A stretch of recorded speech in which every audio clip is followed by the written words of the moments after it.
Okay, hello everyone. Hello, hello, hello.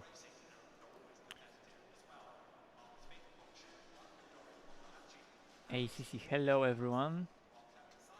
Just gonna press enter here. There we go. And yeah, it's ACR. Or be it in 10 minutes. But yeah, I'm gonna already jump to quali. Or to practice, sorry. And for some reason, um, this just disappeared. Okay, now it's there. So yeah, let's go.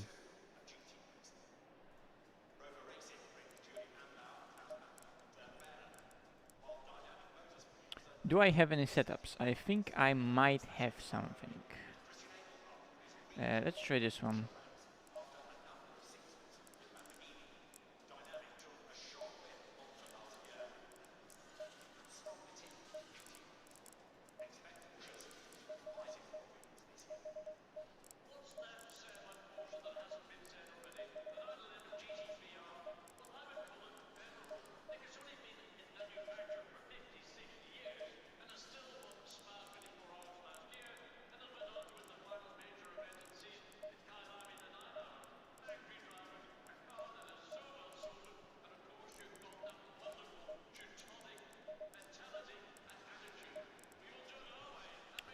And pressure's gonna be probably a bit low. Hello everyone.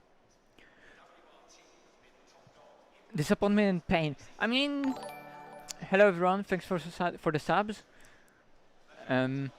Will it be disappointment and pain? I don't know. Maybe. Um,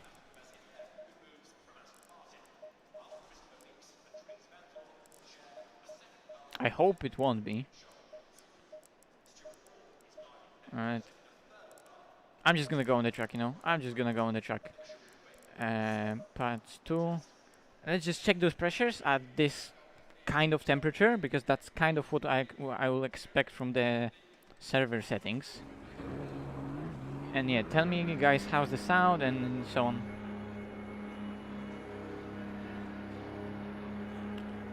And yeah, let's just get driving. Hello, hello, thanks for subscribing. Thank you for all the good luck.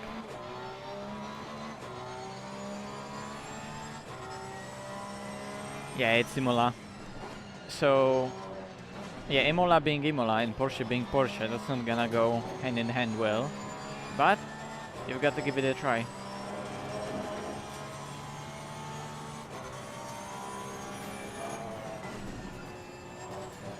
Race is long, it's 2 hours today, so who knows what can happen. Whoa!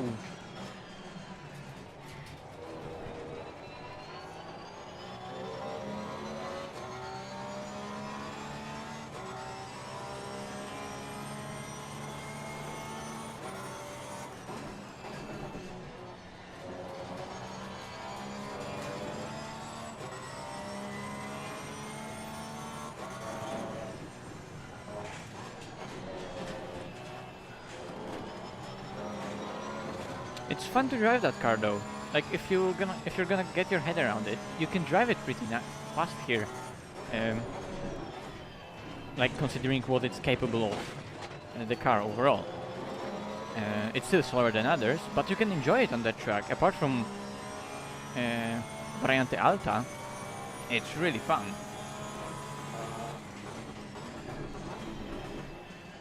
Unless you don't really know the lines over first 2 chicanes, and they are really pain in the ass because the curbs are lethal there and you can easily go way too much over them.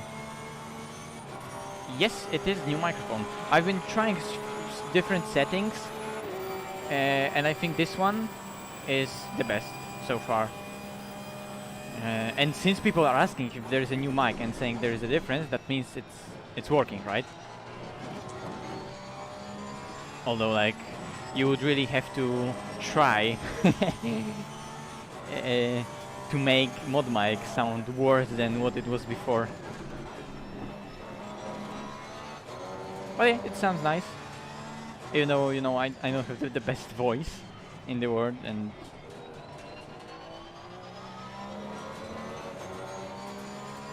And I'm not the best speaker, but it does the job well, so I'm happy with it so far. That's really glad. I'm glad to hear that it sounds nice.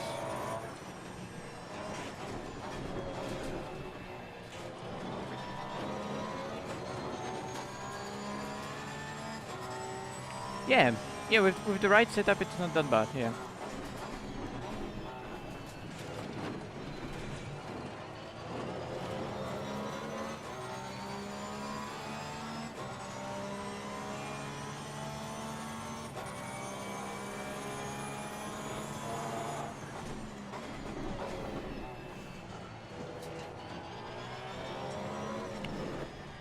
Did we do 2 hours of IMOLA already? Because I remember doing RCI race here, but I don't remember, was it 2 hours or 1 hour, or maybe it was like 90-minute race, 75-minute race. I don't really remember. But today is 2 hours, so it's quite a long one. And of course solo.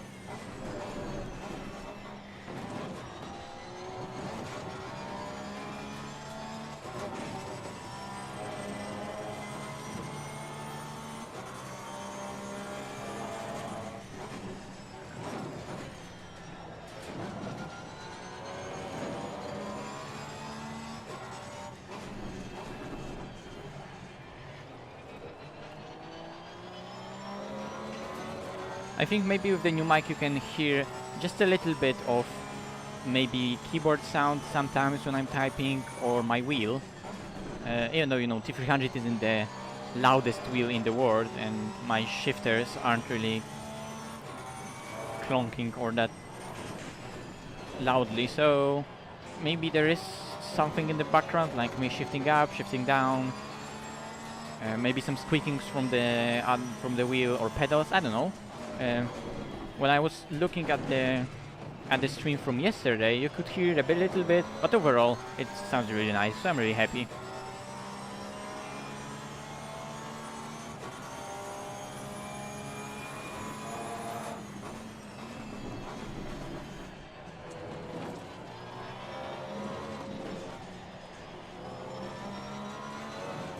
Yeah, that was quite wide.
I'm just looking at the pressures. I'm wondering about lowering the front pressures, because it's a Porsche. Front pressures are gonna go down with fuel, because less weight on the front, less load on the front, and front pressures in the Porsche over the stint will just drop. That's how it is. Pressure at the rear, they will remain kind of stable, relatively stable. So I'm not really worried about those. Although maybe one click lower at the front, one click higher on the rear, or maybe I should stay with the rear how they are and only drop the fronts.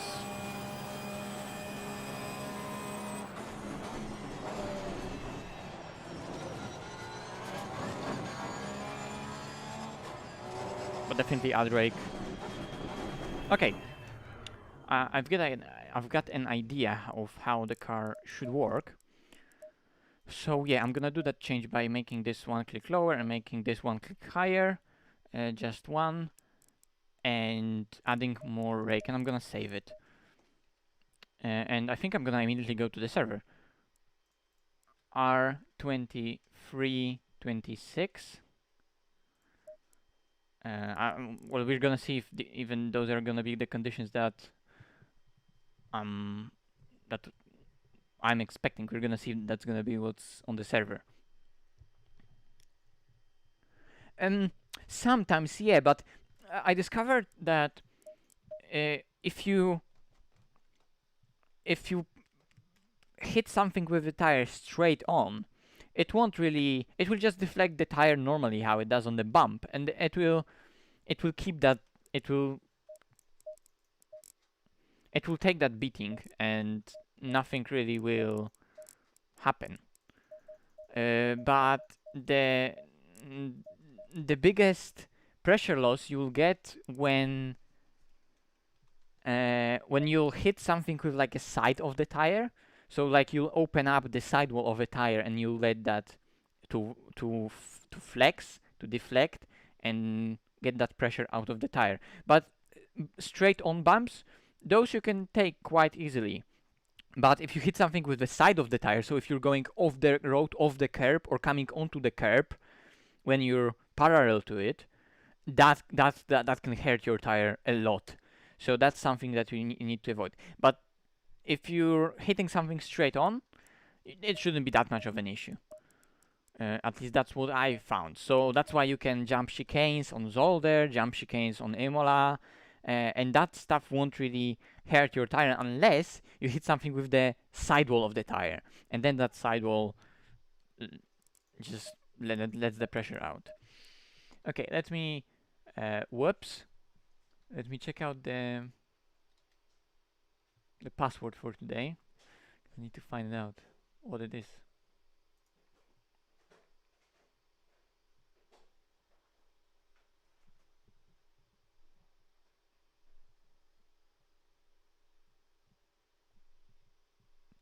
Oh, okay, that's the same of the same as it always is.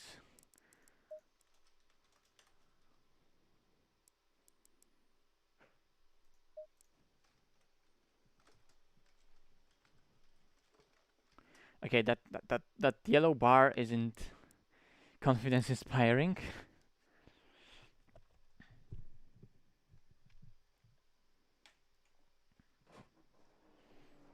Okay, it's hot. Is it hot? No, it's not hot. Okay, so it's those lower temperatures that I didn't expect.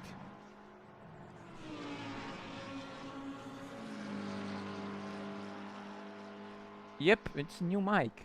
Yesterday it was already new, or maybe I don't know. Maybe I changed something and today it works even better. Well, that's good, I guess.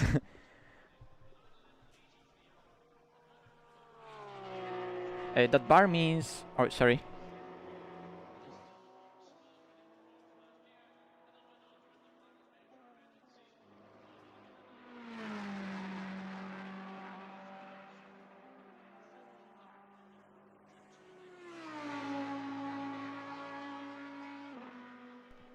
Okay, so sorry for that. That yellow bar is how much randomness there is in the weather. So the more that bar is yellow, the higher that bar is, the more variability there is for random weather.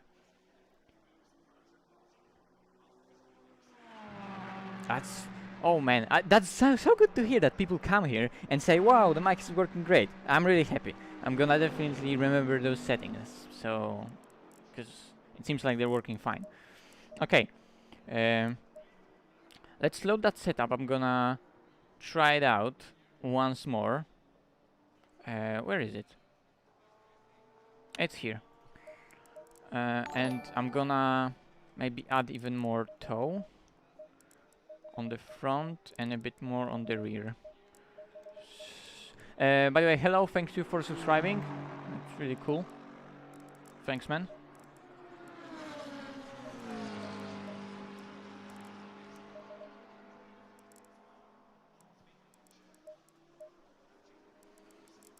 Maybe 2 millimeters rake. Let's fucking go. Just add rake to that thing. It needs to be fast. Again, we're not expecting much today, especially seeing the weather, but you know, 2 hours, a lot of variability. We don't know what's gonna happen. What's the wind? 0. Amazing. So it's like max variability, and max variability gave us 0 wind. Like, come on. What are the odds? Oh wait, I have asymmetrical rear? What? No way. Let me check that. Maybe something's supposed to be asymmetrical. 01, 01, 33, 33. Asymmetrical pressures, yes. No, it's how it's supposed to be here, I think. For me, all seems symmetrical. Yeah, anyway, well, always good to check, so at least I'm sure now that it's not asymmetrical, but symmetrical. You know, it doesn't really matter. Anyway. Yeah, it is ACR after all. It's, hi, Mephisto, by the way. Okay, let's fuck it. I can go 70 in the pits. It's practice anyway.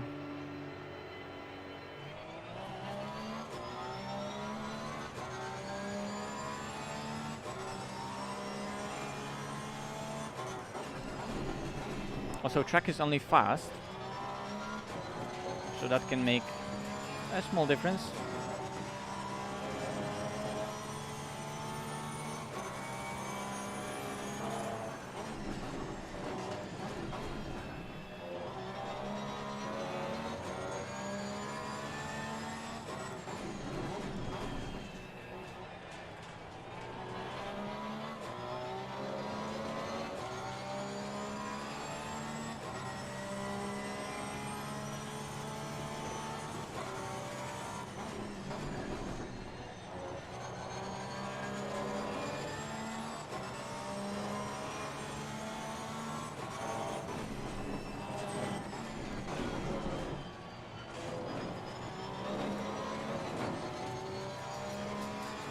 Alberto Garcia in the McLaren, he's so good at IMOLA in the McLaren, so he's definitely a contender for the win today.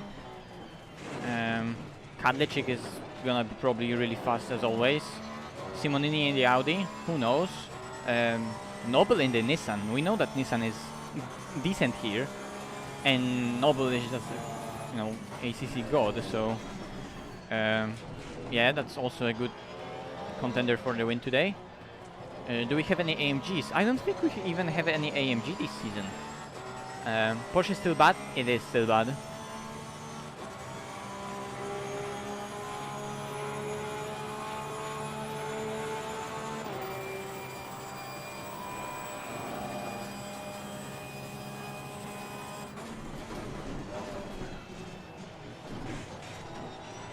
That's me just taking the curbs in the worst way possible.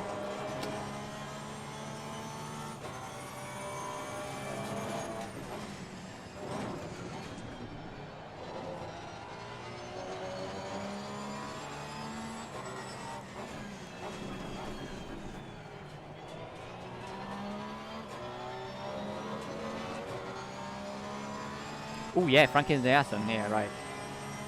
No, the field is just strong. It's a really strong field. And then there's me in the Porsche. Well, at least I have Greco in the Porsche as well, and I have... Is there a third Porsche in the grid? I think there was a third Porsche in the grid that was always somewhere around the back, unfortunately. But you know what, is someone for a comparison. There's Luke Southall in the Bentley, but apart from that, I don't think there are many fast Bentleys. Although Southall has been getting faster and faster in that Bentley, so kudos to him. He's getting that pace out of the car.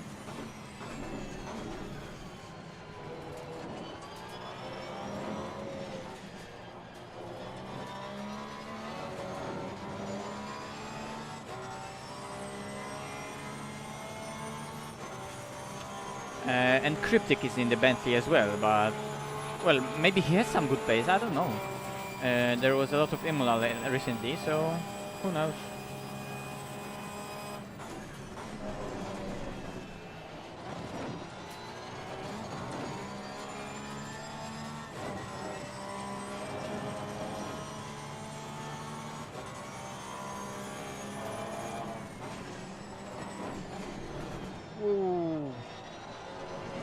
Messed up the line.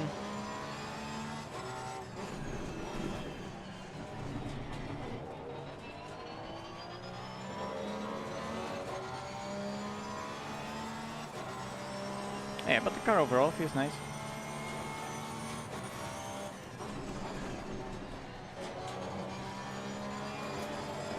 It's still fast track, I believe. Yep.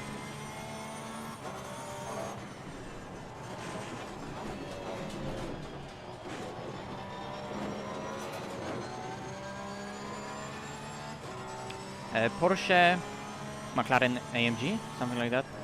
There are many cars that I like.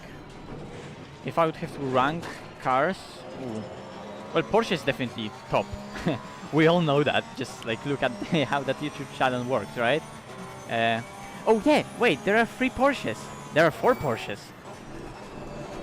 So yeah, Porsche 911, Porsche 911, and Porsche 911. There are 4 Porsches and 3 911s, so the most favorite is this one, the second favorite is Cup car, and the third favorite will be the old Porsche. Does that work?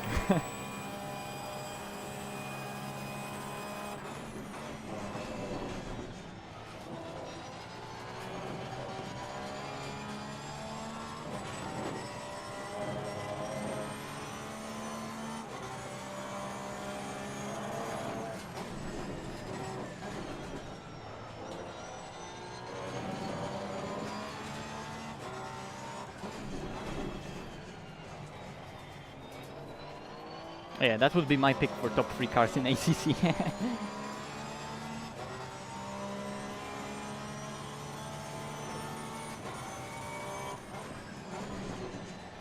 Ooh.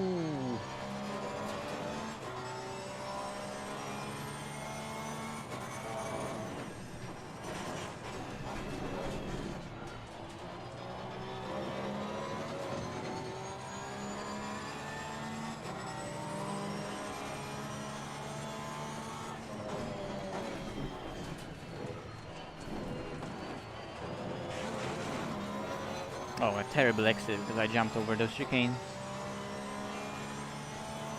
Yeah, 257, that's just how the Porsche is. It's just how it is. I can always try like 1 click lower wing, maybe even 2 clicks lower wing, but with 2 clicks lower wing, it's already so unstable over fast chicanes, it's so unstable in Aqua Minerale. There's just... with how the drag of the Porsche is modeled in ACC, it just can't work on that track. It just can't.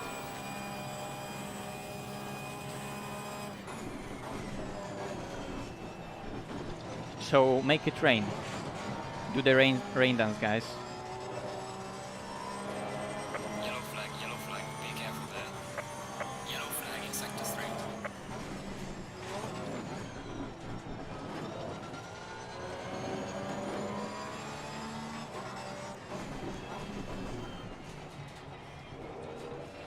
Perks of streaming in 720p. Viewers can actually see the numbers on the screen. It's amazing.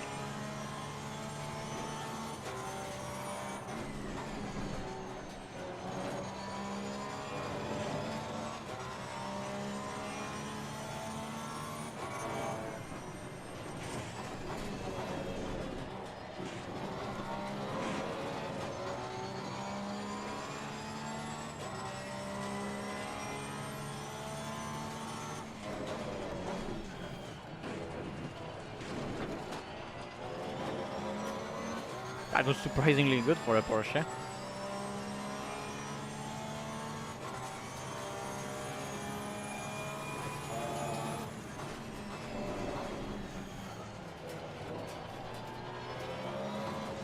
Ah, my headphones. They again disintegrated on my head. I can't wait for those new headphones to come, but it's gonna be soon. Thanks for the donation, Vinci. Bono, where's my rain? Bono, the weather is gone. So yeah, let's just stop the car nicely in the middle of the road. That's how you do it. 1.2 seconds off. Kadlecik is the fastest. Southall second. Garcia third. Omen, Kilian, Franca is gonna be there for sure.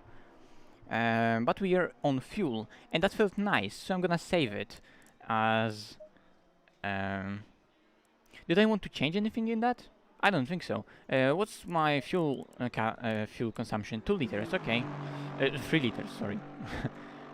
21, 28, just for a reference. The temperature in the race is gonna be different, but let's just save it for a reference. And it worked nicely. If I want to do some changes, maybe I'll change a click of 2 or 2 on, I don't know, something. Let's get to quali. Do I have any quali setup? I should have some quali setup. Well, I only have, I think, this one. This is the one I would like to use. To be honest, the one that I was using right now kinda worked, so like, let's use this one, and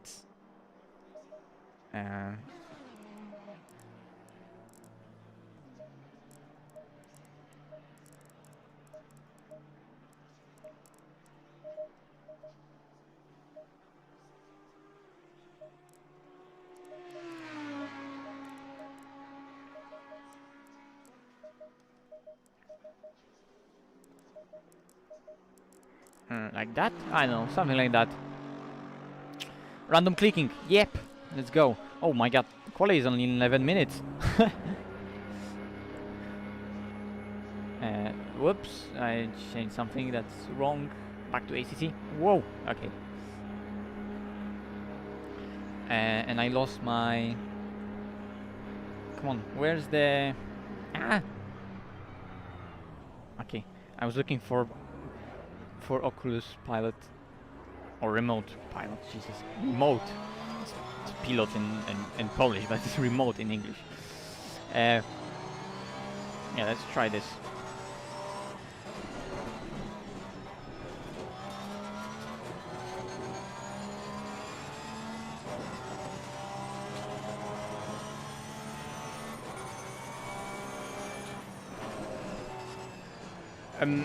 Porsche on buffers is really nice, and you can maybe get away with higher wing.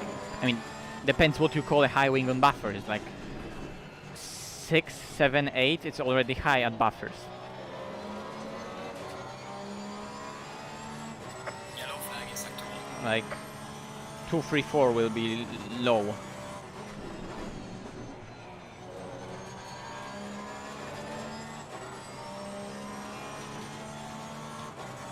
But you know, different approaches, same results.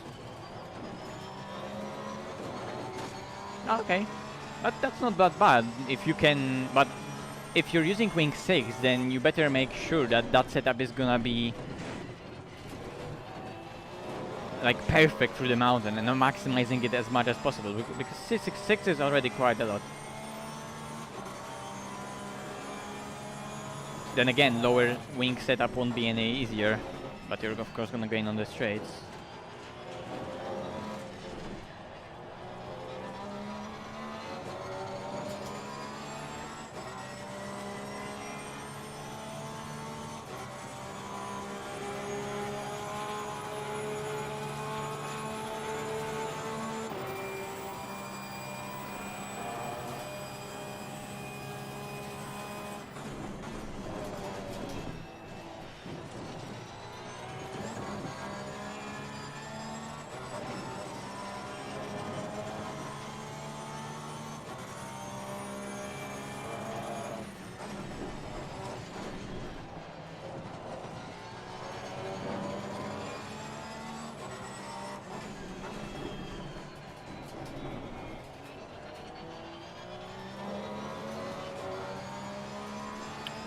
Now I'm using full wing, full downforce.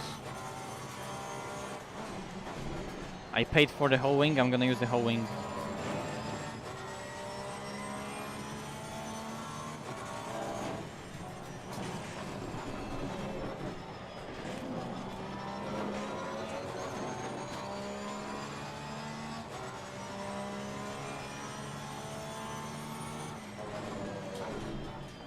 Whoa.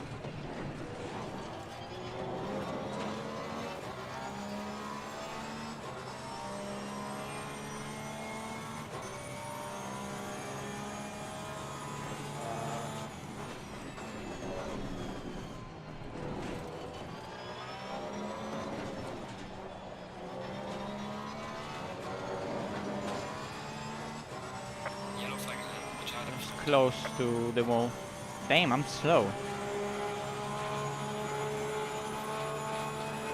Well done, mate. First one best. That's slow.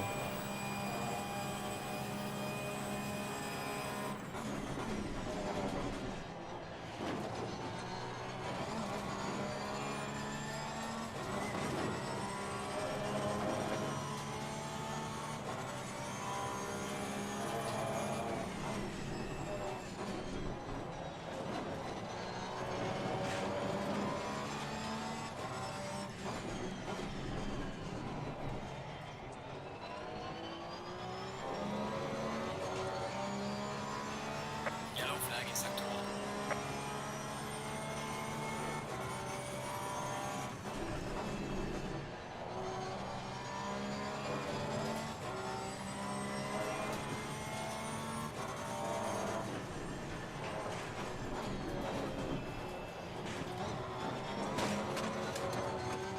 Okay, invalidated, slower, and overall this shit.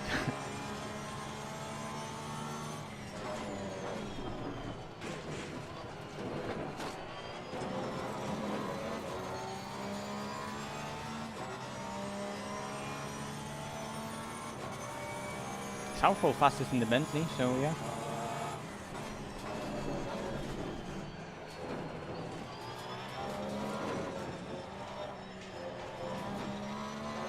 That was terrible. Hello, hello. Okay, without Porsche in the game, what would be my top 3? AMG, McLaren.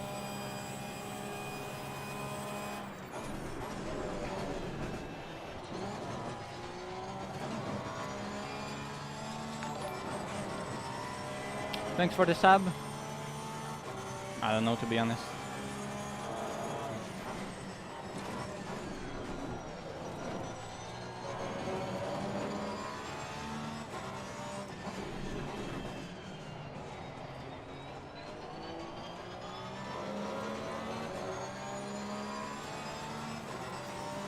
Car on the left.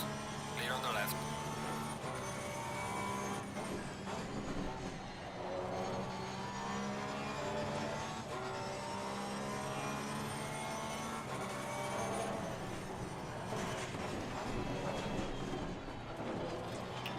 Oh, slow down so much.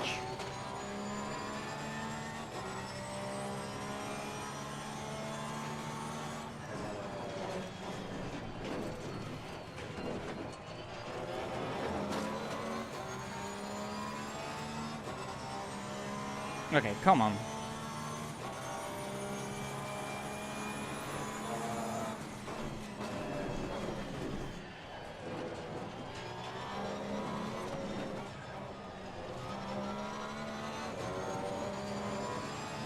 Not bad, not bad. I mean, I guess it was bad, but it wasn't the worst. P5, Well done, mate. First one fastest lap. 3/10 steam. There was a 10th in it for sure.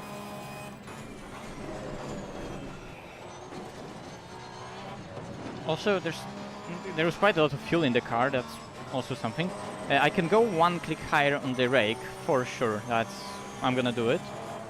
Tire pressures were decent. Car felt decent. That was a decent lap. Okay.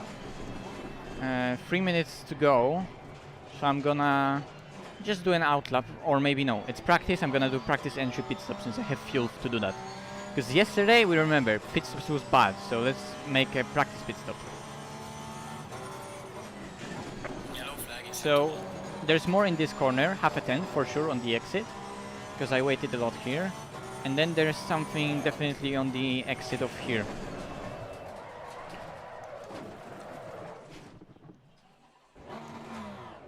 You know what was funny? That the car, you can maybe rewind the stream and listen to how the car stopped. It was completely silent, and all you could hear was the windscreen wiper just wiggling side to side from the car stopping and like oscillating left to right from with tires skidding on the track. And you could hear the wiper jittering on the windscreen, left right, left right. just for a split second, right when the car stopped. Such a nice detail. But yeah, that's definitely not the way to go for Aqua Minerale.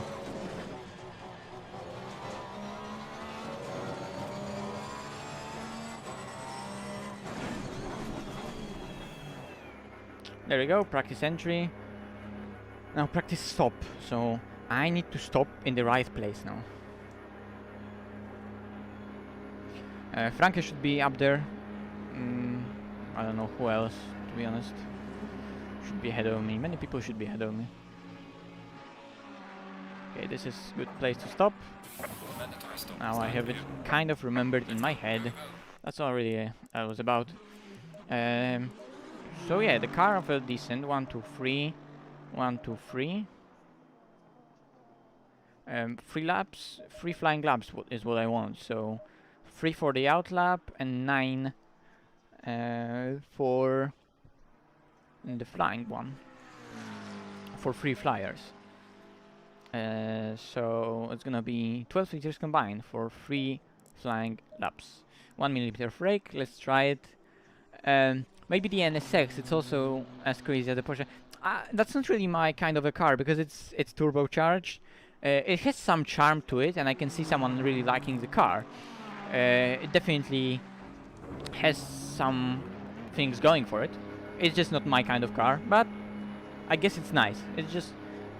I'm not saying it's bad, I'm not saying I hate it. It's just not my kind of car. That's always my opinion about the Honda.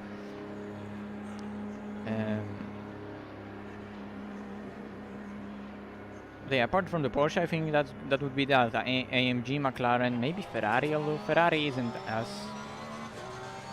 nice. It's a bit weird. Definitely not the Aston. The Aston is so dull to drive. What else from really nice vehicles? Audi, I don't like. Huracan, decent I guess. It has a nice engine, but I don't really like that platform Audi Huracan. From the front engines, it would be definitely AMG. Well, Bentley is really nice as well. It's just also really used a lot right now because it's just a strong car. But Bentley feels really nice. I don't care about driving on the right-hand side of the car. That don't bothers me at all. So, and it drives so nicely. It has also good characteristics as a race car. It takes curb well. It accelerates well. It has decent top speed for most of the tracks. It's really stable, it has beautiful on-throttle rotation. What about BMW? A bit too big. Although, you know, Bentley is also a huge car, but BMW not my thing. Again, heavily turbocharged engines like a diesel. It's big, it's not as agile, you know? And Bentley, considering its size, it is quite agile. Look how fucking fast it is on Zandvoort, Zolder, on basically EU Class D tracks. So those slow speed. Whoops. Okay. That's interesting, I guess. Go. Start the car. Thank you. Possibly. I don't know because I haven't driven Bentley competitively for a while. The last time I drove a proper race in it was last time we did that was charity PPR 12-hour race with Racing Line Motorsport. Me, Kevin Ciclari, Samuel Ratz, and Troy Barman. We did that race and we won that race. That was one of the craziest ACC races ever. And yeah, we were really competitive. It was Silverstone, so obviously we were. And it's super fun to drive because I remember also recently doing coaching with it, so it's a nice car.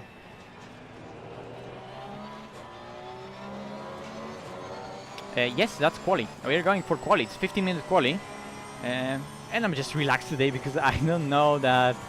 I just don't want to have a really bad race. Like, I don't want to crash and I don't want to struggle with the tires, but at the same time I don't want to sweat too much really to be up there with all those fast guys in fast cars, right? I'm gonna give it a shot, sure. I mean, you know, I'm not gonna go drive slowly. That wouldn't work, driving slowly on purpose.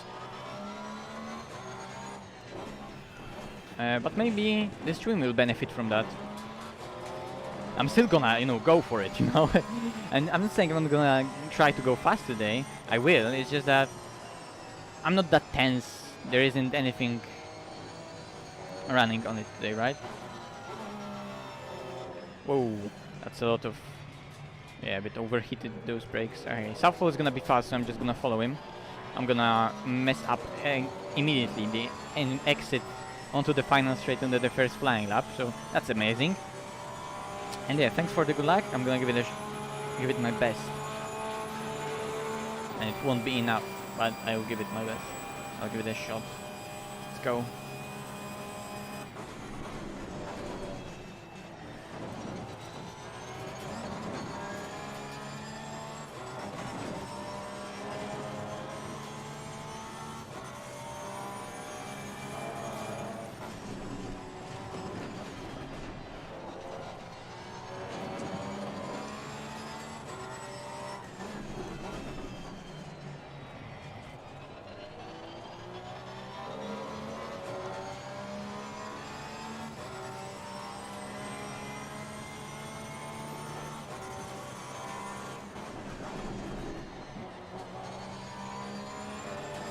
There's way more road to use there, but it's just a bunker.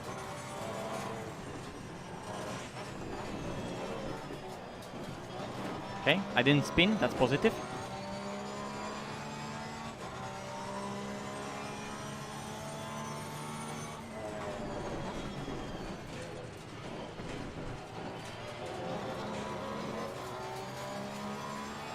And I didn't invalidate my lap, that's also positive. And I lost tire pressure somewhere, so that's not positive. Damn. Oh, braking here, I can brake later. And there I shouldn't touch that curb. Yeah, it wasn't the best. But Bentley just drove away from me. Garcia 41-2 immediately. Well done, mate. That's your best. Noble 40.6, easy.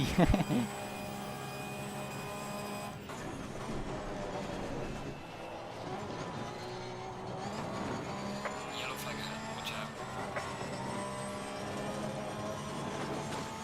I'll probably here on the exit of the turn 1. Too wide on both occasions. I'm gonna just go for the pit. No reason to continue with those tires. I'm gonna go again for a 3-lap run and then 3-lap run, or 3-lap run, 2-lap run, whatever. It's a bad bunker, but it is a bunker. Like, with slightly better something, I would be P3, which is surprising, but Garcia will improve for sure. That Bentley was faster than me as well. He invalidated his lap though. It's easy to invalidate here. And in the race, we have nothing on others, so...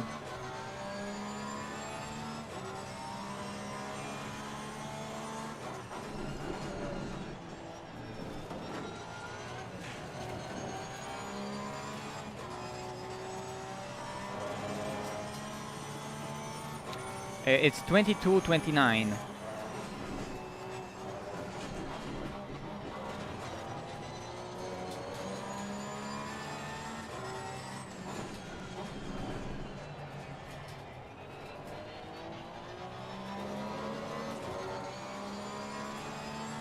There we go, immediately P6 and so on, so yeah, those people are gonna overtake me.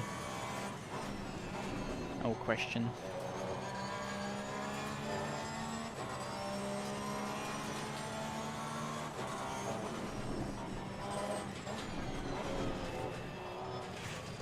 Okay.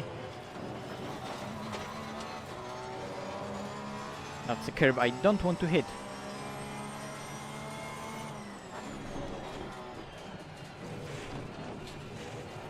How's the car so good over the chicanes? I'm surprised. Hello, thank you.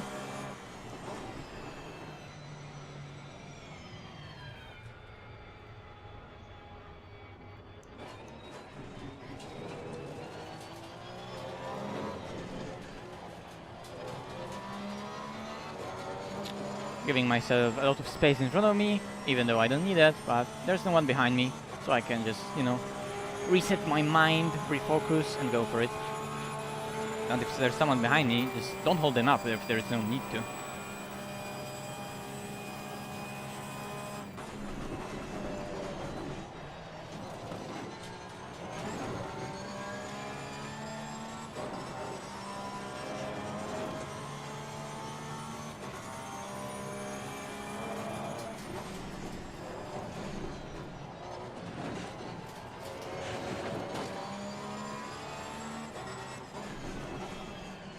Cold tires on the first lap.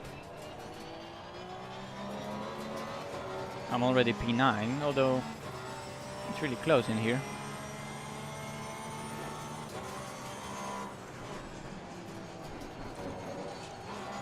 Wrong gear.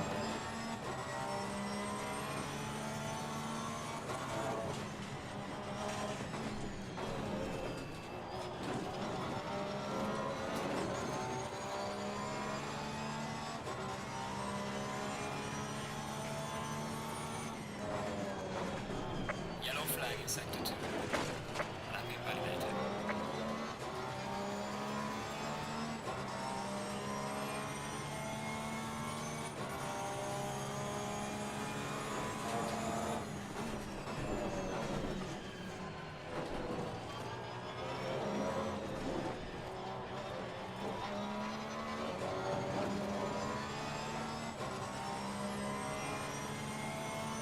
Okay, now tires should be warmer. Let's see.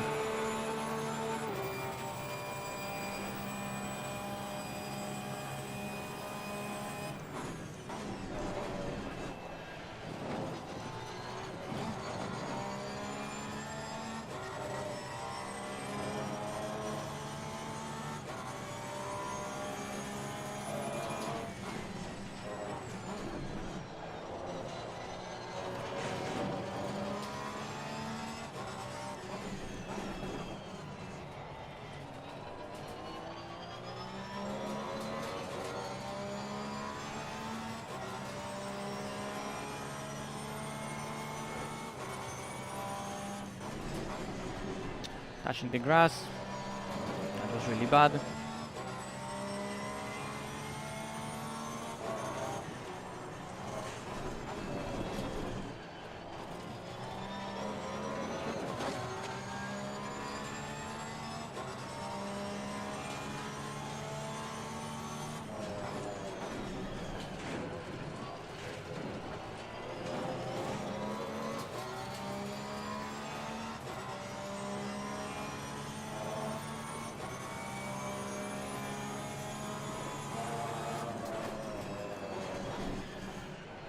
Yellow flag in sector 1.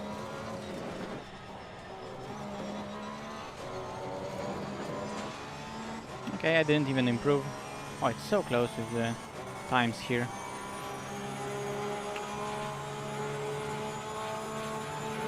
Well done, mate. This has been your whistle, guys.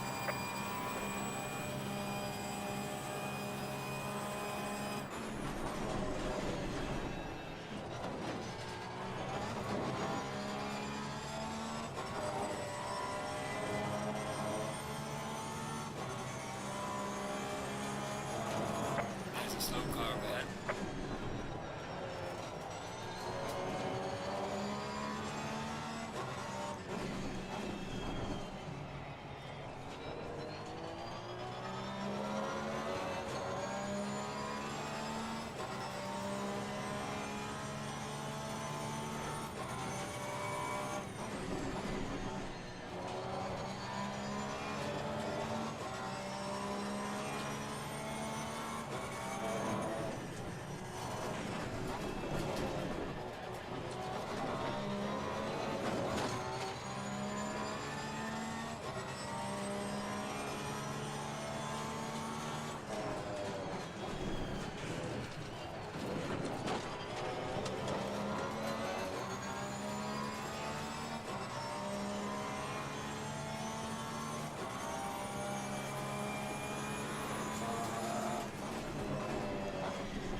Come on, give me a bit of tow. And please don't run out of fuel, Jesus. Okay, it didn't run out of fuel, fortunately. Oh, it was so close to run out of fuel. Whew. Decent lap. I'm not complaining. Decent lap. Should I go for one more? Yes, I should.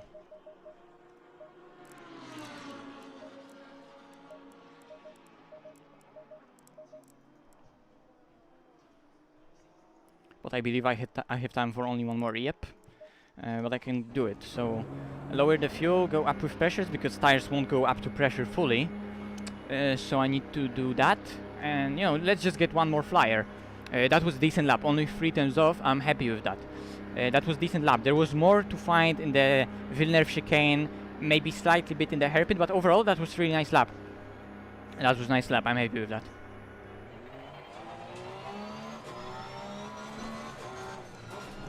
Okay, car's coming.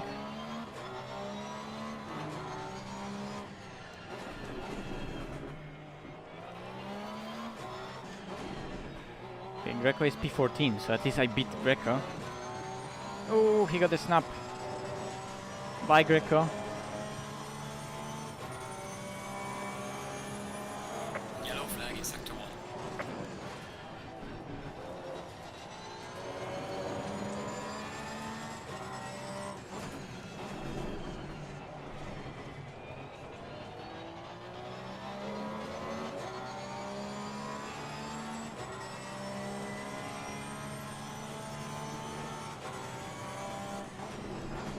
Okay, P7, so already demoted.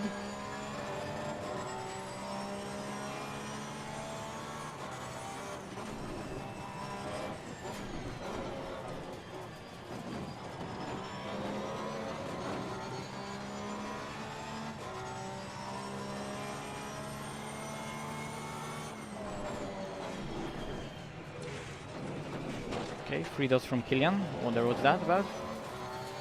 Kalic is behind me, I need to let him go.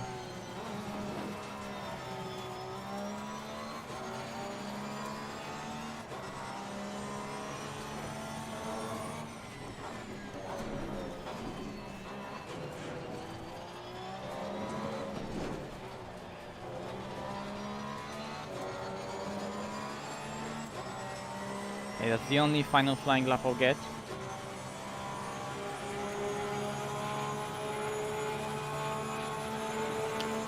Good, nice that you're happy that you're getting something away from that.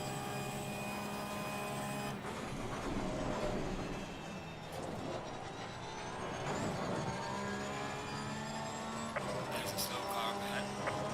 Yellow flag, be careful. Yellow flag in sector 3.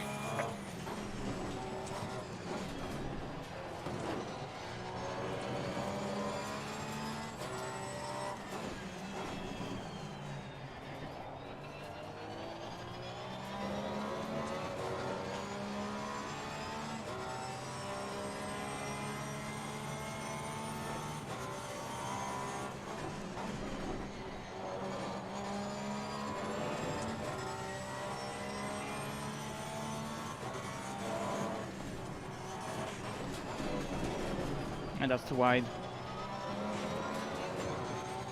Only a little bit though.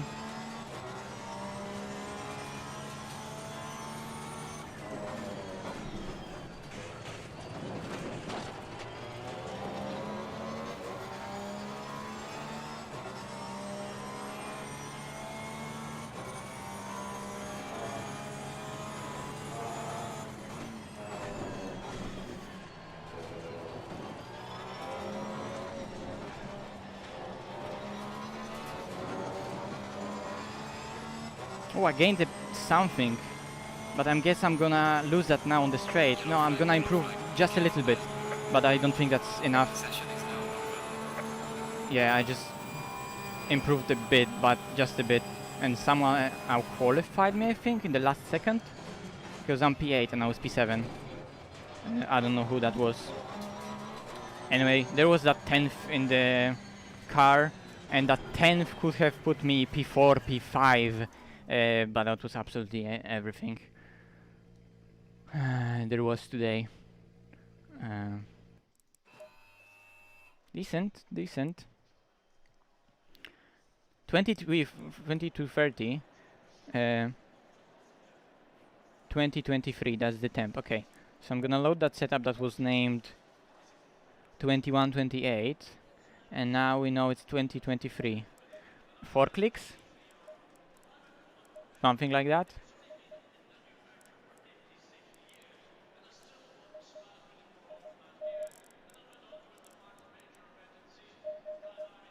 I think that would be that.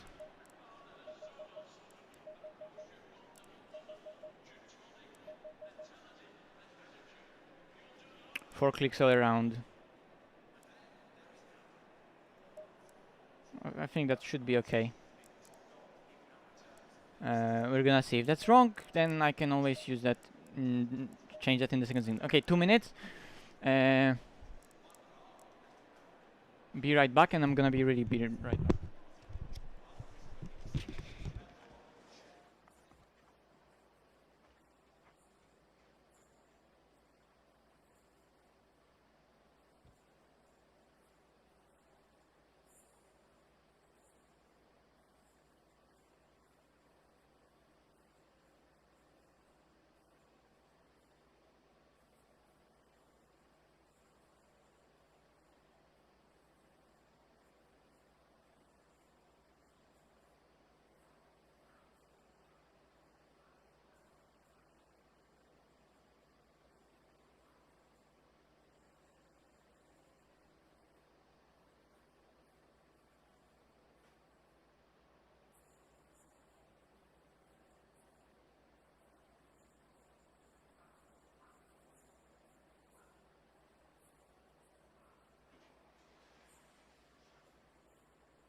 30 seconds.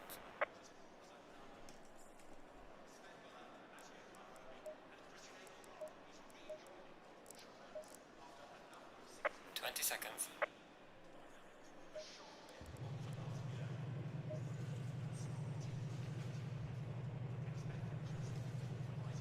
Ooh, okay, I think I'm back, so... does the sound work? Yes, the sound work. So I'm back, don't worry guys. Go in single file.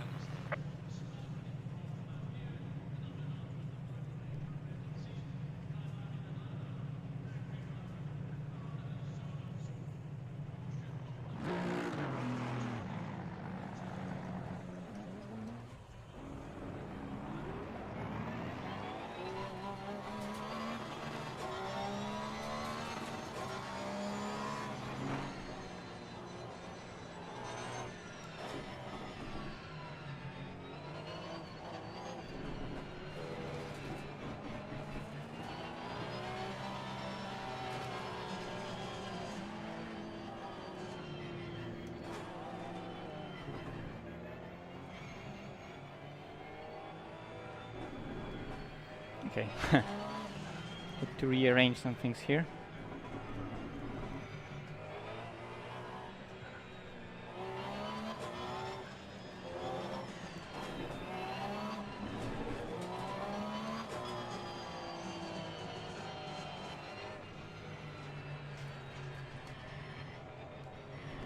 Okay. Now it should be good.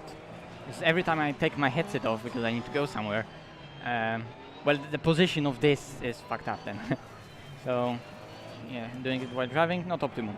Okay, so the idea for the race, 2 hours, 110 liters for the first stint, 106 liters for the second stint. That's what I calculated. And it should be enough, although I'm gonna go map 10 for this section of the track. And let's hope the car is decent.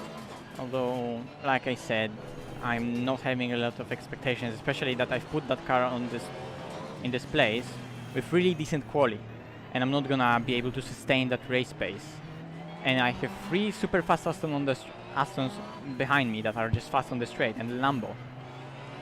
So it's gonna be hard.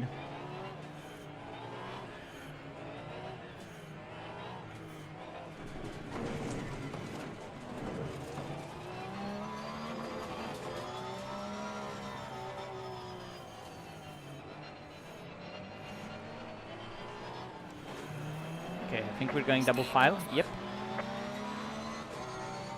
Change back to map 8.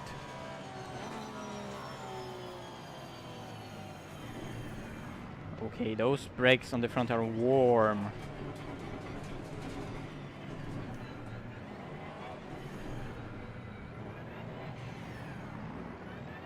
Oh wait, that's not... Wait. On which side is the pole? So that's Garcia on P1. Oh yeah, that's Garcia on P1. He took the pole. Told you.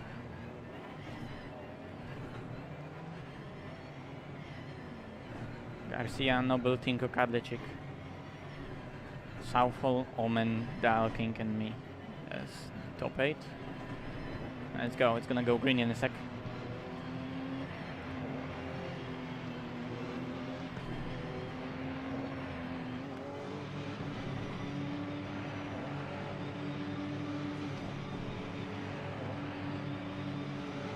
Green light. Go, go, go.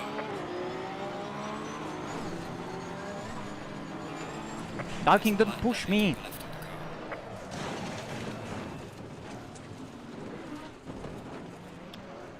That's on me, but then the Dalking kept pushing me. I think that's on me. Because I wanted to come across and then Dalking... That's on me. That's on me. I came over to cover Omen and I touched Dalking and then we kept touching. And I kept going away from him and then we kept touching. So that's totally on me. And I tried avoiding that, but there's just no chance.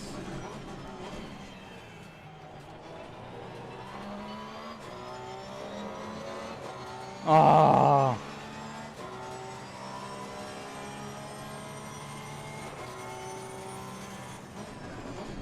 I need to rewatch that in the replay. I wonder if Dalking moved a bit to cover me off as well, but I was already there. I think that's on me. I'm really sorry. I was thinking that Dalking won't really cover me off, and Omen did such an aggressive move to the inside. I thought that I can maybe... Oh, the car is too much damage now, and I'm literally last. Well, I can give it a shot, but... It was just weird that the way that our cars kept touching me and Dalking. That was just so weird. Touched me and I controlled it, and I thought that I stopped pushing him, and then he kept turning into me. It was probably that his car, with me pushing his car, was turning into me. I don't know.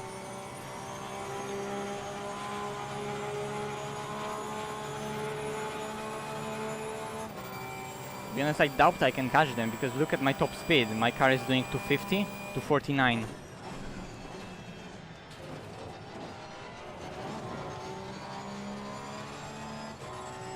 It's just, that was just weird how my car and Dalking's car got connected. The touch was initiated by me, don't get me wrong. The contact, and it's all my fault. I'm just trying to understand why our cars were like glued together for so long. You saw that on the stream, how I was constantly turning and turning and turning, and then I tried to cover that up. Stupid starts, man. Aston is always so slow on the line. Wait, what? He was on the grass already? Maybe the initial hit... Oh, probably the initial hit got him on the grass. I corrected my slide. I got on more even towards him, and he was trying to go off the grass.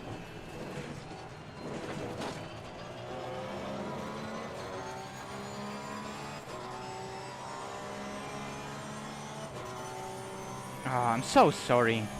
And Omen is behind me, so his race is always also fucked.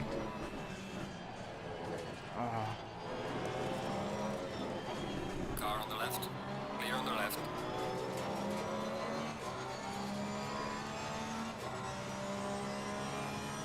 I thought there was more room, damn. Can I see the skid marks on the road? Let on me. Thrustmaster. They would be somewhere around here. There. I don't know.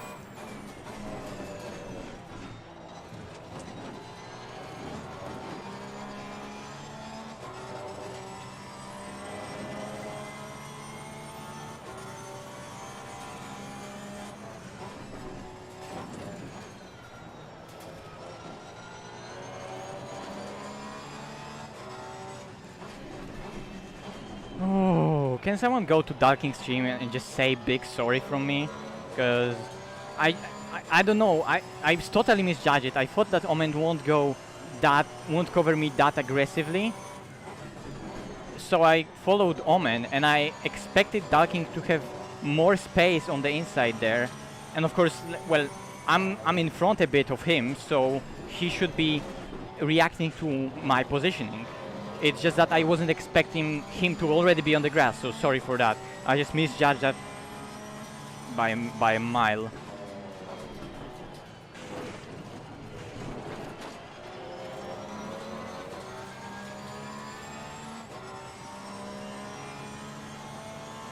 Well, you know, I'm not stopping, I'm driving.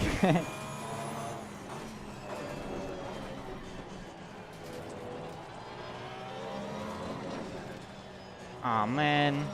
I'm so stupid sometimes.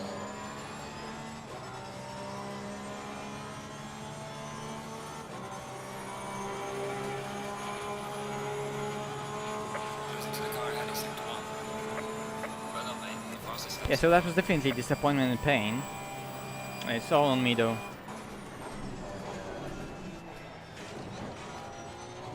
Why did I do that though? Like, I'm trying to deduct why I even went for that move. Because, well, oh. Maybe I should went to the outside of Omen? I don't know. Fucking Gaston.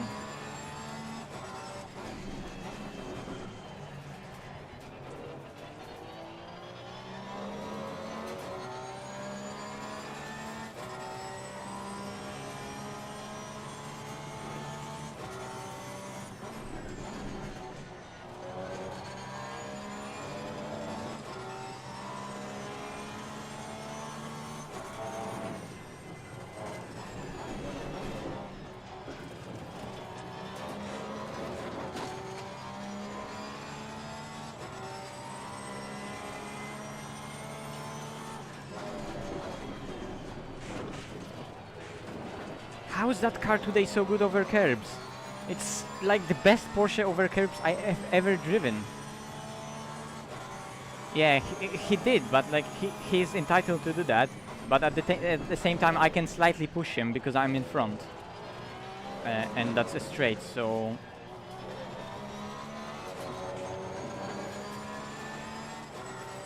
I think I was in front of him. I'm almost sure I was ahead of his car.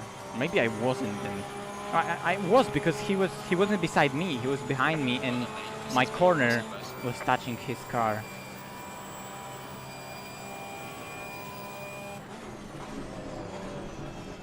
I smell blood.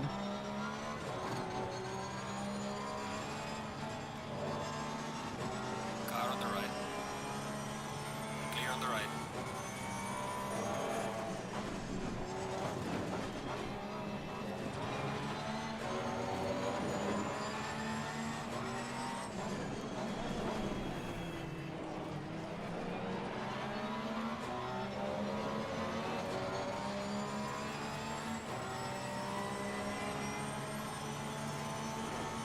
Yeah, but it fucked up like half of the field.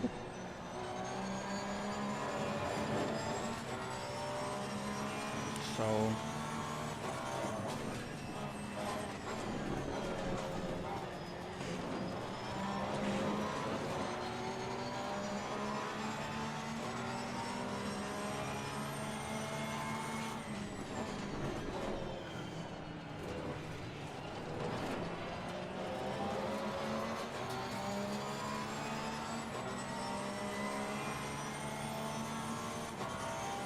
Now it's just the battle between fucked up cars.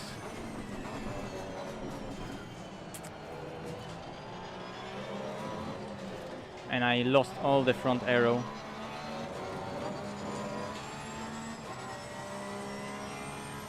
Greco is ahead though, so I can try to be the top Porsche at least. But over the stint, I'm gonna struggle more and more because of that lack of aero.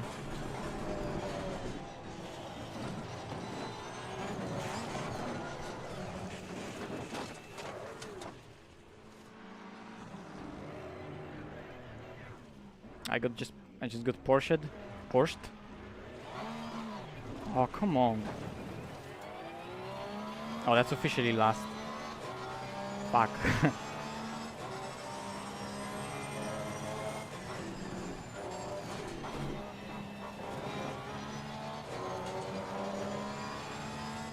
Well, they can say that's karma.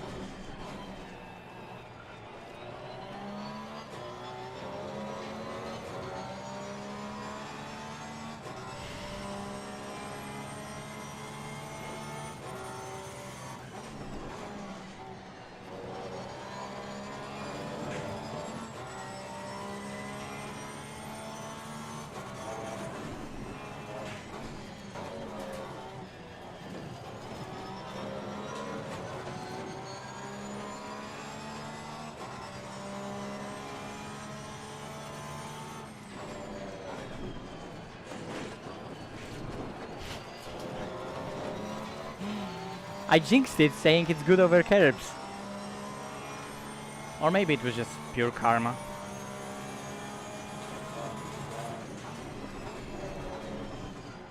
I also almost caught it at the start.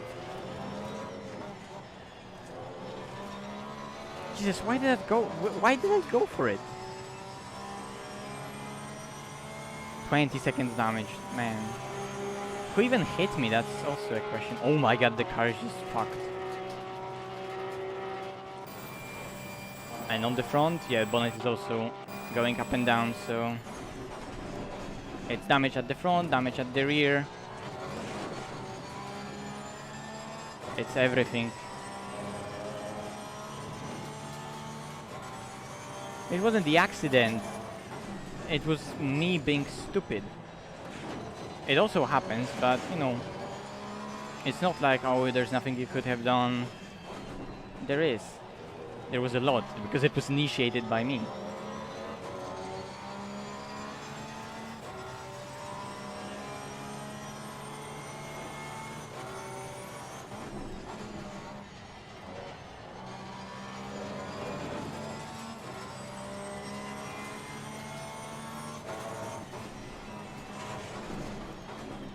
The car is awful now.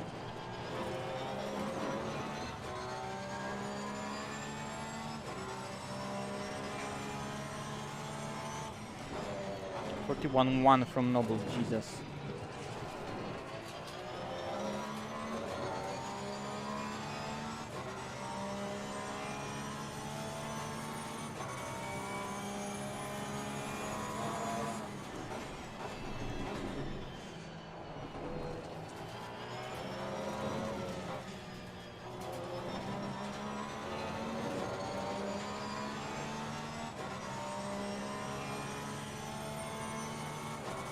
$53.6. Like,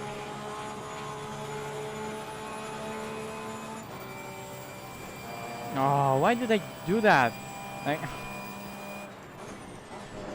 now it's just even more pain because I have to drive with this unless I retire, which I don't really want to do because that's just bad and unsportsmanlike. But the car is now so bad that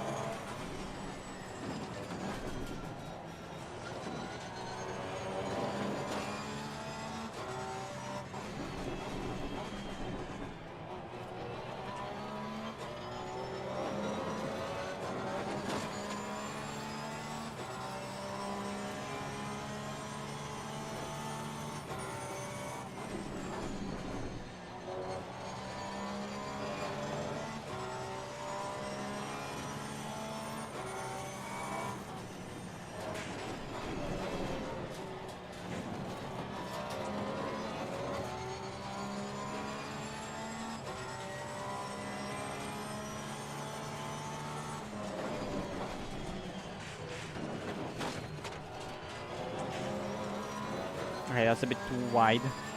Warning for exceeding track limits. Gonna be a warning. I lost so much time though on the exit compared to my fastest lap. What did I do on the fastest lap then? Interesting.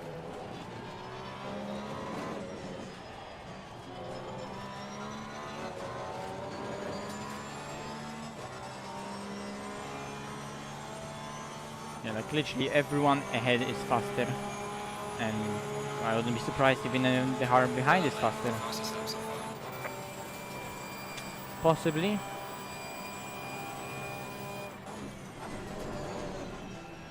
Guys, we're gonna lose another 20 seconds in the pit stop.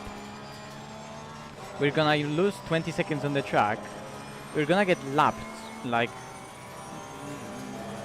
just even no question that we're gonna get lapped.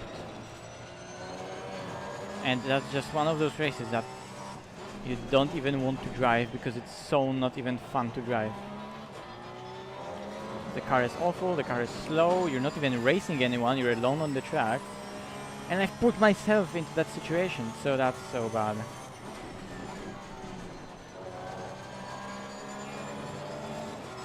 .22 42.0 for the car ahead, car behind.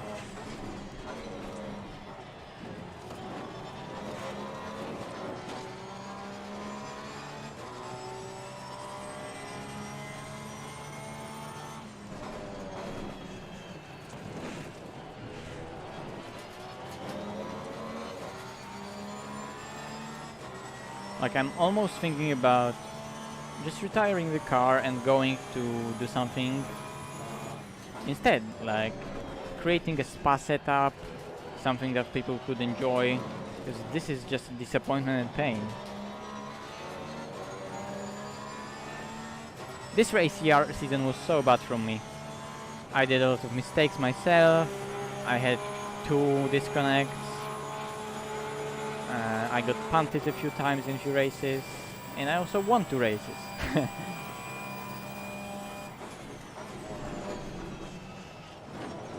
And I had a nice podium on buffers. That pretty much sums up the season. Yeah, but it's, again, Fancy, it's 2-hour race. I'm gonna box, and what? Like, I can't do anything. I need to stretch this thing as far as possible. Because if I pit, I won't regain that time. Because I'm losing 6/10 per lap or something like that. But I'm gonna do, I don't know how many laps. I'm not gonna regain the time lost in the pits, which is gonna be like 1.5 minutes.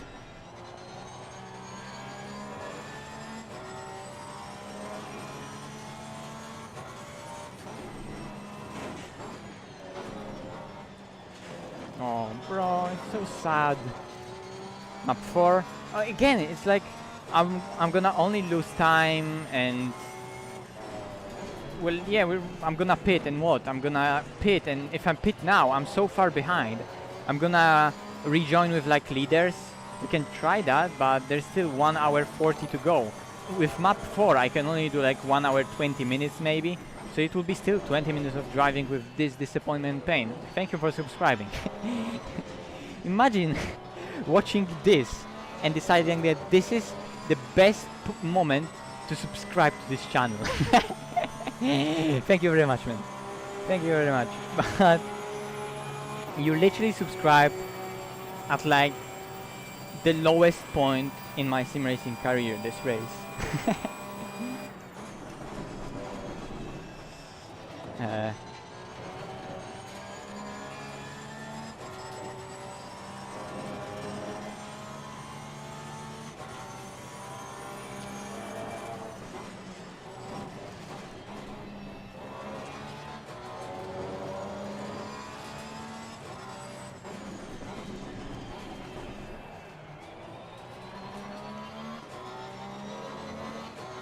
Haas. Yes, that's Haas simulator. Although Haas has also shit drivers, not only a shit car. Sorry, shit driver, not drivers. One of them is actually decent, or more than decent. But one of them, let's just say, he shouldn't be there. Maybe it's Williams simulator. Haha, Kappa.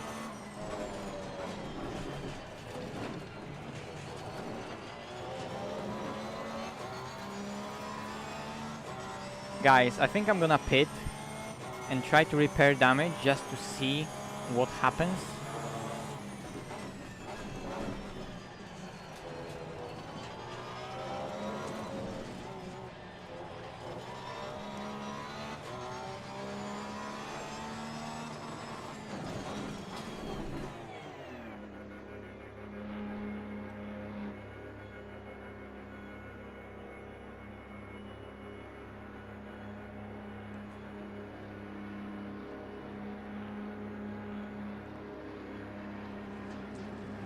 Let's see, let's just repair that damage because it's so painful to even drive.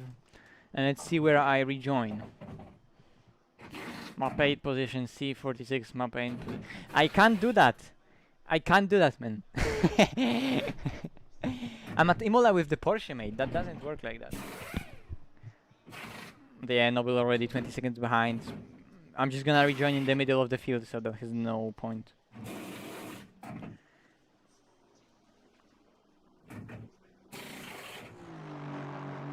Maybe I'm gonna rejoin actually behind everyone again.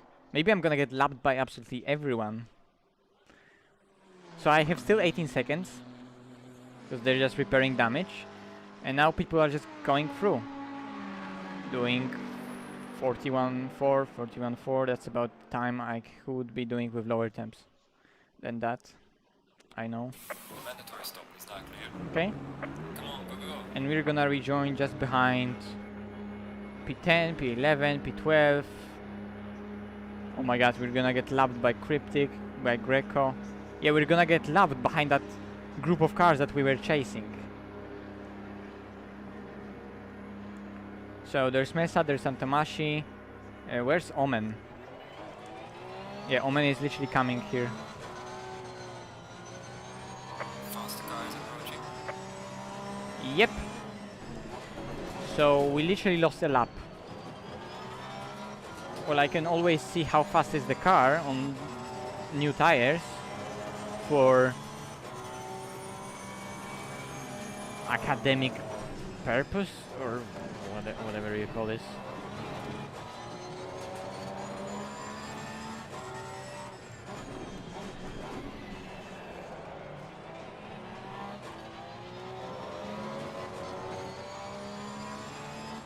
But I'm literally lapped by everyone apart from P last or second to last place. So I'm just gonna see.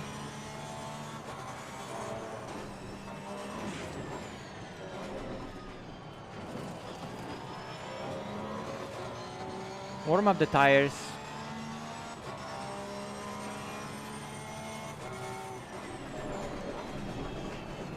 Whoa, cold pressures. See what the car maybe is capable of on new tires.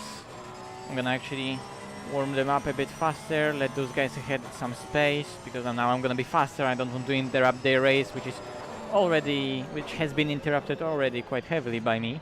So there's absolutely no point of ruining its feather. Like, Omen needs to be so pissed.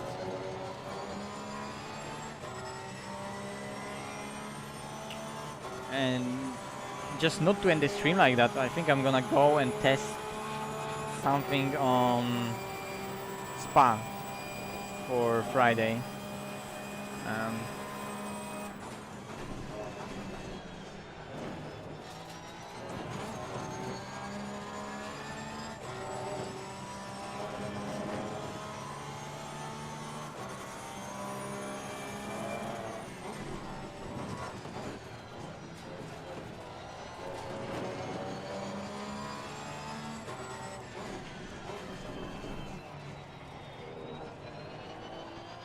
To be honest, Omen is struggling. No wonder his car was absolutely fucked.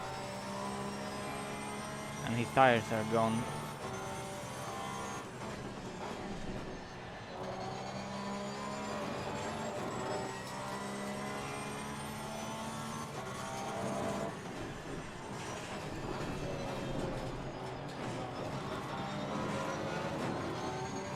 Oh, he's letting me go, I think. Thank you, Omen. Although Car is approaching. Watch I'm out. also really sorry.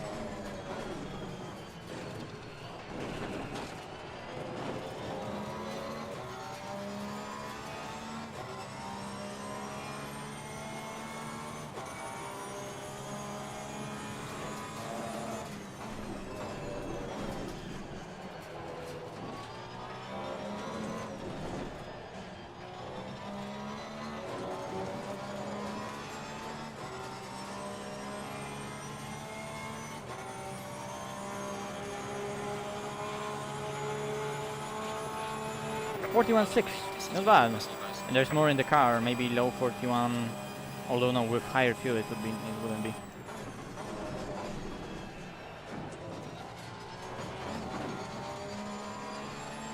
Well, maybe, who knows? Let's see. Push it even more.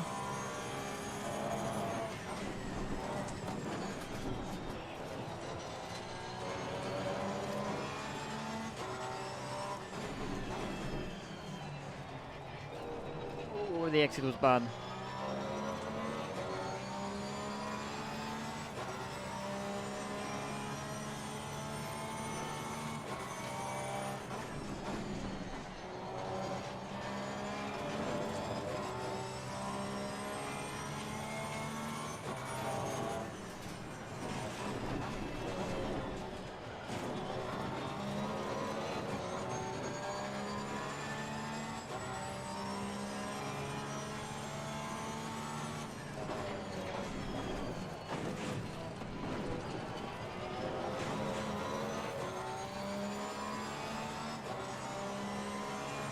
That could have been better. Tires are overpressured though.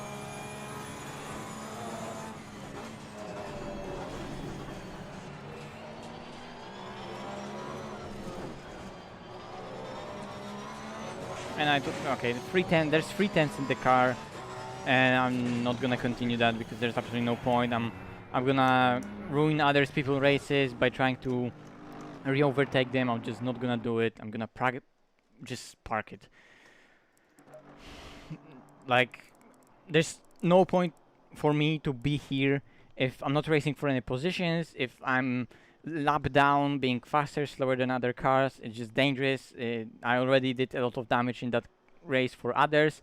I could try to, you know, get some points, but there's absolutely no need for me to be on the track and interrupt others people's race when mine got already fucked and they already also got really fucked by me. So let's just check out that start and laugh at me, because that was so bad.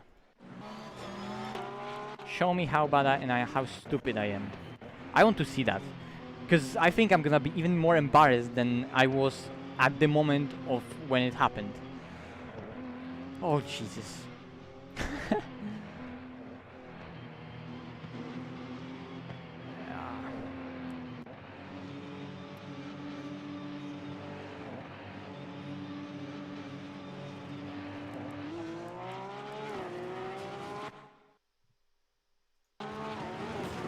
Oh yeah, we touched, and then I tried to correct it immediately, go off the throttle and try to correct it immediately, but he got pushed on the grass right here, and then it happened, Ah.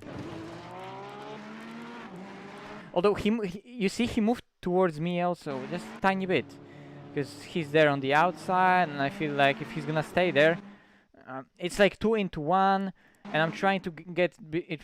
It's just a sandwich that I'm going into, and that's fully caused by me. I'm not sufficiently in front of Dalking that he has to react where I am.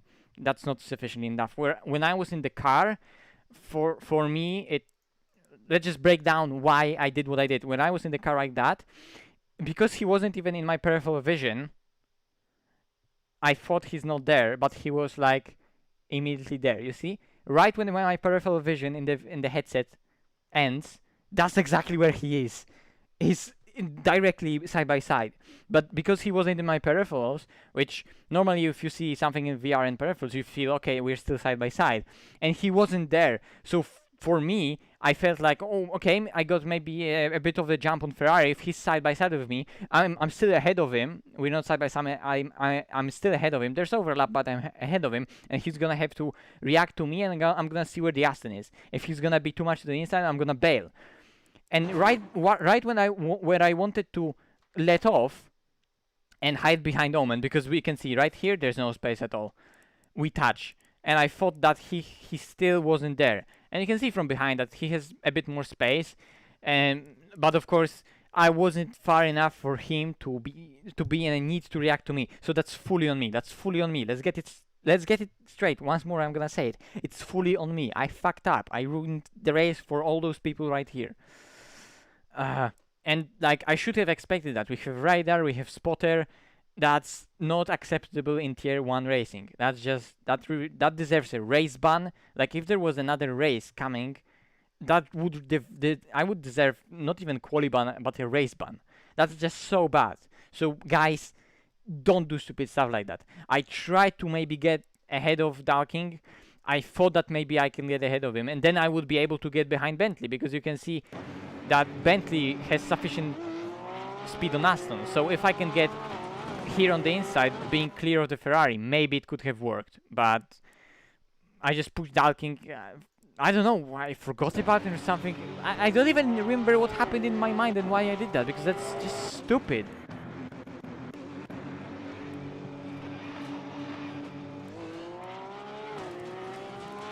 So Omen obviously covers me, and what I could have done is just change direction and go for his outside, but then he would do that as well. And then there's just... Ooh, rats! No! Big F for rats. Rats paid for my mistakes. And he's just gonna say hello to my Porsche. No.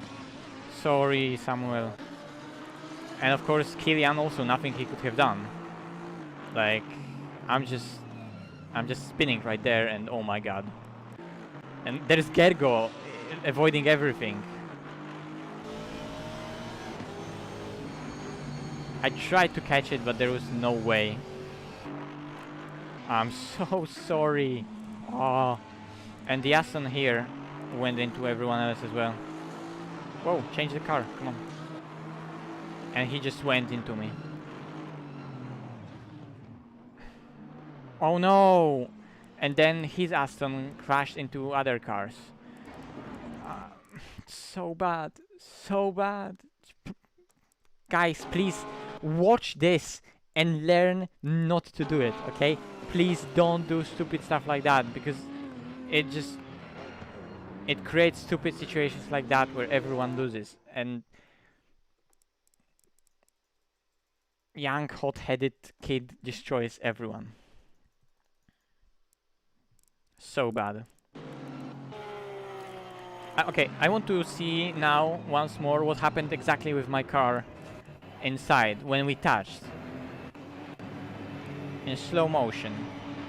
So here it goes green, and you can see that he's not even in my blind spot. He's right there. He's right there. I was expecting him to either be in my blind spot, and now I feel like, okay, so I got a jump on him, and now extending ahead of him. But he's right there. Why wasn't I looking? I should have glanced a bit. I need to rewatch the stream where I was looking exactly, because like in my mind, I'm telling you, in my mind, I thought that for some reason he's not there, or I'm getting ahead of him already. I don't know why. I misjudged that so badly, and I paid for it, and others paid for it. But like, why? Anyway, so, and somewhere around here, I'm thinking, oh wait, he's gonna be there, I should bail, but it's too late, we're already touching, and now I need to correct that slide that's gonna happen from him hitting me. So you can see how my car is getting pushed, and I'm trying to correct that. And now I think that maybe I corrected that, and now he corrects on the grass, and there's the second touch. And there's now nothing I could do. Although I did a fair job of trying to correct that, and then we touched third time, and that sends me into the spin. So I'm doing everything in my power to catch the slide. You can see that here it's still not that bad. If I would have now corrected this, it would still be fine, even though cars behind would have even harder time to avoid me. It's just that, well, there are cars behind me. There's no way to avoid something like this for Kilian. So he just pushes my car, which rotates me further, and Rats goes into me. and that's fully on me. There's nothing he could do, and it all concertinas. Killian goes into me, someone goes into Killian. That's just so stupid. Like that, like, like what was I thinking? There's literally like I'm so embarrassed right now. Seriously, I'm so embarrassed because that's so bad. That's like the worst start in history. Like even my Monza start wasn't as bad as this at the very beginning of my. Like here I am, and now because I'm trying to correct my slide, there's nothing I could do, and I'm just pushing him off. And of course he's trying to get back, obviously, but he's pushing me now, and there's nothing I could do. So there's nothing he could do. There's nothing I could do. We just ended up because of me in that consistent slides correcting cars touching situation that we can't fix, and it's all on me. Fuck. I'm so sad and I'm so embarrassed. Oh, why? Why did I do that? Like, there's literally no excuse. Like, we can try to analyze what happened in my brain. Why did they do that? What may be caused for me to even think like that? But that's just a major misjudgment from my side to even do something like that. Well, you can see I'm slightly ahead of him, but like I'm nowhere near. I'm not even ahead of Omen, not by a slightest margin. Like if there is any margin right there, which there isn't, there's not even. I shouldn't even push Dalking because I have car in front of me. My line is blocked, but I'm not far ahead of Dalking for him to react to me, right? In the same way that I'm reacting to Omen and I'm pushing and he's pushing me to this kind of me forcing me to go to the inside. Well, he can force me, of course. I'm not even side by side with him, so he can do whatever he likes. And even if there was slight, like really slight, just a slight overlap, he still would be able to push me. And it would go the same for me, that if I was really far ahead of Dalking already after the initial start, which for some reason I think that's what I was thinking, but there's just not enough overlap right here. He's still side by side with me, with his wheel still being ahead of my rear wheel, right? So there's just no point for him to react to me, right? When two cars are on the straight, the car behind is the one who reacts to the car in front. So that's basically what happens at the start. And what happens when you're side by side and one car is pushing another. The first car can push the other one, but then leave them car space on the very outside. So that was kind of what I was expecting to do right here. Maybe get ahead of Omen, and then because I'm already there, he would probably stop pushing me, and Dalking would have to react to me by being almost behind, but he wasn't behind. That was just me misjudging that. So I should have bailed from here and hide behind Omen. That's just a situation that I tried to go into, but failed, not having enough acceleration. I mean, obviously, I'm starting behind Dalking on the grid, in the grid box that's behind his, position-wise. So that's understandable that I'm not gonna easily get myself into that situation. I did, and I tried, but I failed miserably, and I misjudged it completely. So, also, you know what may have caused that is if you look at Omen's car, he makes a move, and I make a move, and then we also then we go almost parallel to each other. So if I'm looking not at the track but at Omen's car, and if I'm using Omen's car as a reference, it can almost look to me as if it's not only me moving and it's not only Omen moving, but for example it's Southall moving to our side, right? And it's Southall not moving, it's me moving and Omen moving at the same time. So that may cause that illusion, that causes me to think that maybe I'm not pushing Dalking as hard to the inside as I thought I was, which ultimately happened. On the replay I can see that clearly, and even further I'm saying that for 100th time now. I'm embarrassed that totally on me, and that shouldn't happen. I'm just trying to understand why it happened, to, like Jardier says, that he's not there to blame anyone, he's just there to deduct what actually happened. Bro, it was so bad. Okay, I'm gonna go to do something else because that was just too bad. I can just say sorry to everyone. I'm gonna say sorry on the chat to everyone on the league chat. I'm sorry. I'm gonna quit that race. I shouldn't quit races, but I've completed most of my races. Well, all of them, apart from the ones that I disconnected from, so I couldn't rejoin. But the ones I've driven in, I completed them. And this one, I just couldn't. I'm sorry, I couldn't. And I'm disappointed and embarrassed with myself. I'm sorry. I'm just awfully sorry. But anyway, so at least so it's not as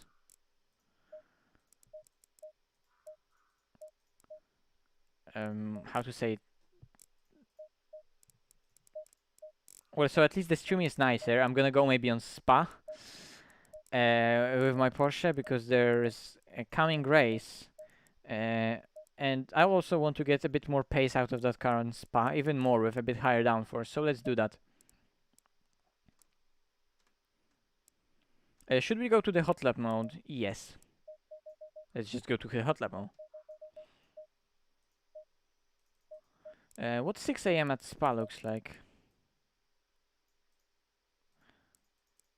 I want to know how 6 a.m. at Spa looks like. Oh, that was so bad. I'm so sorry, guys, that you had to watch that. Will you ever publish the livery? Yes, I already published it. That livery is live. You can download it on my Discord if you want.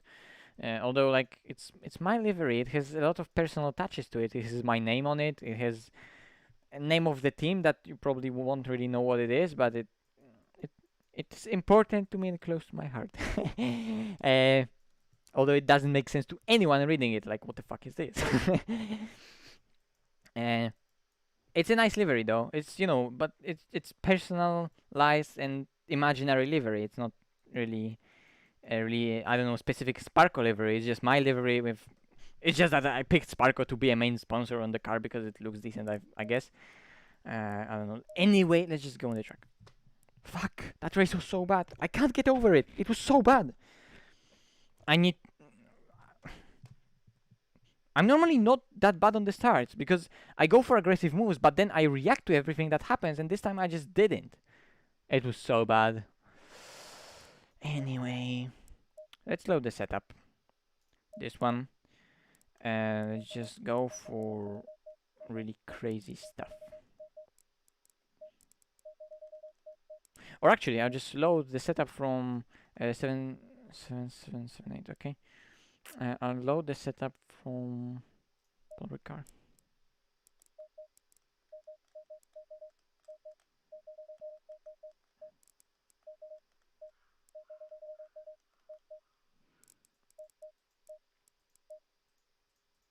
I doubt it will work, but maybe it will. Who knows? Let's try it out. Okay, Spa. Well,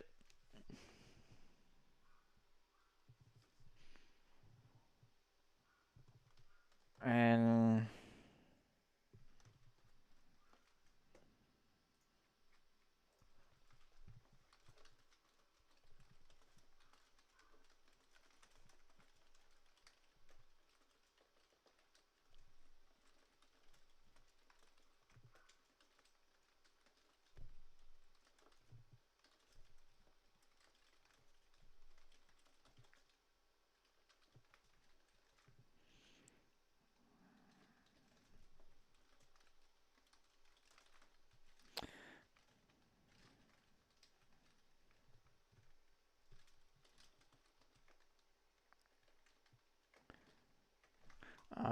actually,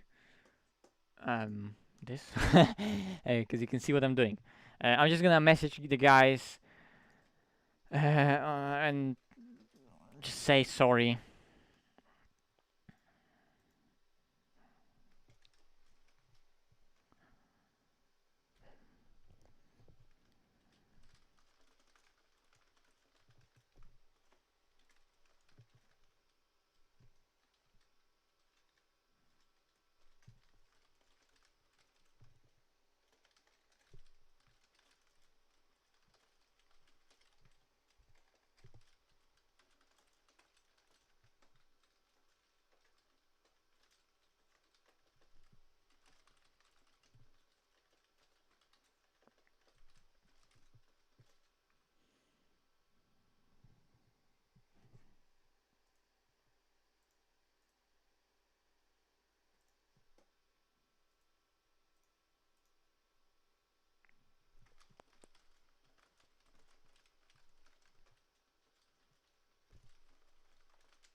Okay.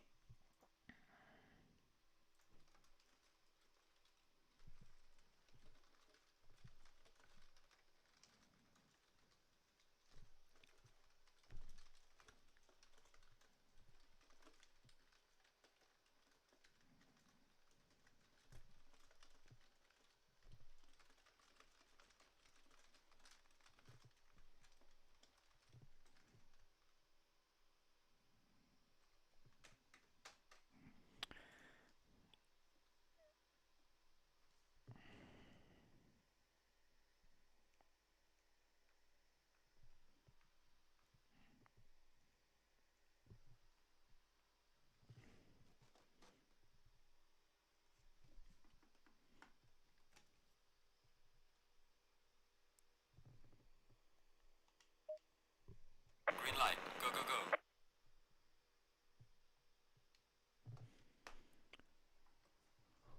Oh, guys, that was so bad. That was so bad.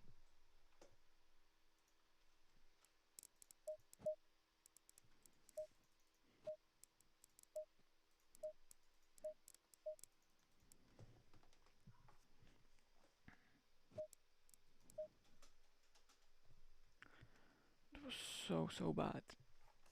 But let's do some spa instead, because why not? It's spa 21. It's spa 24 test day, so let's do spa.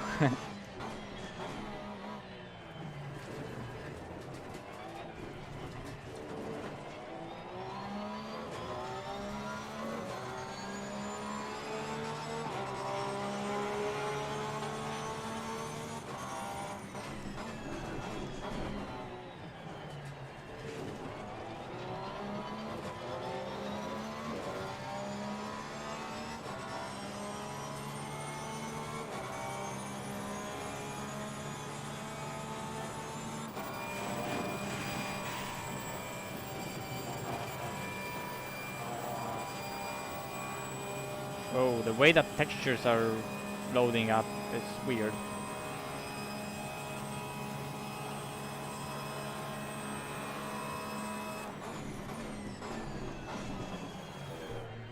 Like, bro, like the track is empty. Like, shouldn't there be like a stand there? Or what? Like trees or something? Oh yeah, there are trees. Bro, the render distance is set so low, and spa seems to be so broken. What?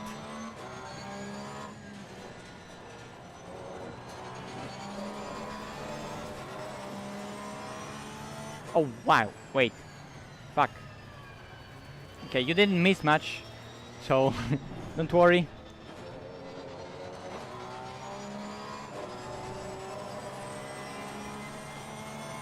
Yeah, now you can see that it's totally broken, and like the various things on the track are loading up so randomly.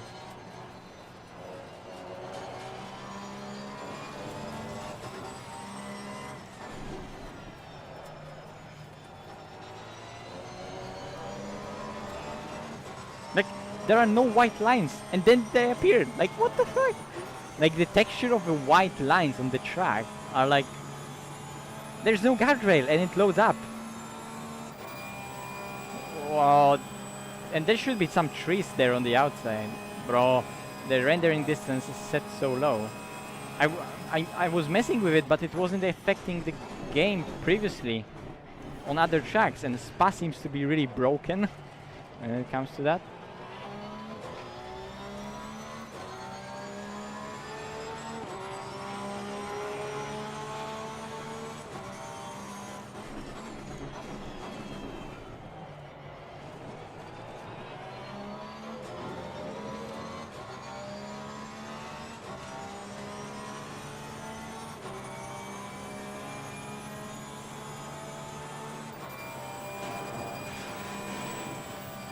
Okay, that was bad. Left time is invalidated. Please try to stay on the track.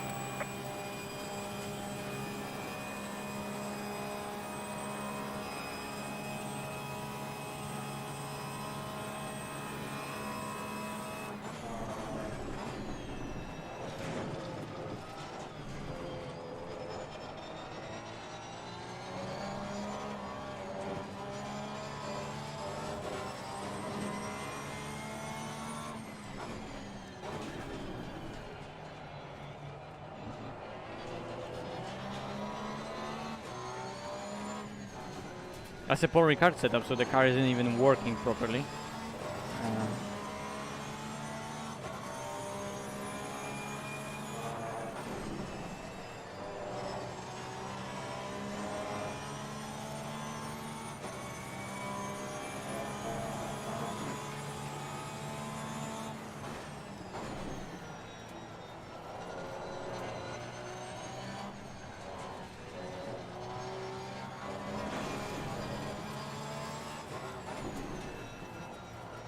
Surprisingly drivable though.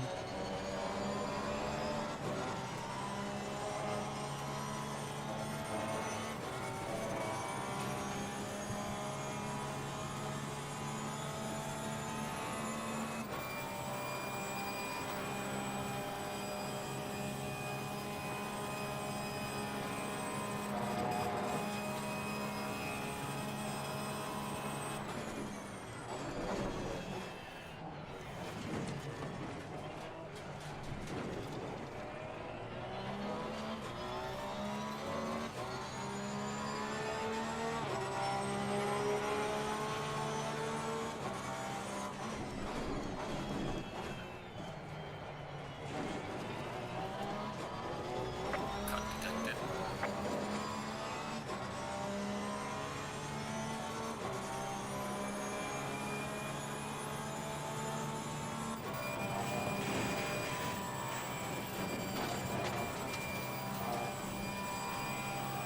Whoa, those textures and objects are loading up in such a weird way. Where are the guardrails? Bro.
It understeers on throttle, Validated. He's trying to stay on the track. but at low speed. So that's interesting. Then it oversteers on throttle, high speed.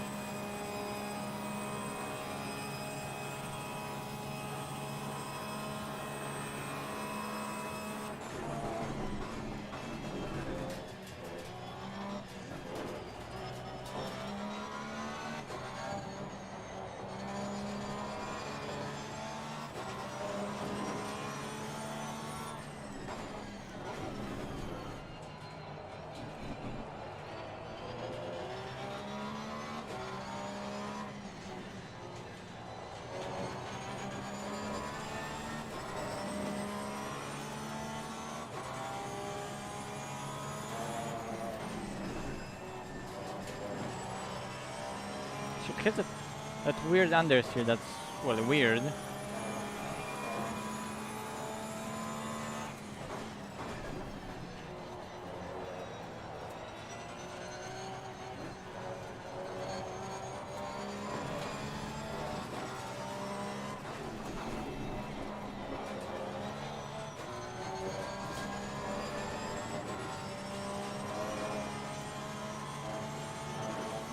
There's a lot of like playability with the setup.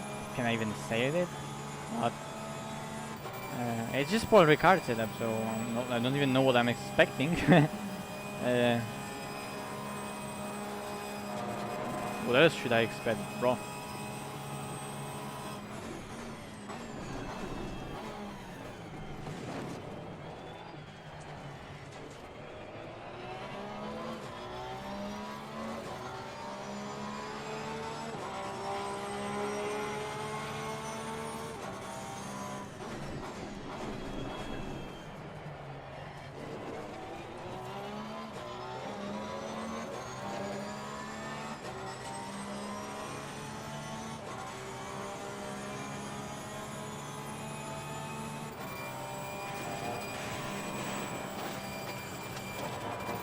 Whoa!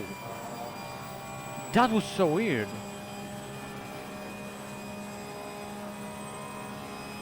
That was interesting.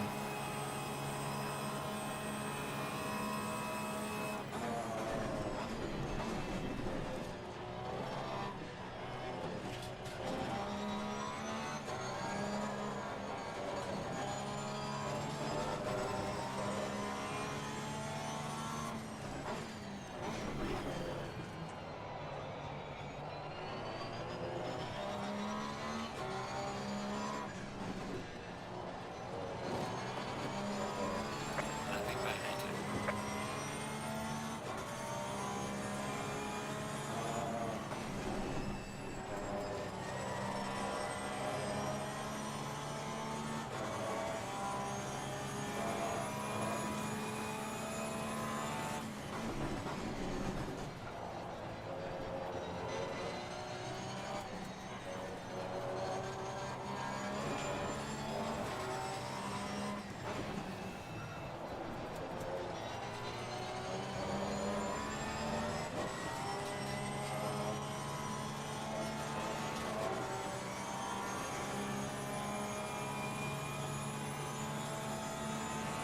One thing is certain, it's fast, that setup.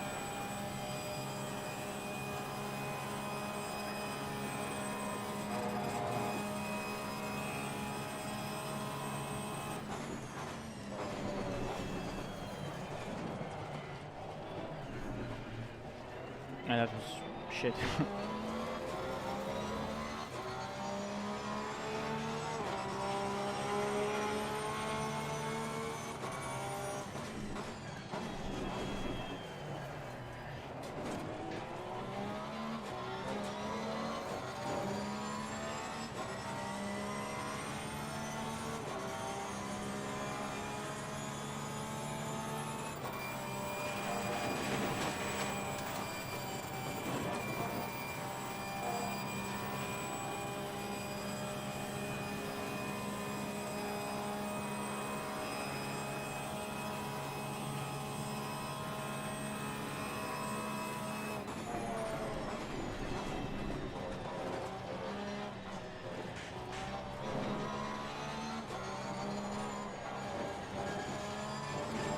Nothing but native.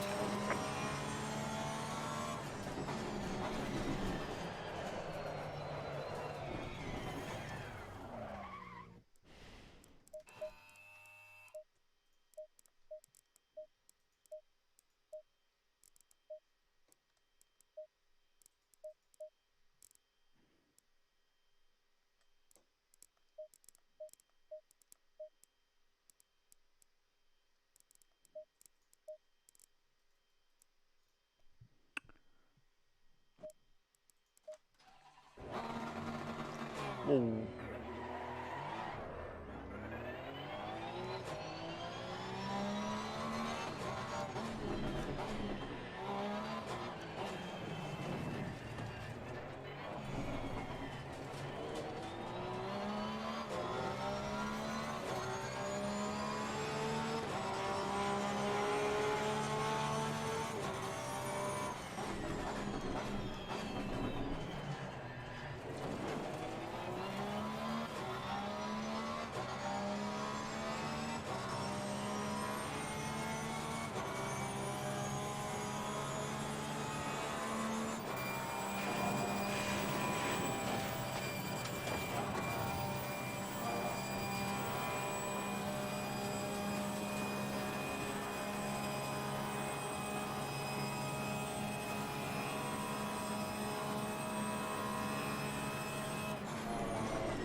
That was also bad.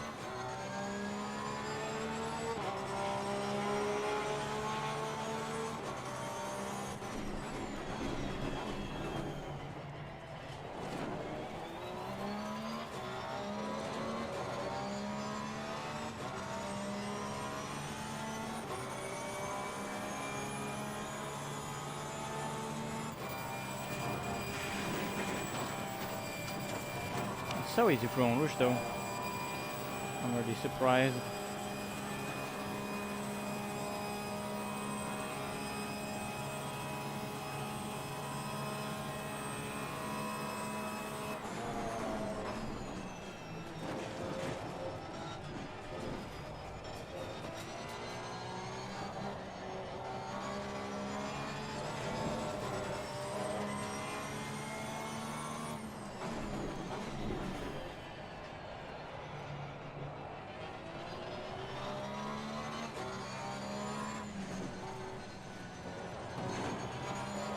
I've been validated.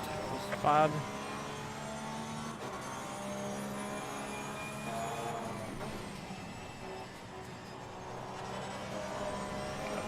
Just also bad.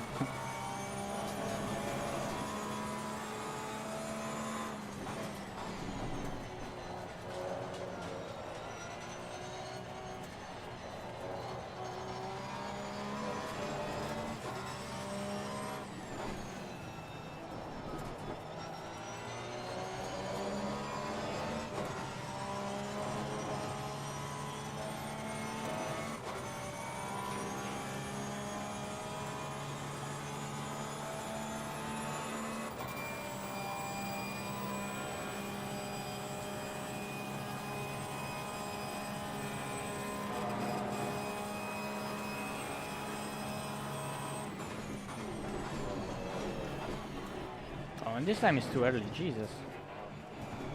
Yeah, I'm sure you can brake later than that. Just once I braked later, for some reason that one braking zone was really bad.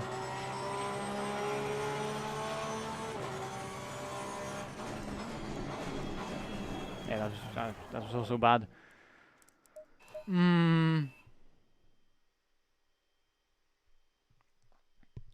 Yeah, basically. You can do that with whatever setup you want, and there are many good setups, so it's really up to you, whatever you want to do with the car.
That was really bad at all levels.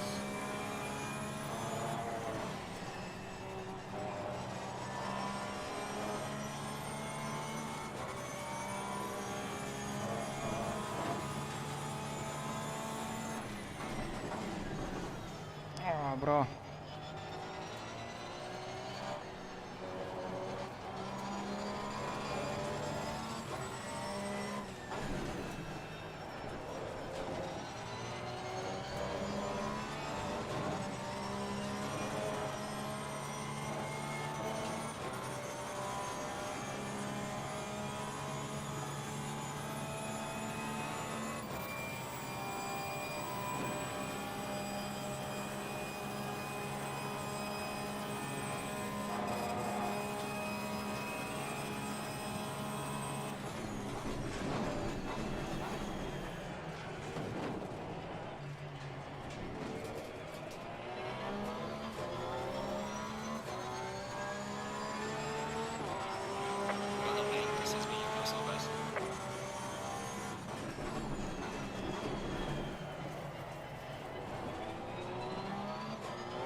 Yes, it's very sensitive.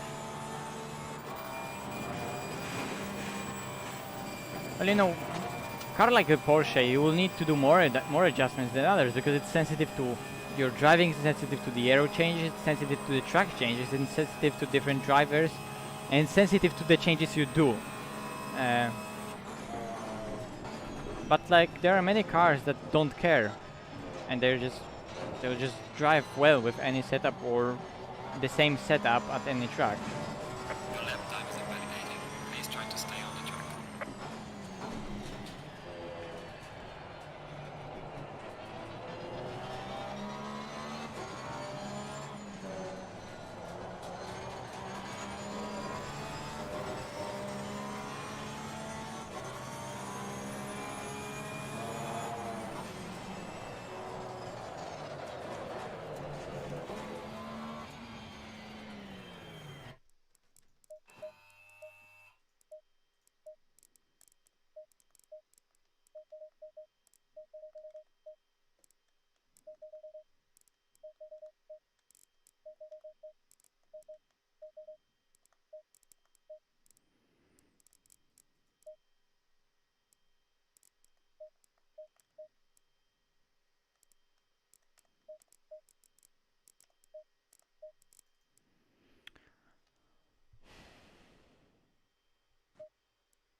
Yeah, for example.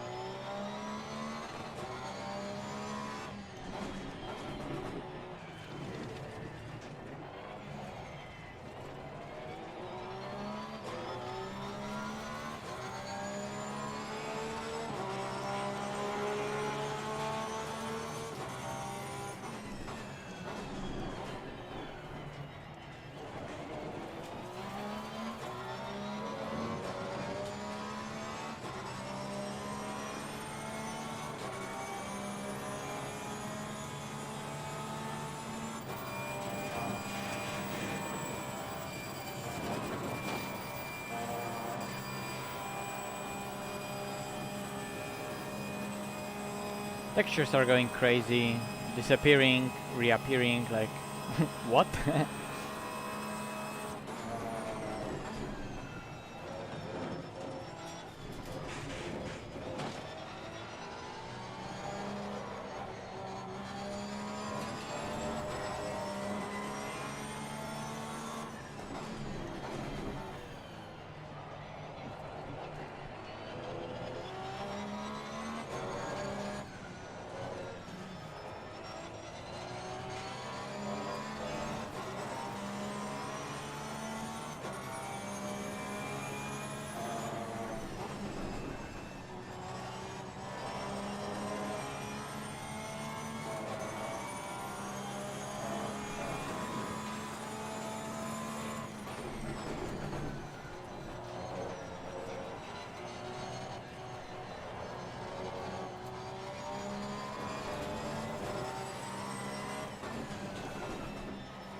Oh yeah, I was about to do something with it. I don't know.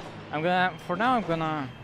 Should we go to RaceRoom? I have never driven a RaceRoom properly. I don't have any like proper. Um, I don't have any content bought, but there are more testing tracks. Should I go to RaceRoom? I have never streamed it, so I don't know how that would do. Uh, we could try.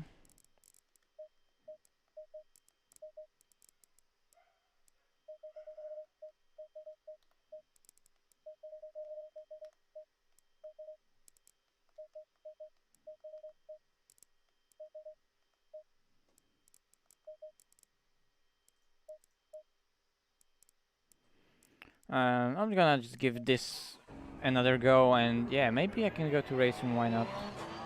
This stream is just all over the place.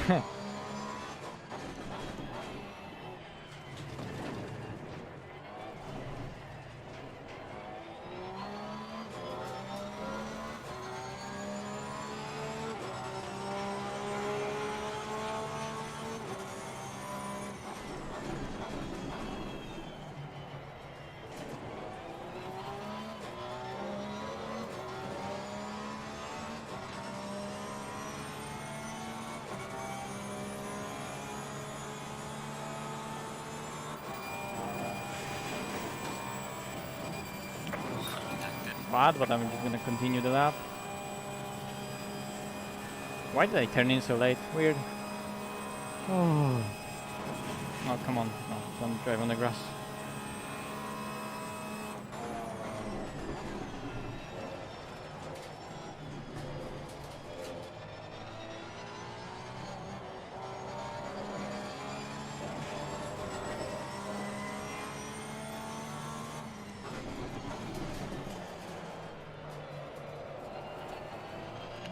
Horrible. That was even worse.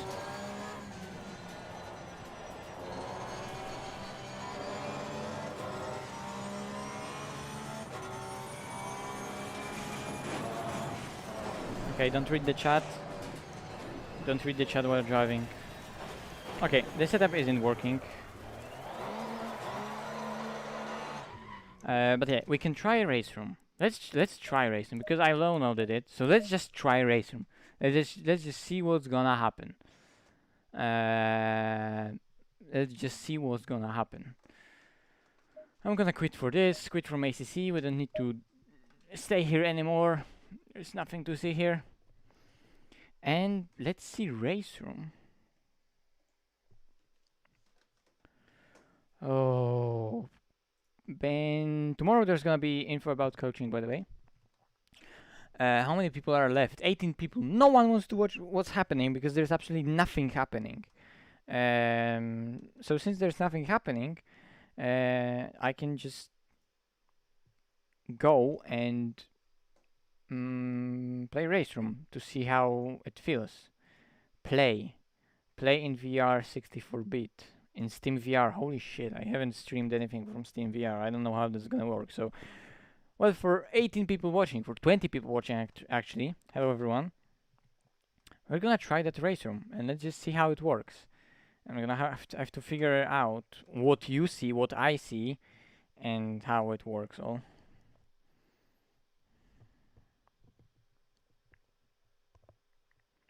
Oh boy. How does Steam VR work? Well, for sure it works somehow. I haven't used Steam VR for such a long time. Okay, I think the game is launching. Why was the race today so shit? Whoa.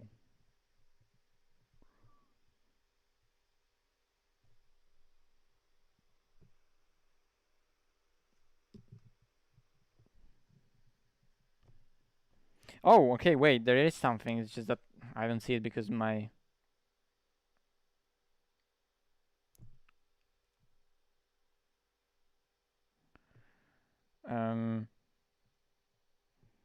reset your position.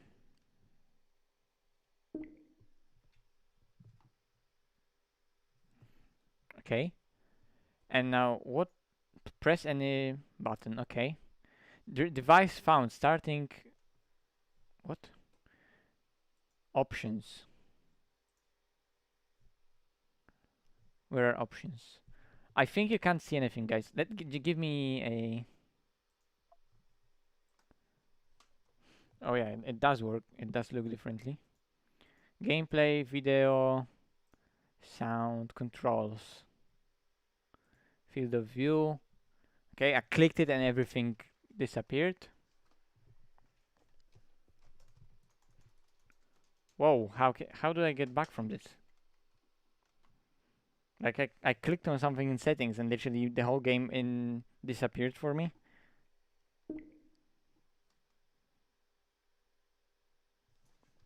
I think I need to relaunch that.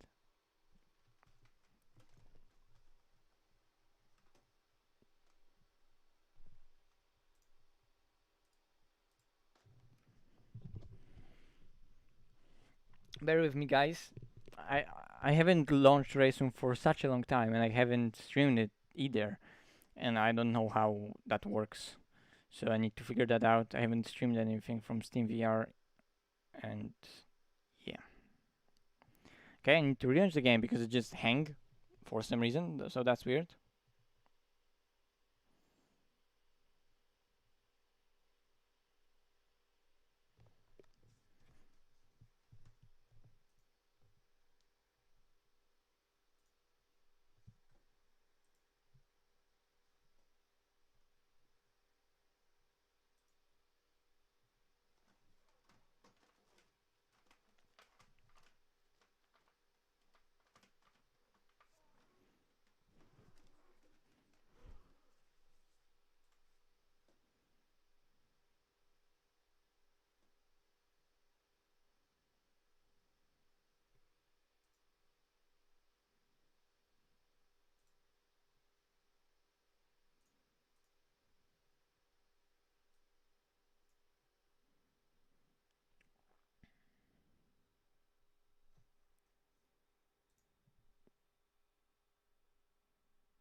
Okay, also the question is, how can I stream the game to you?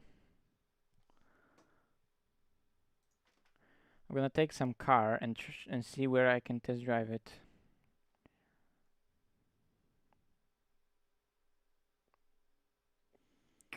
Well, there's only one car we want to test drive, and it starts with P.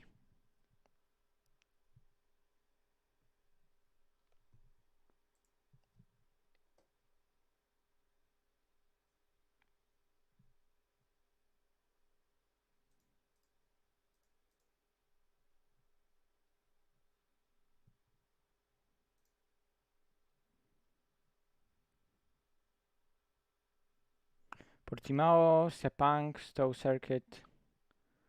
Um,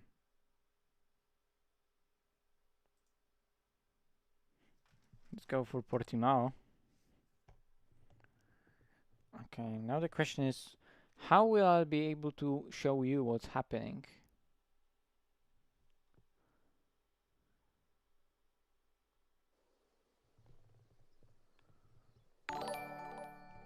Okay, hello, thank you. Drive. Oh wow, okay. So it put me into the car, but now the question is, how can I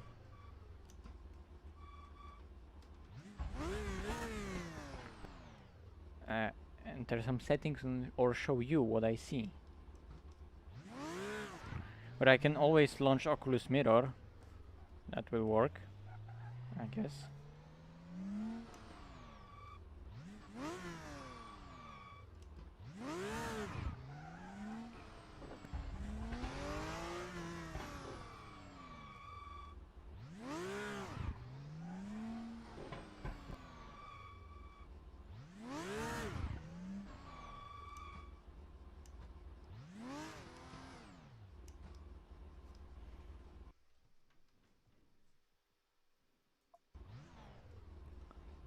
Now what's the button to reset the camera position?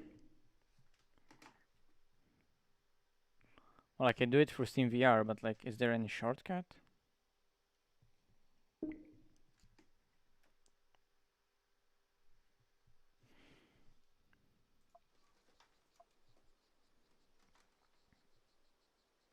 Now, where's the FFB settings? There are literally no FFB settings. Controls.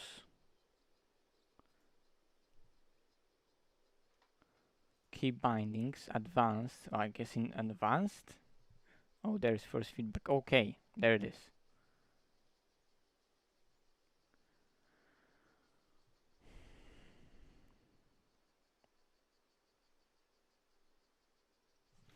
Okay, I'm gonna do it in a way that I'm gonna launch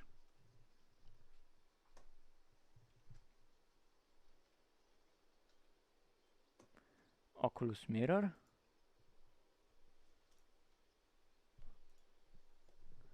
And now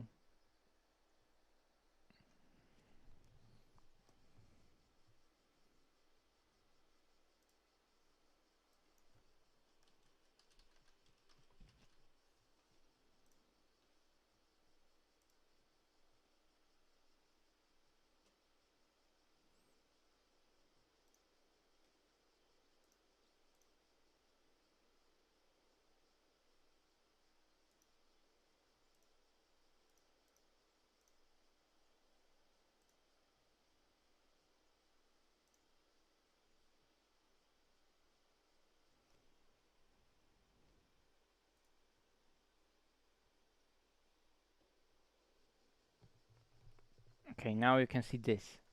Let's leave it like that. If I go to back to RaceRoom like this, can you see still the Oculus Mirror? Yes, you can. Okay, let's leave it. Let's just leave it like that. Although I can maybe click fit to the screen. Wait, where is my mouse? What happened? Now my game totally broke.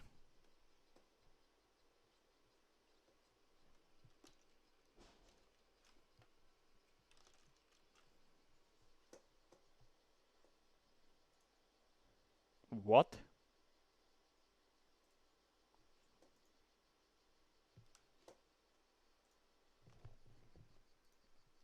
Like RaceRoom, what is it? Cause that's just broken. Okay, I'm just gonna relaunch that again.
Fuck my life. My microphone was muted. For fuck's sake! Why couldn't anyone mention that? It's just Mopar who came here and finally, oh, maybe his mic is muted. Yes, it was.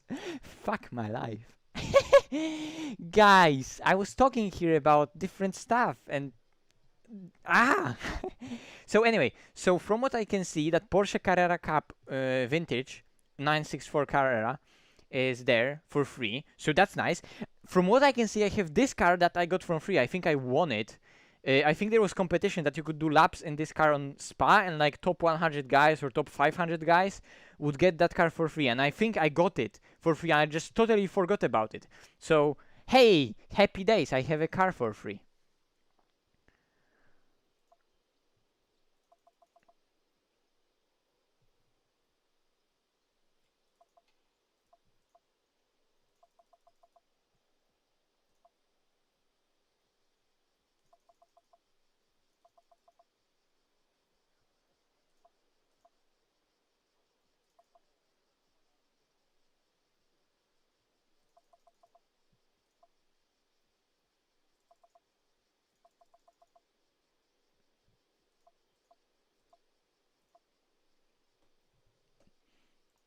Let's go.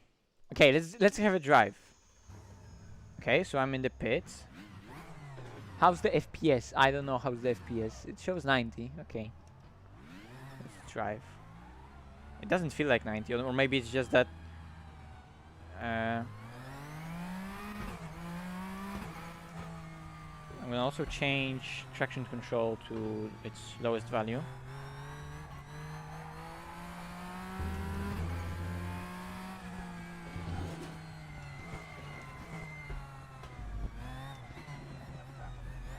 It's mid-engine though.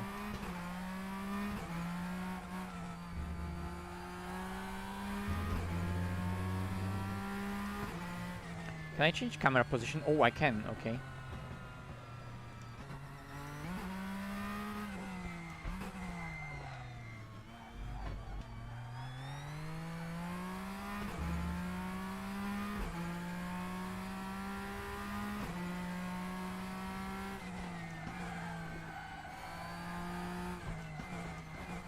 Okay, is there anyone who knows RaceRoom setups? But it feels nice.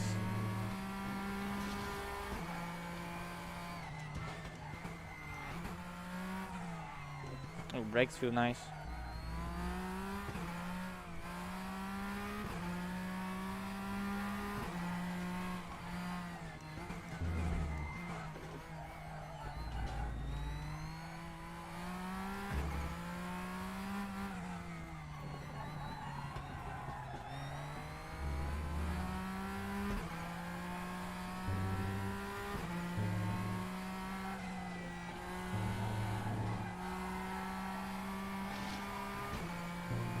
Okay, I think I need to wait a bit more on the throttle there.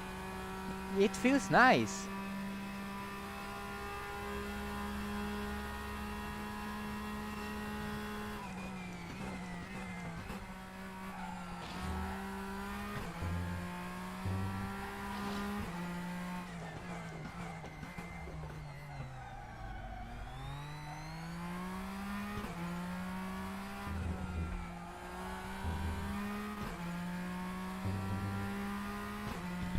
Whoops, sorry.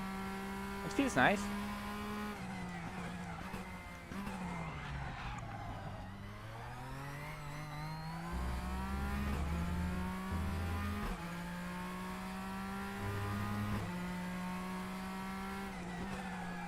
Also, like, you know, guys, that we don't have Portimao in ACC, and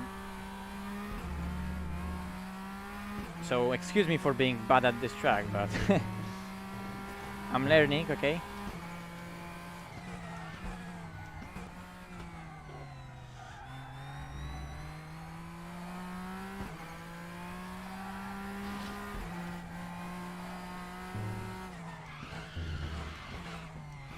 Okay, I just locked up.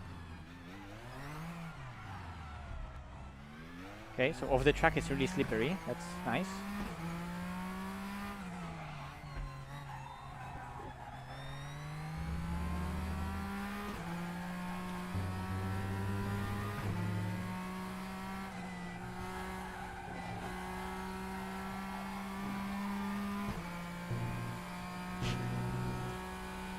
What happened with the race at Imola? Well, you can go back on the stream, but it was really bad. I don't want to mention even that. I fucked up a lot.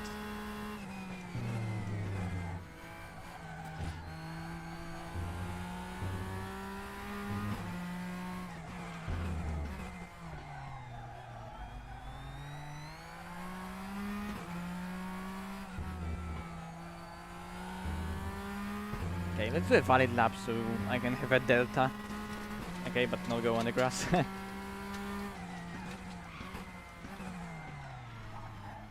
Oh, the rotation. It's nice sim. I just never liked how they were selling it in those bundles and everything in separately, because if ultimately if you want to do a lot of RaceRoom, it's gonna be expensive if you buy everything. But it's really nice. It's just that I never was really into it, and of course ACC being mainly my thing, I really like it. But RaceRoom is growing now, and it's growing really nicely. It's great, has great online racing, great car and track selection. So it's really good sim, and it's growing. So it's nice to see Sector 3 in recent years, in recent months, doing a lot of changes to RaceRoom and really improving it, because it really did improve. So guys, what's the Kevin Estre time on this track? What was that lap that he did? I don't remember.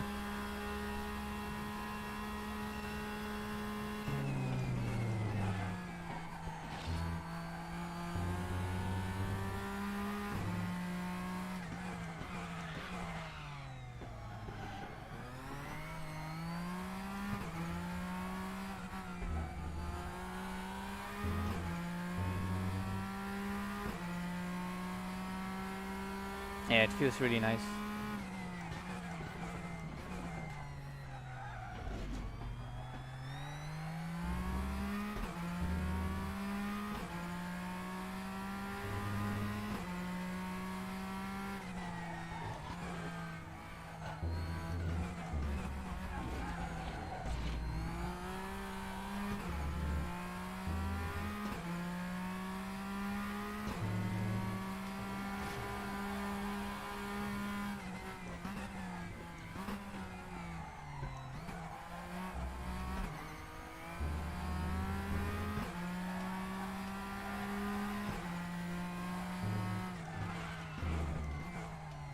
Curb was slippery,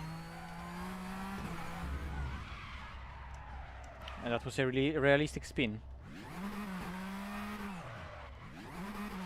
RaceRoom feels really good. I'm really impressed. And also, can I get like an FPS count somewhere here? He did 140, okay. Can you get like a leaderboard somewhere here or something? Like a ghost of a really fast lap?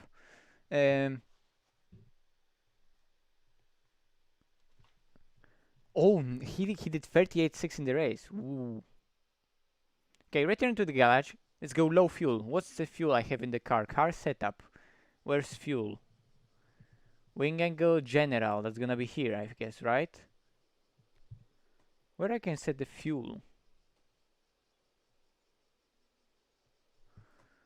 Whoops. I clicked something. Steering rod. Driveline. Map 3.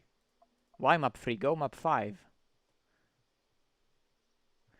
Oh, I can change the final drive so the final top speed is better. So yeah, let's change it. Preload. Do I want to go lower? Do I want to go higher? A bit higher. Where's the fuel? Where I can change fuel?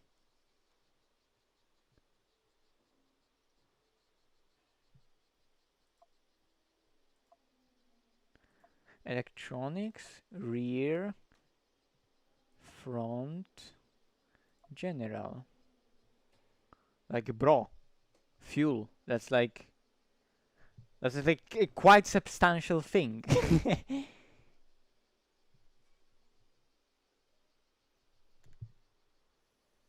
I'm technically in practice mode, so... Or maybe the fuel usage and tire usage is off, or something like that? I don't know. I'm gonna go do 3 more laps. You say F7, F8, F... Oh, F6, I press something, F7, F8, it doesn't work. That's probably... I'm probably would need to go to like a hot lap mode, right? It's in general normally, well it wasn't in general, so probably I'm in some mode that I have tire usage and fuel usage off, because it's a bit blank. Yeah, it's blank on the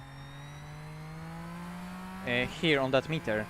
So I have unlimited tire and unlimited fuel. Okay, let's do some laps with it still.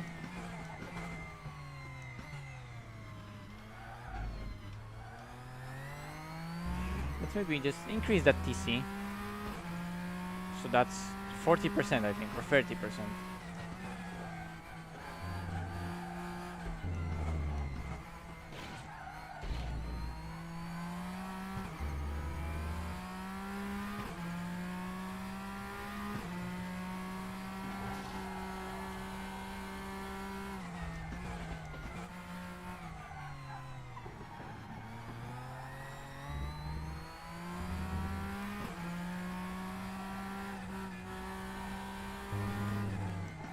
So here, go off that curb and then brake.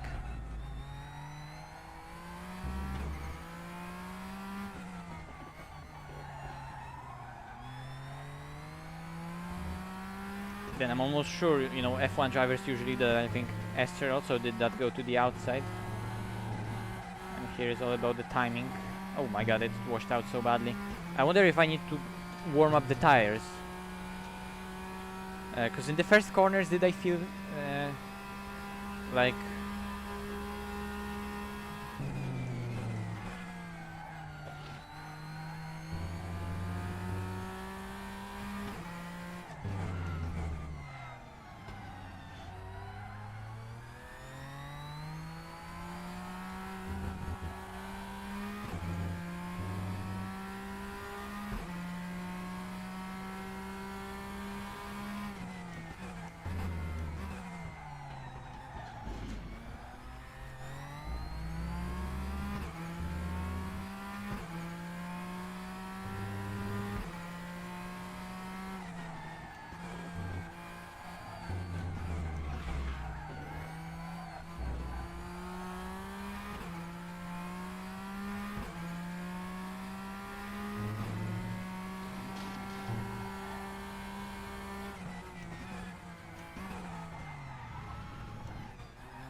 Oh yeah, there's still camber in the road here. Okay, now I get it, why they drive around the outside like that. There's so much camber. What did I do to the car that it underseats like that? Bro. Yeah, it was just... Bro, I was so pissed at myself because that's all my fault.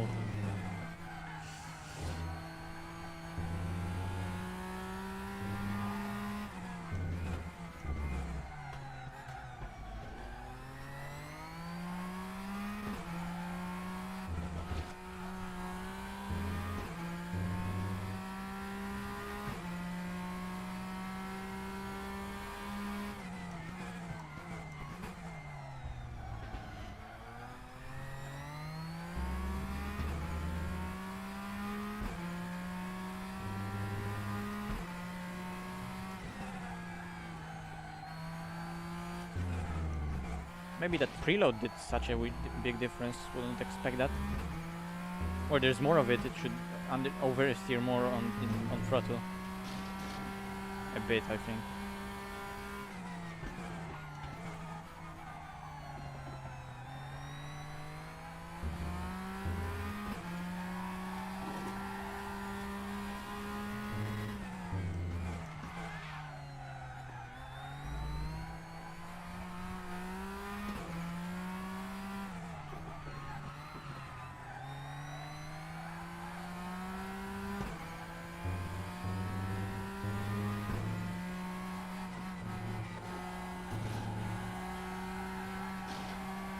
it bottomed out. Now this lap again will be invalid because of last corner. I can't even do a valid lap and see what time I'm doing. Because every single one is invalid. Same.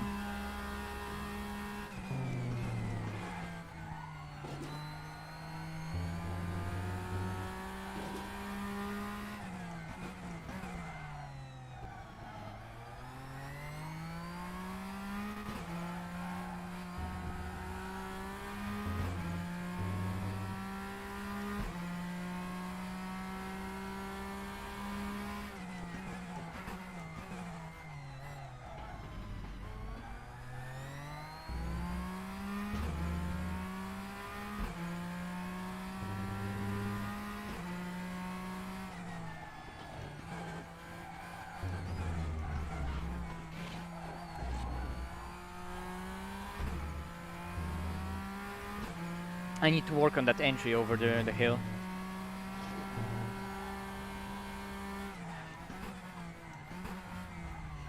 And it's so hard right here.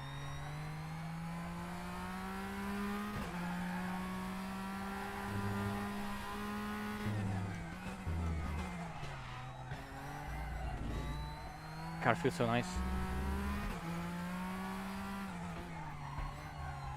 Well, it's mid-engine, so it feels like a mid-engine now. I don't know if it's warmed up and it works better, but it feels nicer. Okay. I'm gonna do it like that.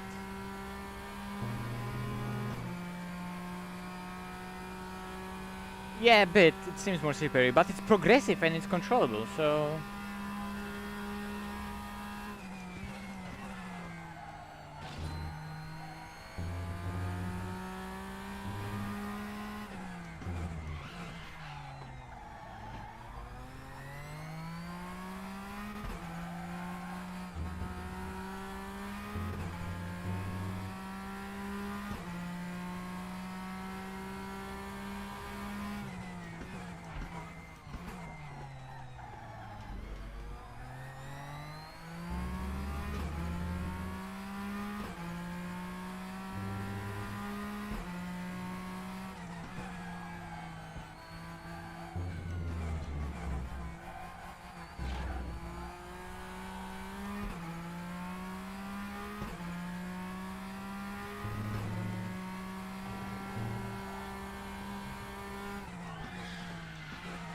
No! In RaceRoom, the annoying thing is that when you invalidate the lap, the counter stops working and you can't see what time you did. Like, I need to avoid those curbs. Oh, guys, I'm having such a tremendous fun here. It feels so nice.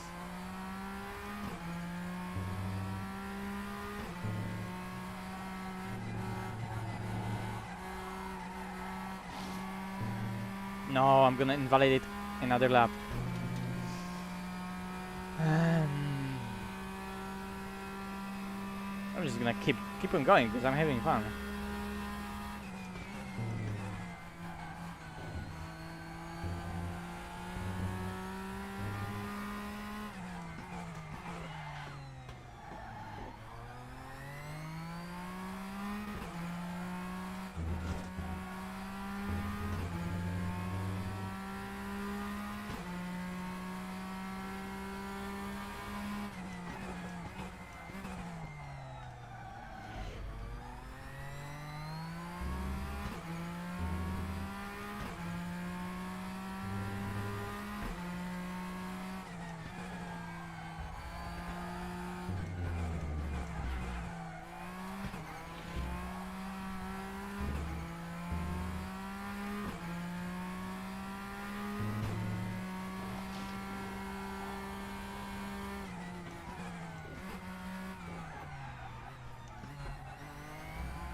Need to be way smoother there.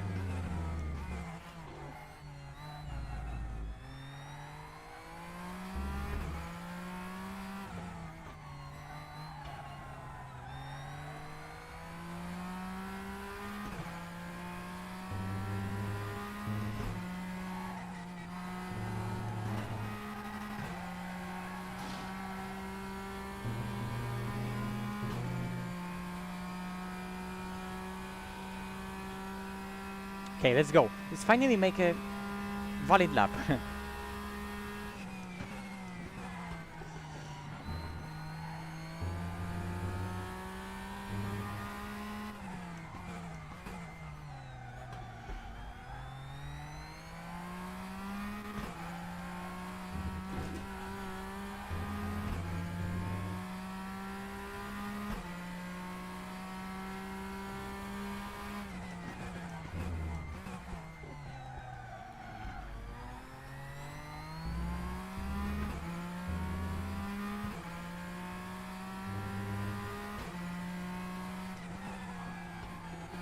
Oh, that's a curb. Oh, wow. In ACC that would be such a death, and here it like cleared it. Interesting. Didn't even lose much time.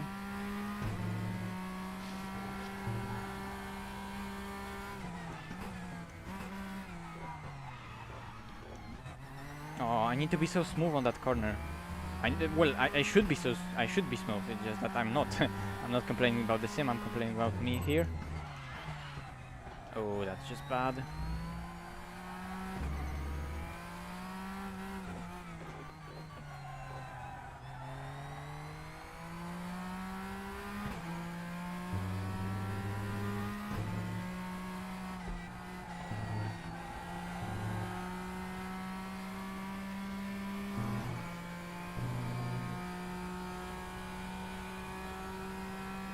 Yeah, it really is frustrating.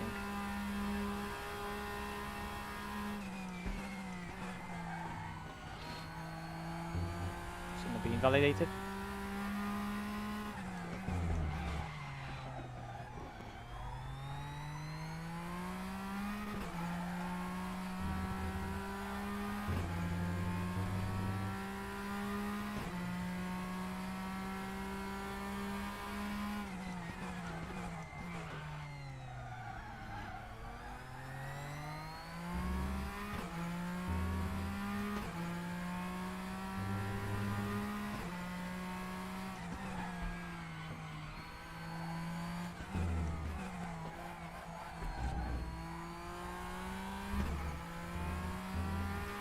Yeah, the outside there is slippery. I think I need to avoid it on the exit, just because of that slippery surface there.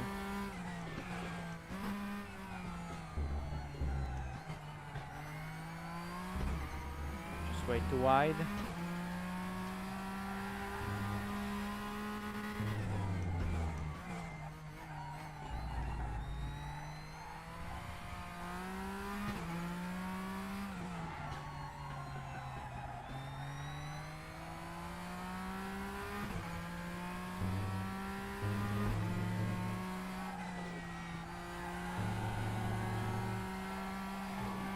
No, understeers.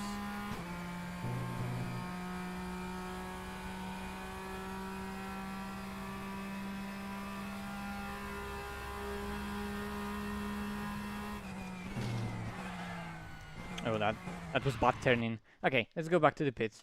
So there is potential for the 39. Let's go to those different modes so I can see the leaderboards and stuff. How does that work in RaceRoom? Single event, no, leaderboards. And now I can check.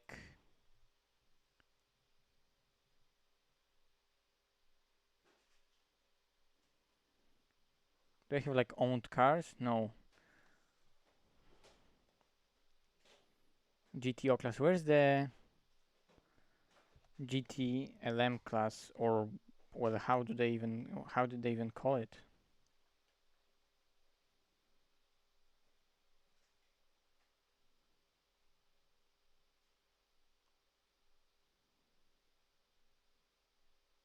Okay. There's only one car.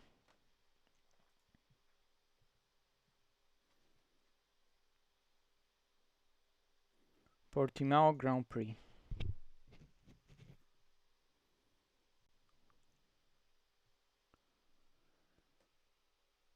37.8 by someone, but then the second place is 39.4. Well, I can get quite high on the leaderboard here. Launch leaderboard challenge. Let's fucking go.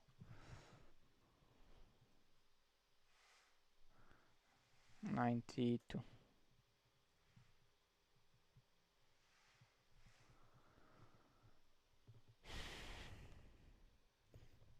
Oh, I forgot to change graphics.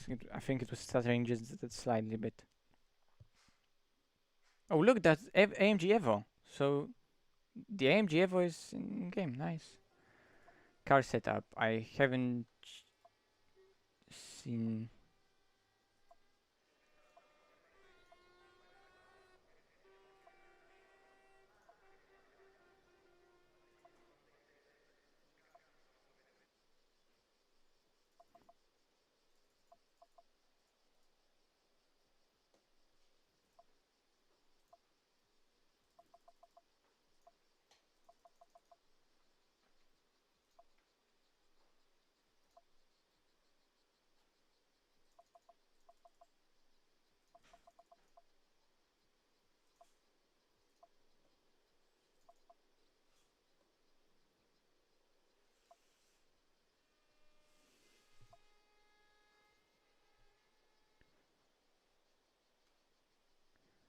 Do you have this? Do you have the same loot file like in? I don't use loot file. I'm just going with standard FFB and it feels nice. Like this feels similar. Is the game suddenly running smoother? What? This feels similar in FFB to my ACC with loot. But I haven't used any loot here, so.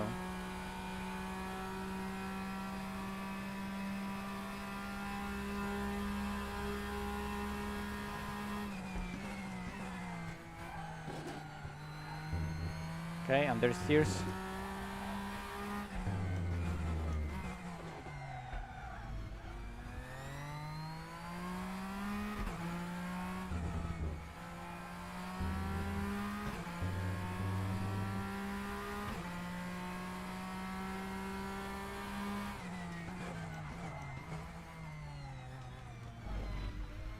I think I can smash the brake even harder on some of the braking zones.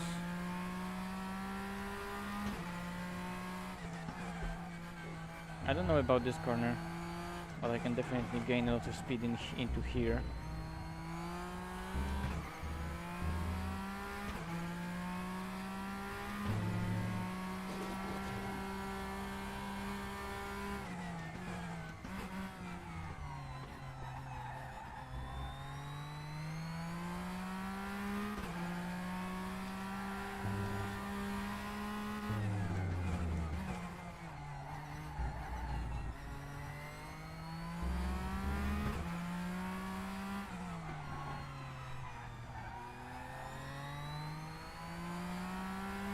No worries.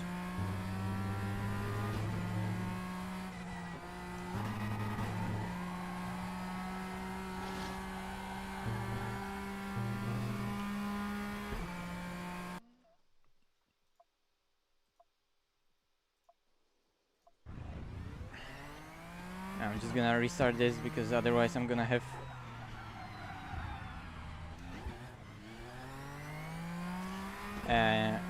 yeah, I want to have a valid lap because what? Left the track in valid lap? Fuck off. Why?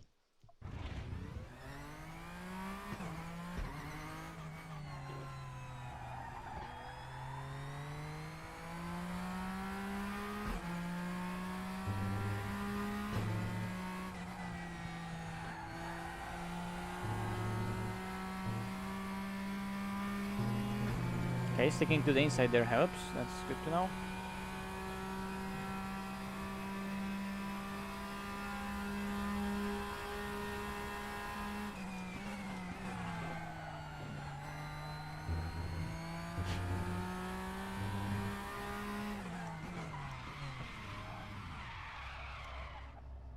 Yeah, that was me trying to be harder on the brakes.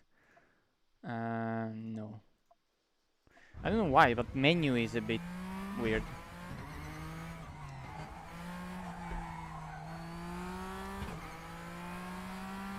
Oh wait, traction control.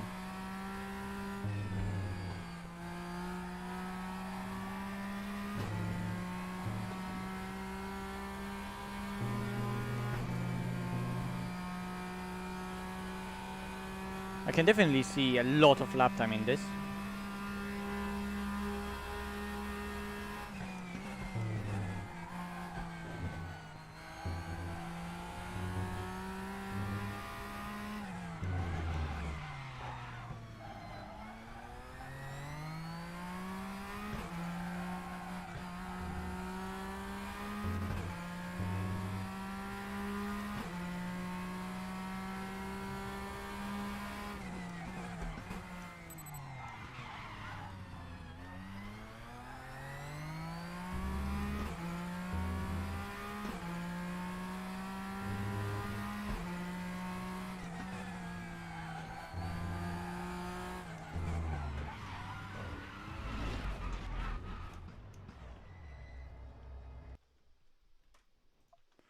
I fucked up something.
Bro, why does it do that?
No!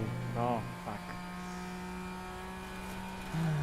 Yeah, 140 is nice, but I can go faster.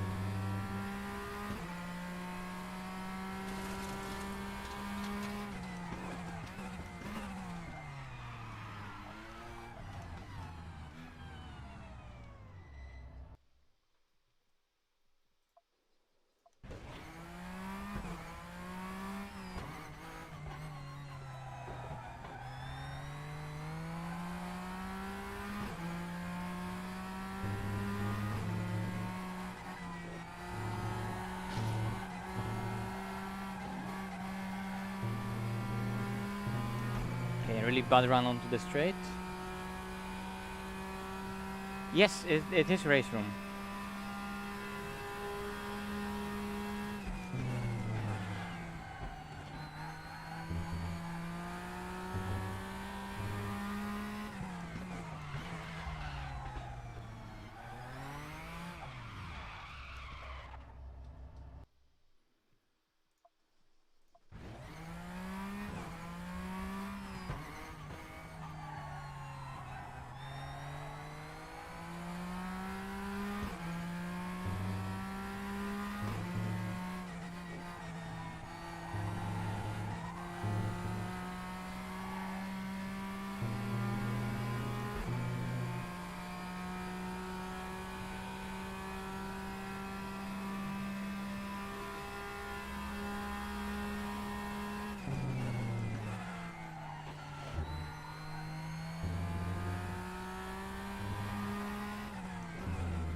Yeah.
Next lap is always. Ah, return to invalidated laps in RaceRoom are so. Like, I don't care about lap time, but I want to see at least lap time that I'm doing. And if I invalidate the lap, it immediately stops the timer. It's so stupid.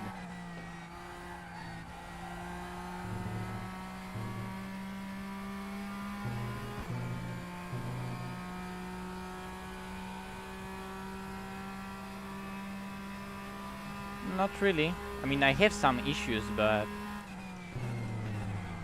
I just compensate by running really shit graphics.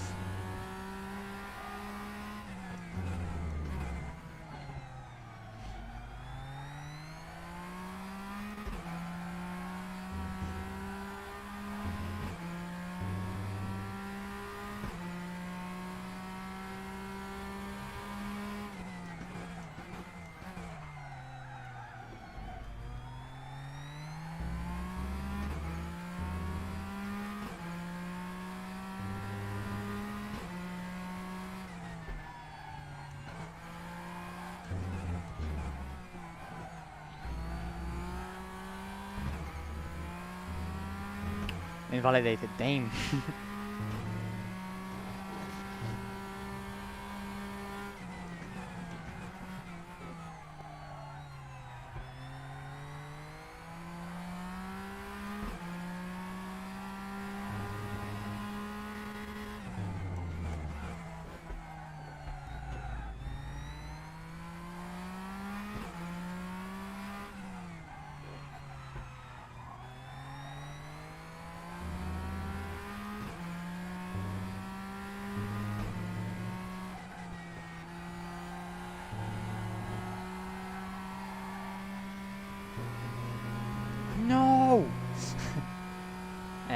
those are medium settings, but I think with more cars on the track, for comfort I would lower those.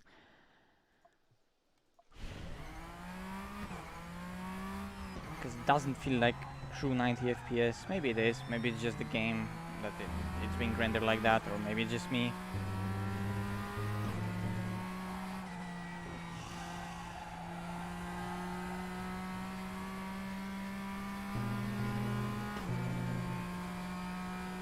I really like it. I just came into the game and it feels natural to me. So, and previous ones weren't fully, like, you know, natural.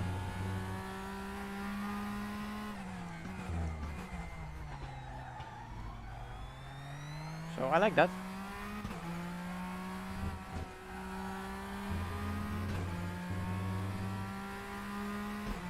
It's RaceRoom.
Well, it depends what laptop it is, but of course in VR it's really difficult, but...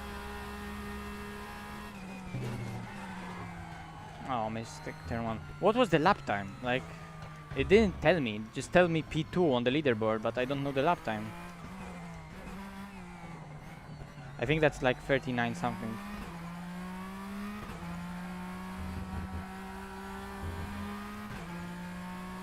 Anyway, let's go and check out something else. Because this feels nice, but come on, I'm not gonna hot lap. What was the lap time? 49. Ooh, 49.1. That's a decent lap time. So there's a 48 in it for sure, and a second with a setup. Boom, 47. That's yeah, that's a decent time. Like second on the leaderboard. Quit. Let's go and drive something else. I want to explore the game. Single player. Practice. There was that Carrera Cup. I want to see that. I want to check out how the Carrera Cup handles. Show me some nice livery. What should I pick?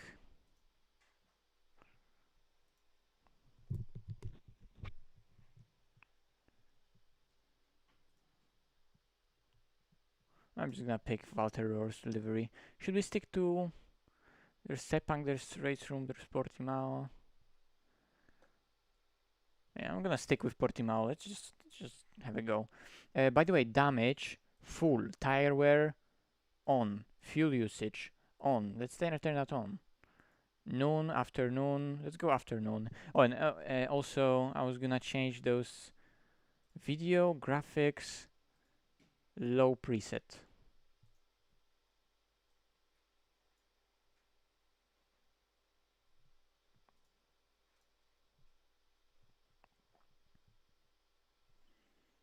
A low preset. Let's see how low preset looks like. Yeah, I guess, but I'm not gonna buy anything for now, at least. Maybe when there's gonna be a discount, I'm gonna buy entire bundle or something like that. Also, can I use my H shifter? I should be able to use H shifter. I'm gonna test that if I can get it to work. Whoops, sorry for those sounds. What's my favorite circuit in the world? Oh, that's a hard question. I don't know. Maybe Nordschleife? Nordschleife is definitely something. What else? Press any key to continue, so let's continue. Drive. Oh boy, the steering is so heavy, and of course the and the animation of the steering wheel only goes to 180 degree, but we can work with that. No, my edge shifter doesn't work. I'm now changing gears with pedals, with paddles. I can change camera position a bit though, so it's not as awkward. So let's change it. Let's move a bit to the front and a bit up because I'm sitting in a weird place. Okay. And let's check out that edge shifter. So brake, clutch, throttle. So clutch works, steering works of course. Controls.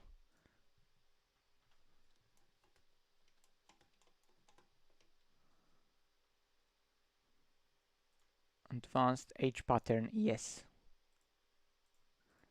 Can I just drive? Oh yeah, it's already synced. There's no 6th gear, there's reverse, it works. Okay.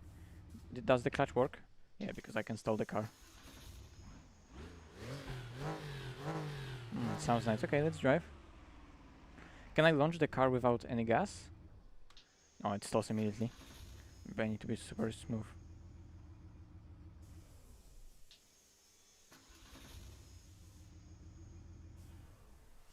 Oh, it moved.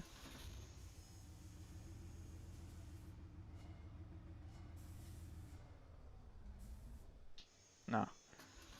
Okay, some road cars you can start with only clutch. But only little gas and it already works. Okay.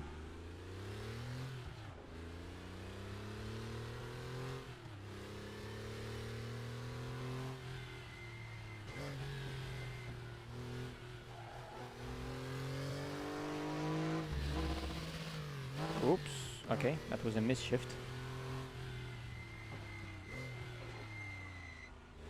Is there ABS in those cars?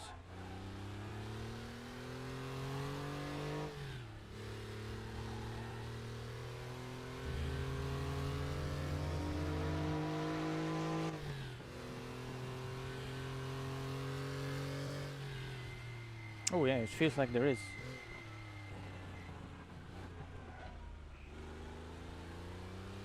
Really natural 911 rotation there.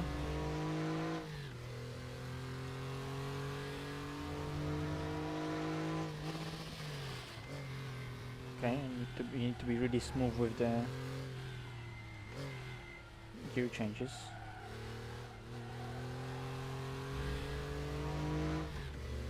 Interesting, I can't get any on throttle rotation with it, but on off throttle it behaves like it should.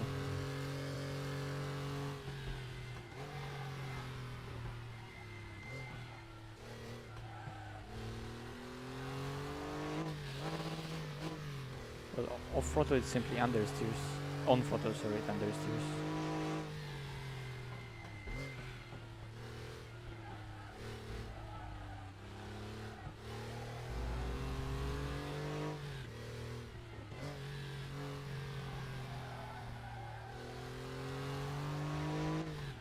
Yeah, so I need to be smoother on throttle.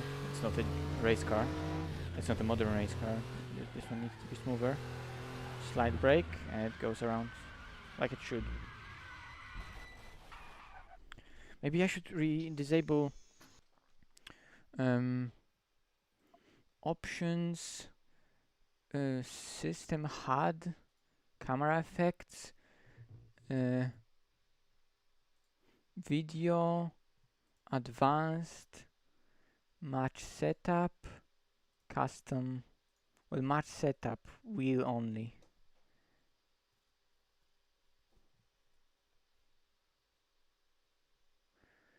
Customize the wheel rotation animation game. Full. Match setup. Wheels and hands. Okay, but this one goes only to 180 degree.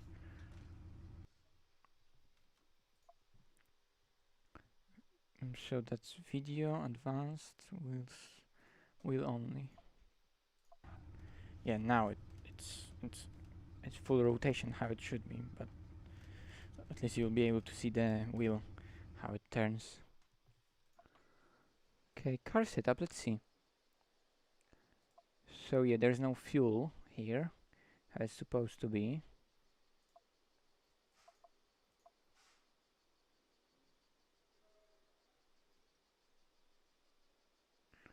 So we can change tire pressure, we can change camber, and we can change anti-roll bars, right? Yes.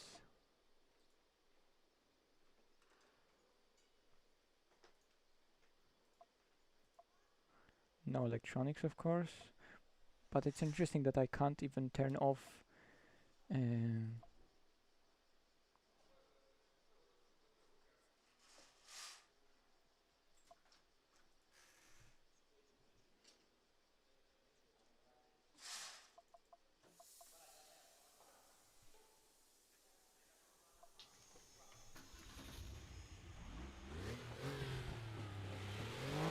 Yeah, I don't have Nordschleife though. But oh, I can imagine it being really fun.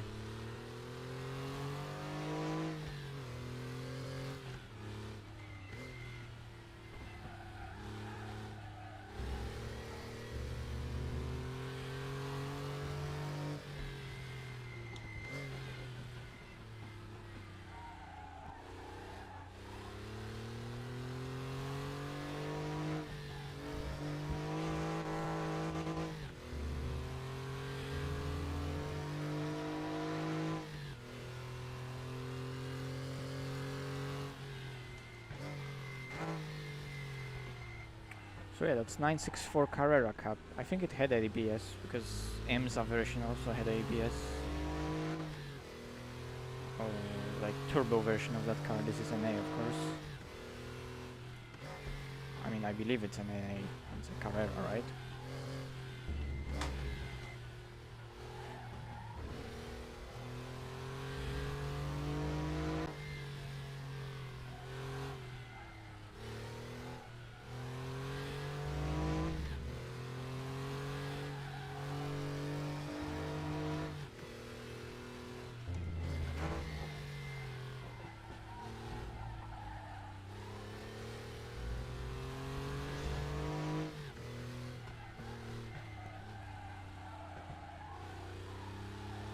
It feels so nice.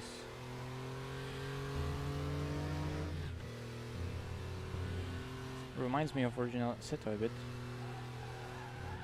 Well, because of course in ACC we don't have cars like that.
Oh, it's a corner that you have to wait on the throttle so long.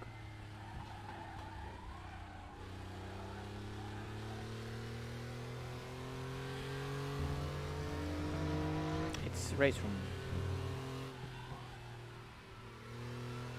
Ooh, the rotation there.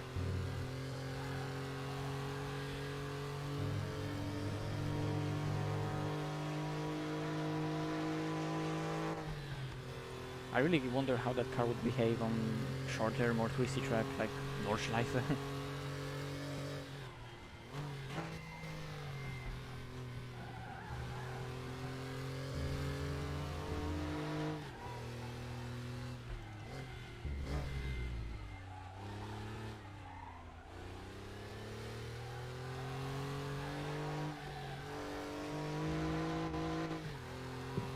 I want to oversteer it on throttle, but it doesn't want to oversteer because it's a 911, it has so much traction.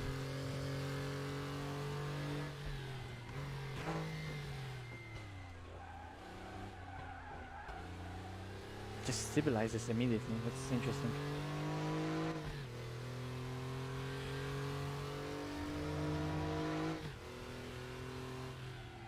Because on brakes, yeah, it oversteers like that. I mean, oversteers, rotates. It's just a rotation. But on throttle, really when it goes over the limit, but you can't really force it. It has too little power, too much grip. After all, it's like those are like slicks on a vintage car, so you can't expect it to power slide. But it has this lovely rotation of throttle, how 911 should. Right, so into the corner and then off on throttle, it understeers. But off throttle, it rotates into the corner like a 911, and on throttle, and just understeers. So here I just waited with the throttle and the camber in the road, helped it turn in, and here again, off throttle, and it rotates, and then it just goes, because I pressed accelerator, like, for no apparent reason.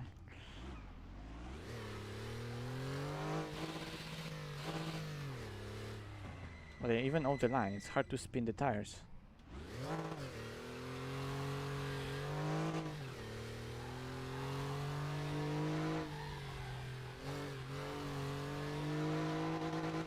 But it's really fun to drive. Can I put it into the reverse? No, it doesn't let me. It just damages the car. Naturally. Okay. Good to know that that's how it works. Let's check out other cars. What other cars I want to check out? Yeah, well, going off throttle would do the same, just downshifting. No, I wanted to do that on throttle, not off throttle. Off throttle, you can control it way better with brakes and weight transfer rather than engine braking. So I think I need to go to the store and pick a car for a test drive, because now we can just test drive the car on Portimao, which is nice. And maybe let's go with a GT3 car so we have some comparison. But I don't want to go with the Porsche because I know Porsche feels a lot different and it's really specific car. Or maybe Cup car, yeah. Let me see a Cup car though. Cup car from Carrera Cup Germany.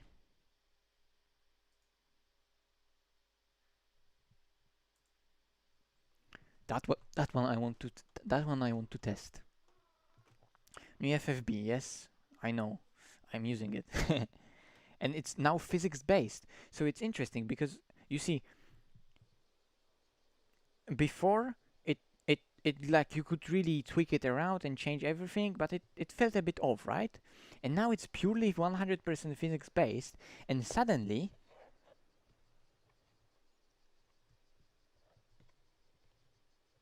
you know, come on, I have my own channel. I can buy the game for myself. I'm not gonna like try to get it from free from someone that doesn't work like that. Electronics, rear, sway bar, full camber, that's just Porsche Cup, typical. You can't change many things because it's just stock. But yeah, let's test the Cup car. Oh, the sound, nice.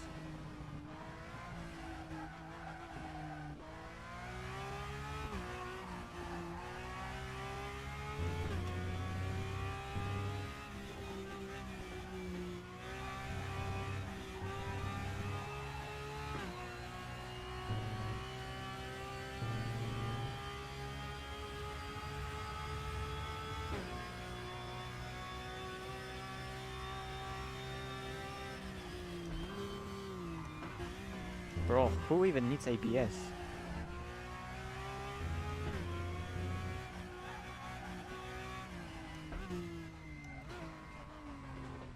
They can be also on different tires, right?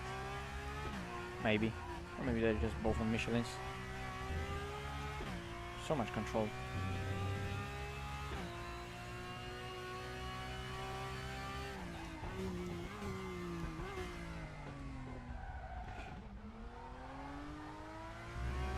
So much traction, typical Porsche Cup.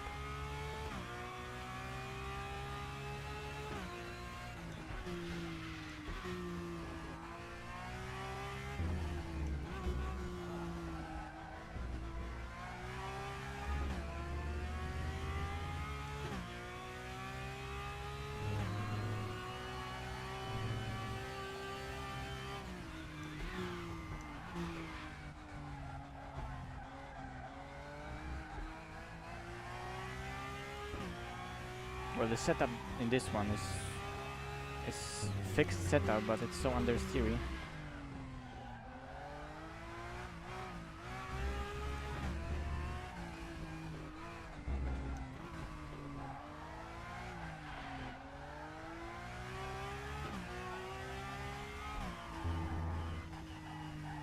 Like, look at the grip, Jesus. Let me change that. I should be able to change that a bit. Front, softer anti-roll bar. Rear, harder anti-roll bar. Wing, who needs wing? Less toe. Front, more toe. Maybe not that much, but full camber. Maybe a bit lower pressures. Rear, a bit higher pressures. Higher, bigger tires, bigger pressures. Let's see.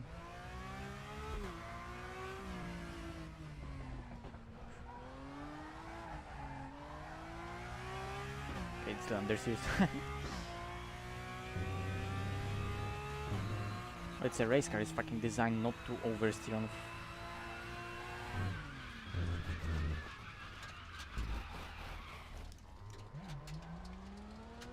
Okay. I'm taking it back. It feels so nice though. Also, I changed that force feedback to a bit lower. It's not clipping. So I can make it controls force feedback. This 100%, and this I can make it even non-linear, like 90. So more dynamic range. Oh, so much more feel in the middle.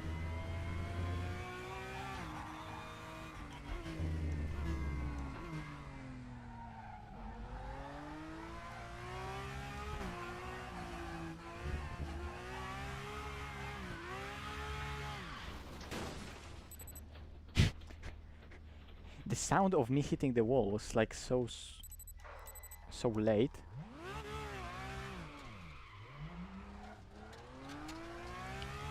So I see that RaceRoom is like over the limit, similar to iRacing, that when it goes, then it goes really. Although that's something that in real life also happens. But then it has a lot of playability below the limit. Then again, I feel to be fast, you need to be really smooth.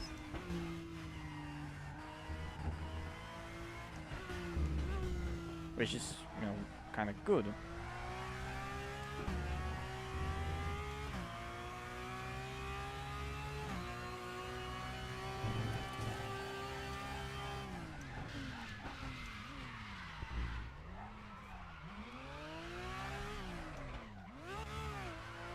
That's just me trying to throw the car around, right?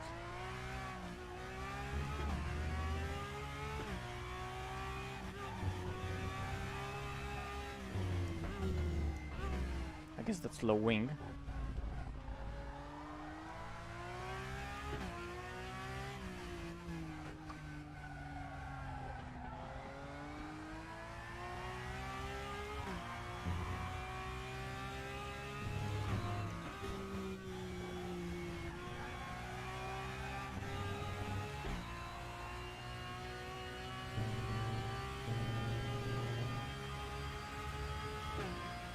Does it also go crazy in the straights? Yeah, it does. Power, speed, and fuck my life. Like this. Who in? I'm just not used to non-ABS cars, but that was just so stupid. Just slamming the brakes over the hill when the car goes light, and I was just like, oh, it went light. Okay, something else. Guys, what car should I check out?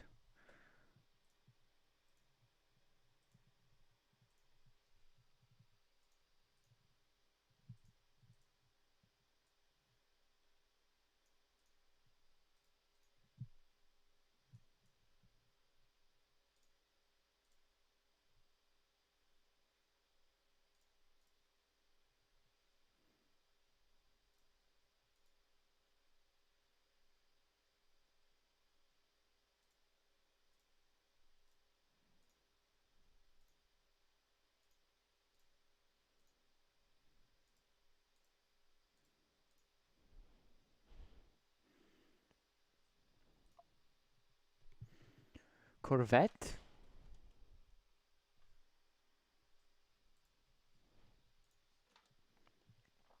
The old one? No, I don't want that old one.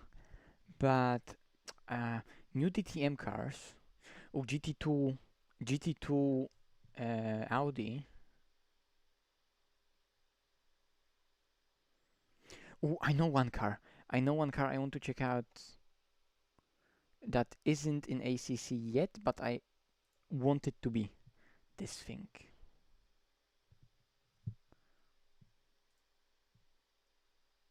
Let's go to Sepang.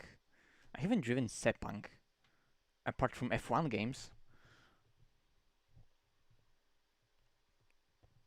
Wait, it's the GT1 Porsche? The Le Mans. You mean the 911 GT1? That's quite an old car. Yeah, why not? Yeah, DTM 2020. I also want to check that out. DTM 2020, definitely.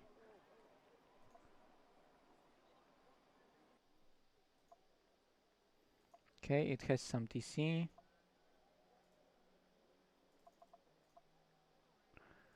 Okay, it has a lot of stuff you can change. Oh fuck, I changed tow like 5 degrees of tow. Interesting. 5 degrees of tow. Bro. Do you even tow?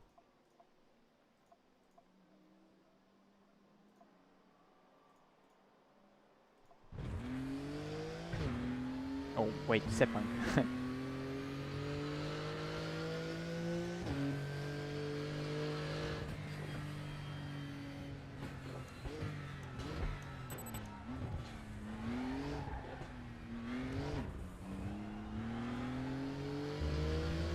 You know what? Let me turn off the TC.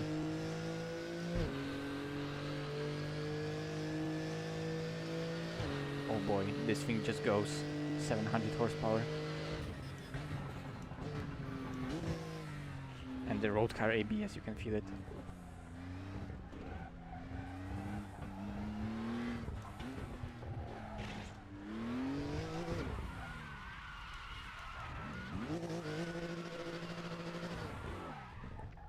Okay.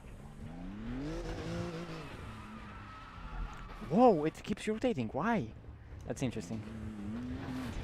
So yeah, that's that thing about RaceRoom. I can do that, lift everything, and the car should kind of want to stop rotating, and it keeps rotating even more. Whoa, it keeps spinning so long. Like, it's the opposite of ACC, because in ACC, when it starts spinning, like, it immediately stops, the pendulum effect, and here it keeps spinning. Interesting. So, over the limit, it requires a lot more corrections, and, well, nothing wrong with that, it's fine.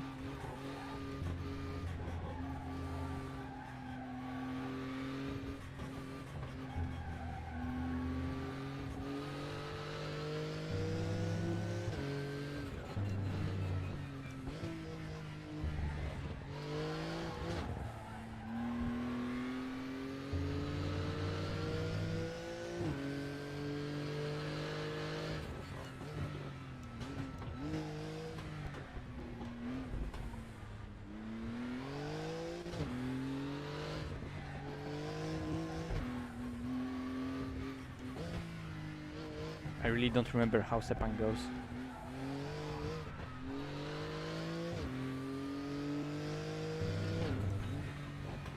They could have gave us like, I don't know, Nürburgring or something.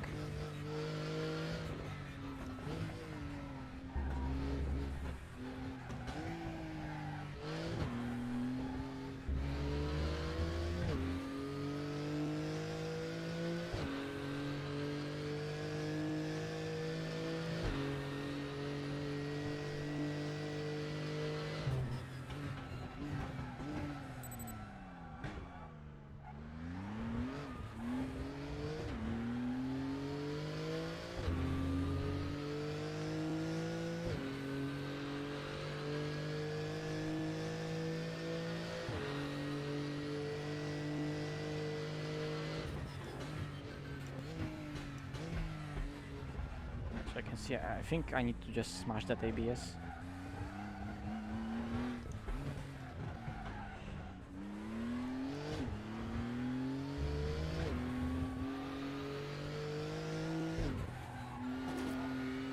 Okay, tightens up that corner, I didn't know that.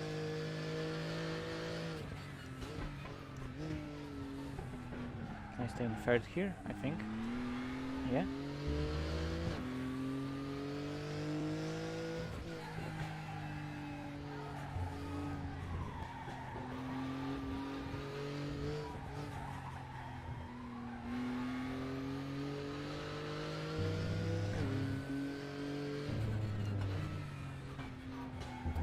Excuse me for driving interesting lines, but I just haven't driven on Sepang since like, I don't know, for like probably since F1 2011, so that will be 10 years.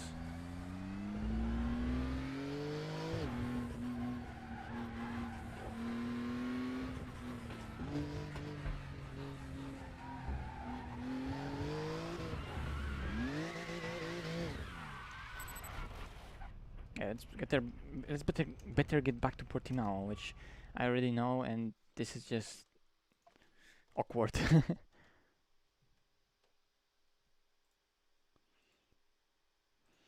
And also, yeah, those low settings just felt better. Low settings, no way, no way. DTM cars, yes, DTM cars.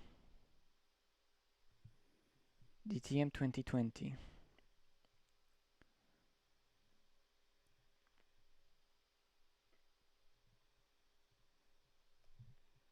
There's a DTM car, 2015, 2020.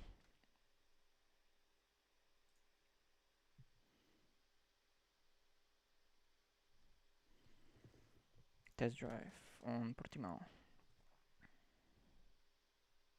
That's nice that they gave us just those few more tracks to test on. Because the RaceRoom Raceway was, well, I don't like it. But Portimao is too wide. Although I don't know, maybe Nürburgring could be better. Although it's exciting track, don't get me wrong. Okay.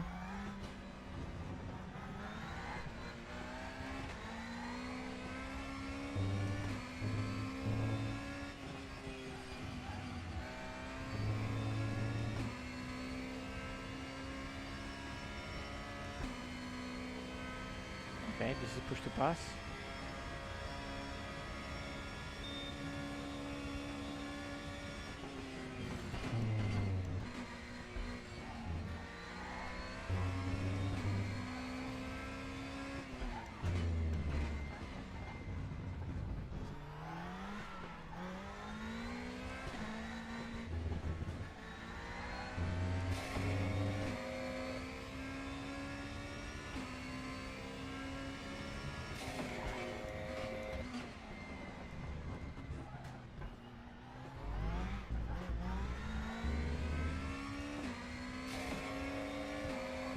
Okay.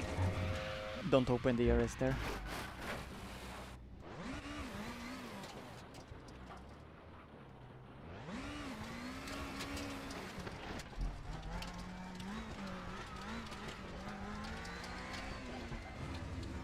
Dirt on the tires.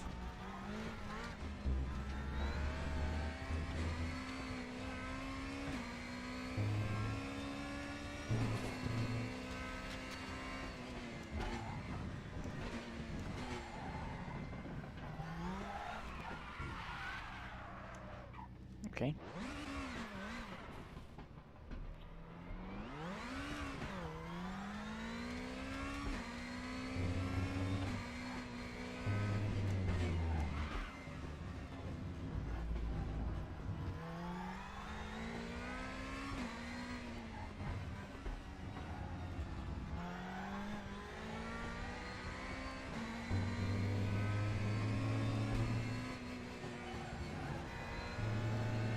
Oh, it has so much downforce.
It's a real shame it was the last year of DTM.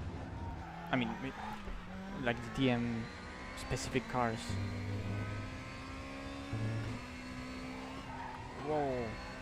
And then the compression.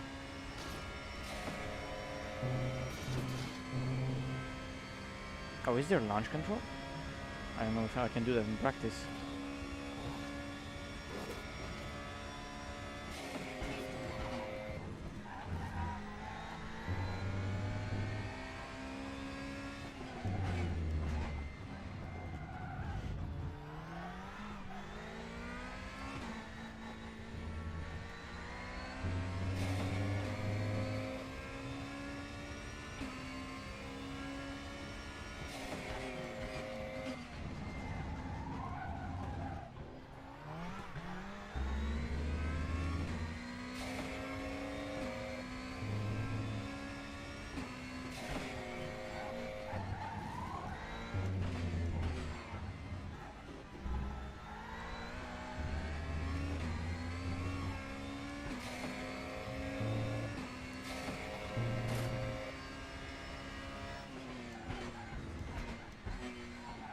Oh, if the arrow just sticks.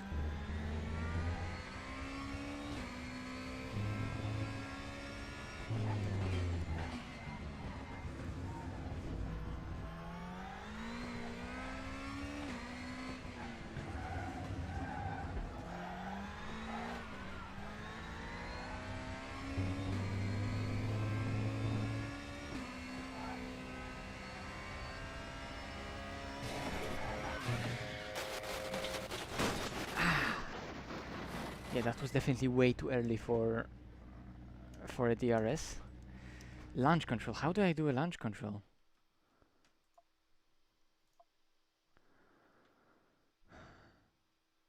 Pit stop presets. No.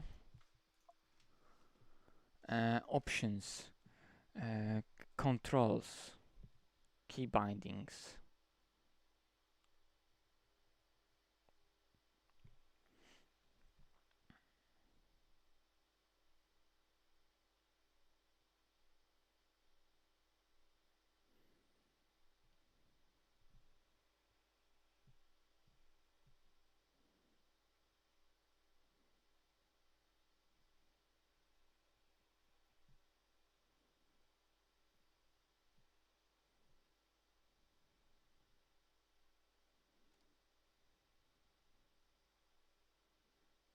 We toggle monitor view. Okay. I'm gonna try it. I was just Okay, there's launch control. Bind it L, because launch, okay.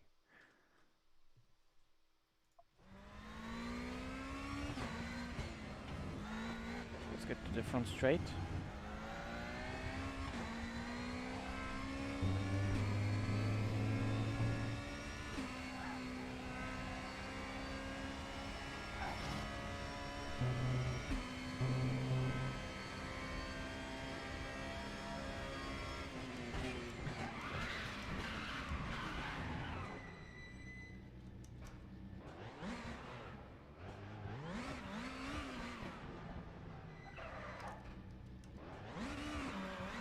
Okay, this is kind of... No, wait, P1 will be... No, P1 will be on the inside. No, P1 is on the outside? What the fuck? Okay. Let's make it properly.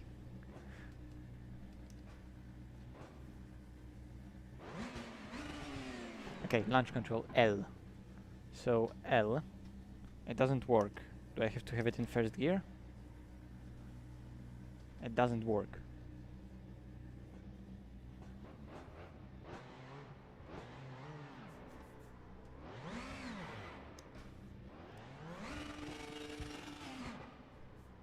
Oh wait, what?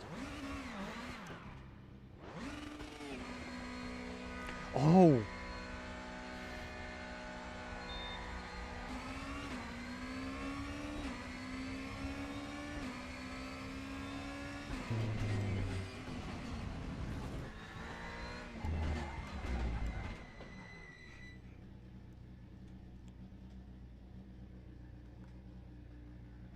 Launch control. Oh, okay, so I need to press it, hold throttle and release the button when ready.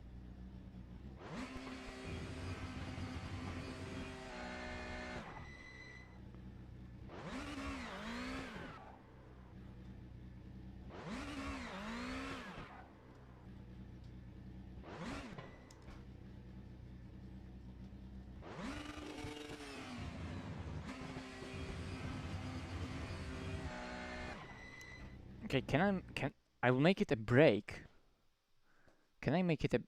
So the brake is launch control? I'll make it a button, wait. Because I need to, like, go for my keyboard. Return to garage, options, controls, bind. Launch control, where I could take launch control.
That was nice. Okay.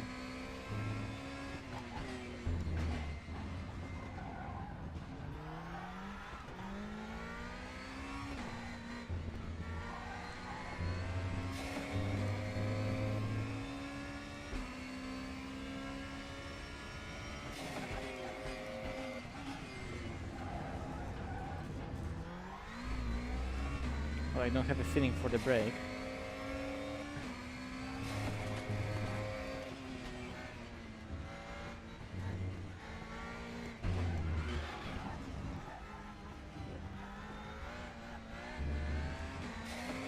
Oh fuck!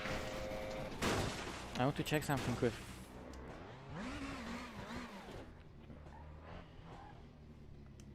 So when I'm off throttle, I can't engage it. When I'm on throttle, maybe I need to be above certain speed to engage it.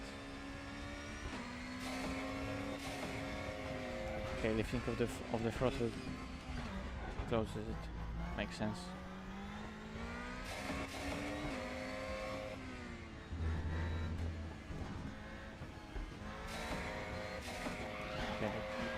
be quite a substantial lift. Okay, let's go for a proper lap now.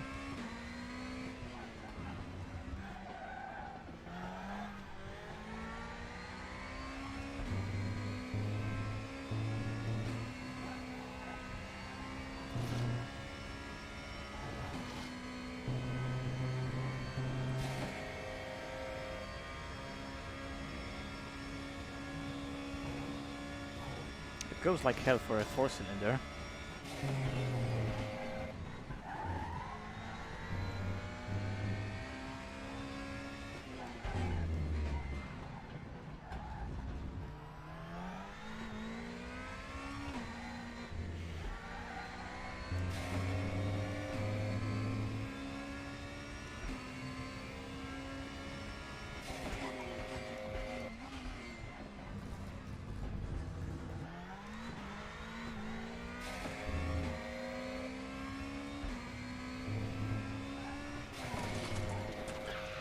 Nah, I can't do this corner with DRS.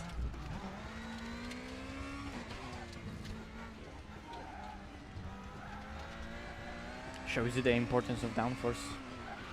Oh, it just goes by itself over the top, I guess. Yeah, damage is off.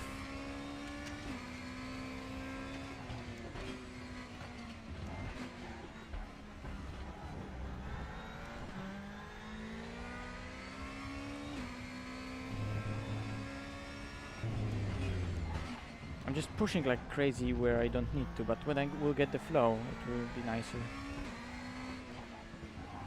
It just looks embarrassing from the outside, I guess.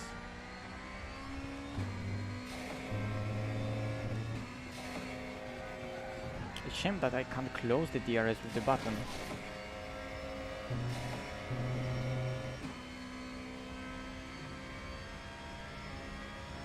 Okay, let's go for it.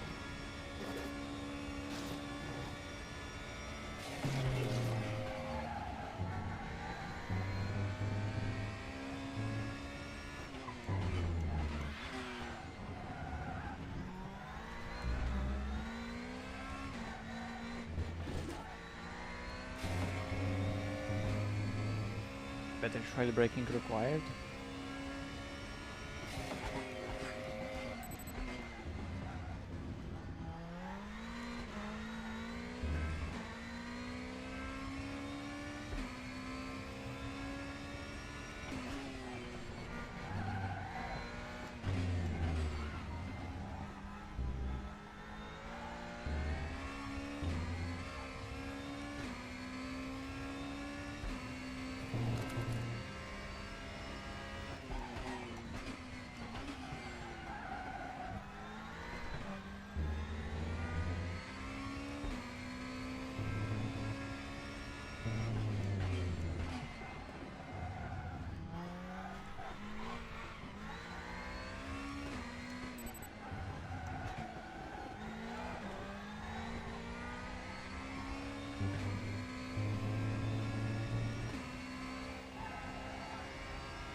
It's really nice.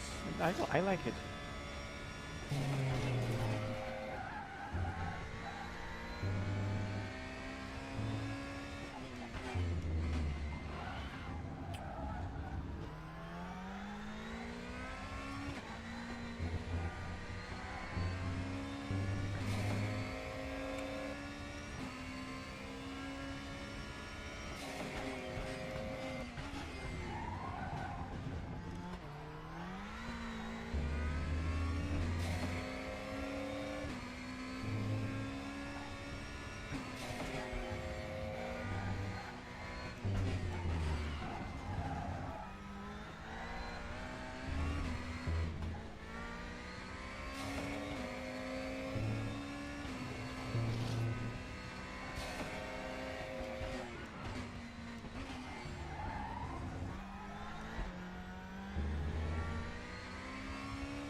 Man, this feels nice.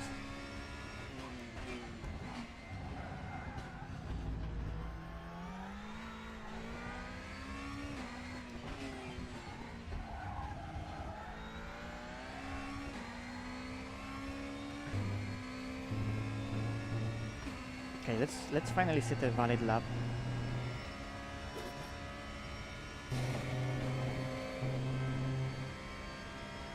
That DTM car is a beast. It is.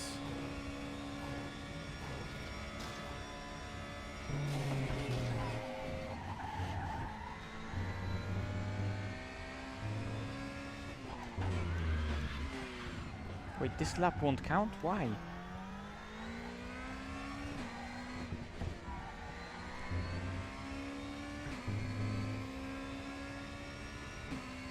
Okay, maybe the next one will.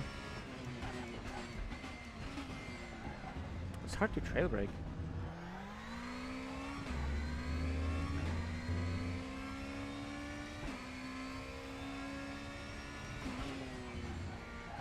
Oh, that's the sausage. It takes sausages so well.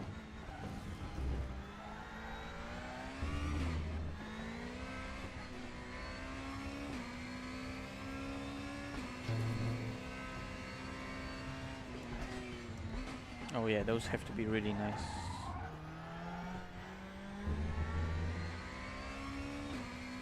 Those gotta be really nice.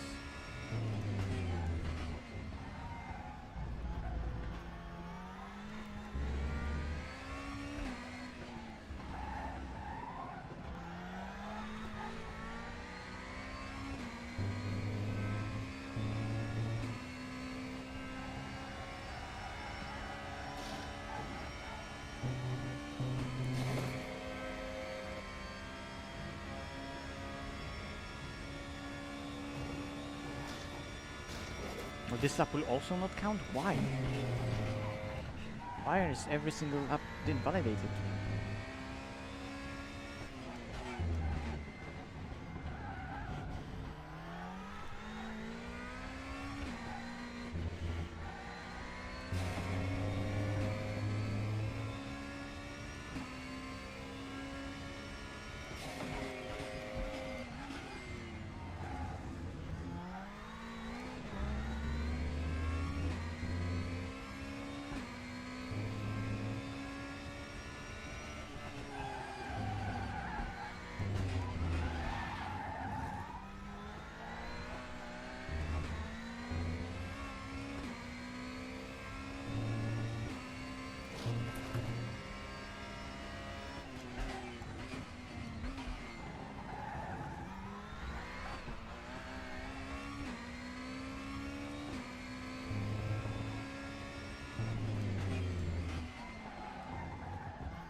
Why this one? This lap doesn't count as well? Why? I'm just gonna restart the session. Every single lap doesn't count. Like, bro.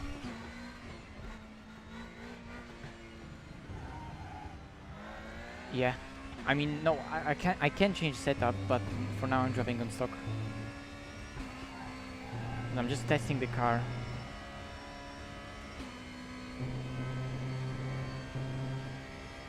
Let's see, maybe this lap will be valid. Okay, it counts.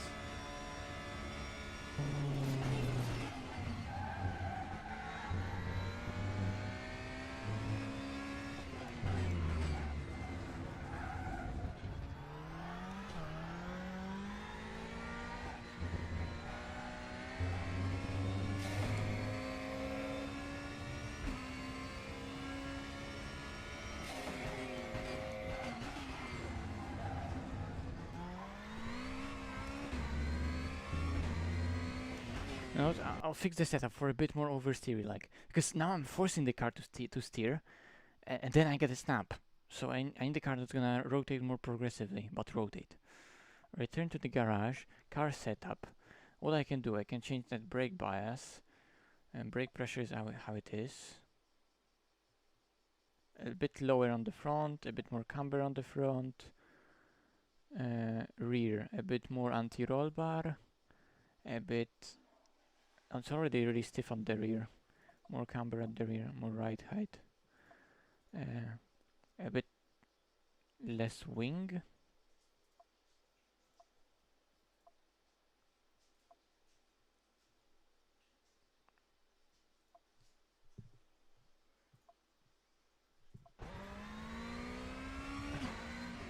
Yeah, 50-50.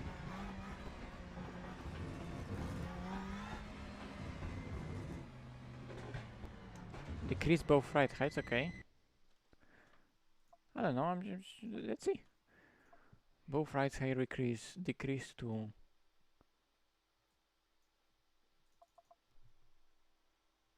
And you say 8. Oh, so actually decrease the rear ride height, okay. And preload, you say 100. Okay.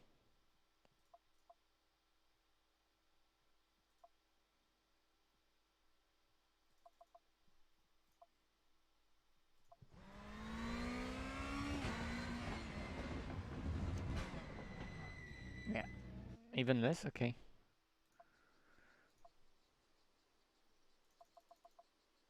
No wait, that's rear. Let's just see. Okay, for now I just want to set a valid lap, you know.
Yeah, that I know.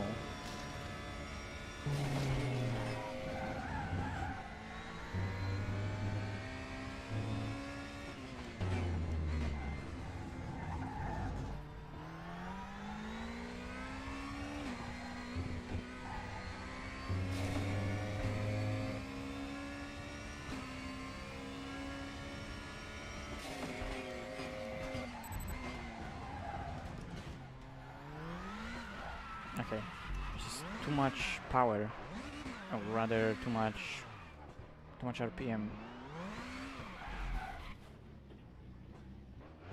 That's why I don't like auto clutch, because it will suddenly disengage at a random point. Okay, thank you.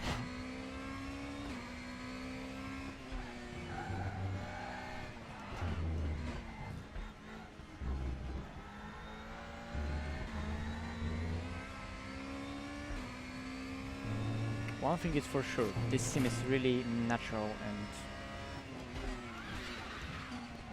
you know, I'm not to judge what's realistic or not. It feels really nice and just feels natural and progressive and intuitive. That's the word I was looking for.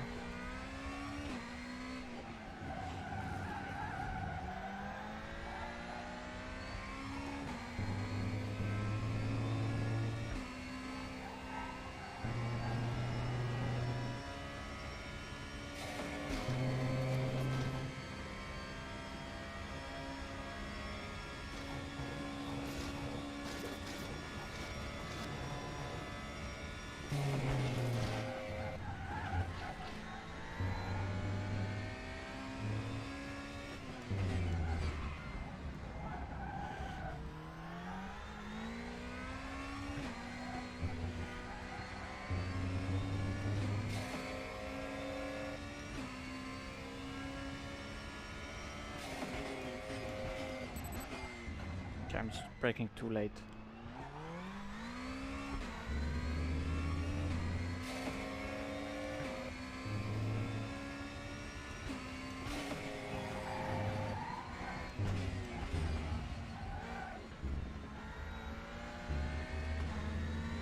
Need to be smoother.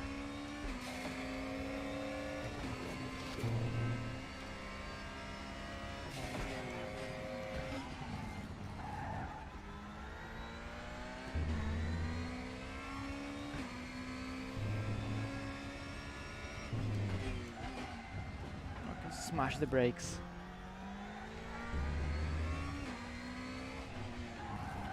We're here earlier for the apex.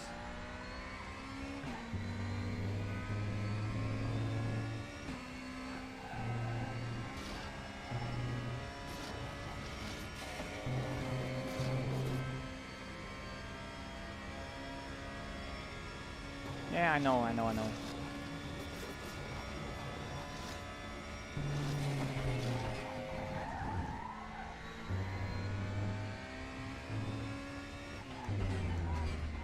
Like any setup.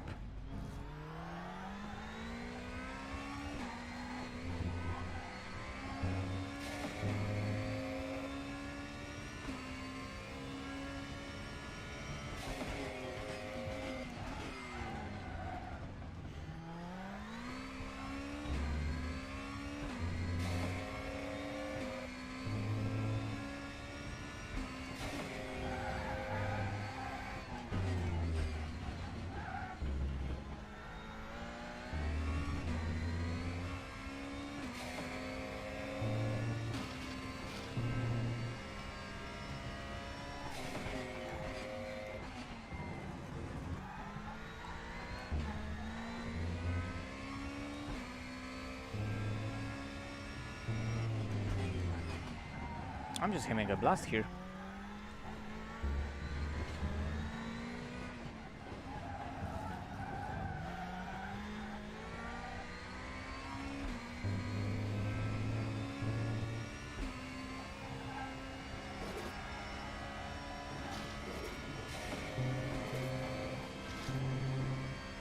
Okay, let's do a fucking valid lap.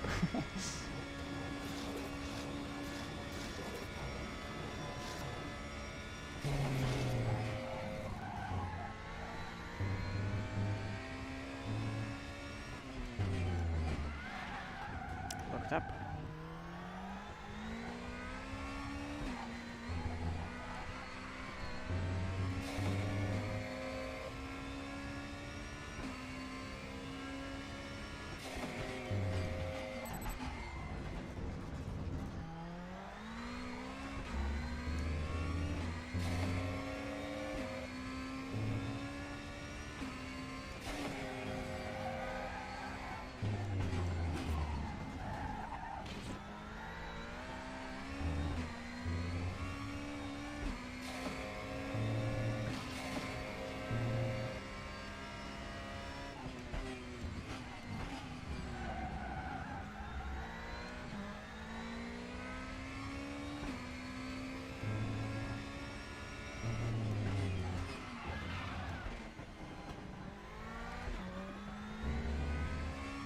I think those cars just don't have the brakes I expect them to have.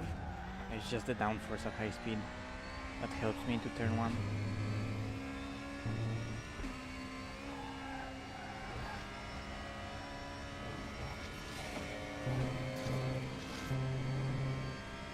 Let's go for a valid lap. Oh, okay, it's not gonna be a valid lap if I do that.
Oh, that was on the limit.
I don't know what I'm doing wrong. Let me go back to the garage and to settings. Because for some reason I think that I'm not pressing brake to 100%, which I am. I don't know, I'm probably just expecting a lot more from those brakes. But it's such tremendous fun that...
Those fast cars are just fun to drive as well.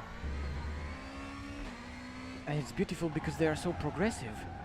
They are fast and they are downforce based, but they have so much depth to them with how they move around at high speed. They really made a great job of that.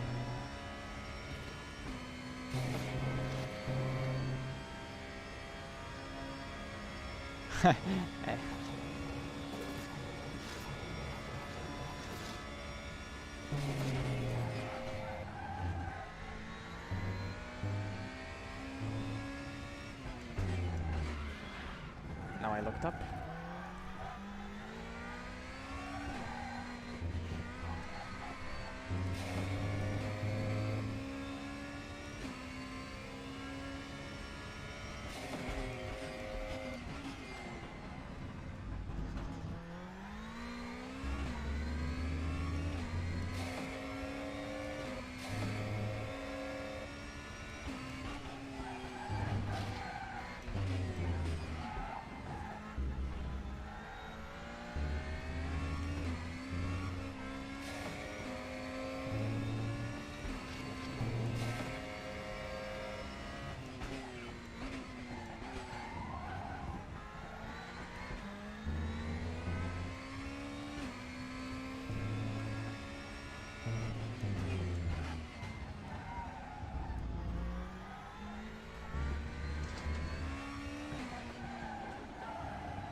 Hey, first valid lap.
Oh no!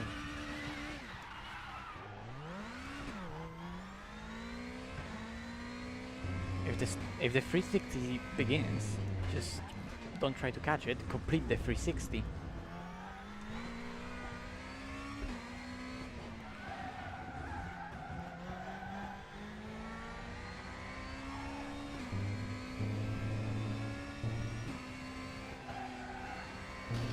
Wait, so the previous lap was valid, but like I don't know what was the lap time.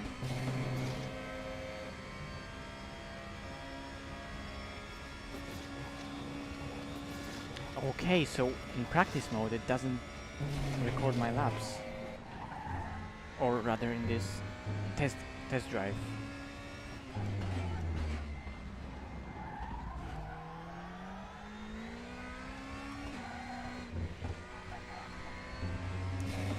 So I'm doing those laps, and they're just not recorded. Oh.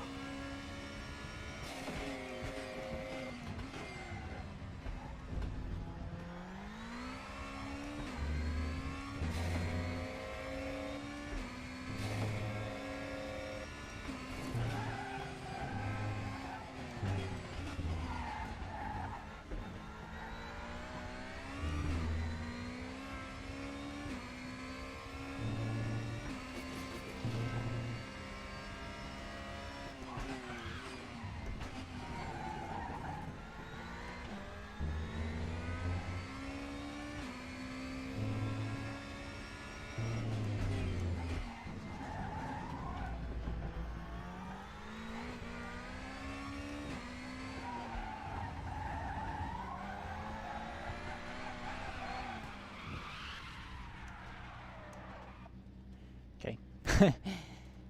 Ah.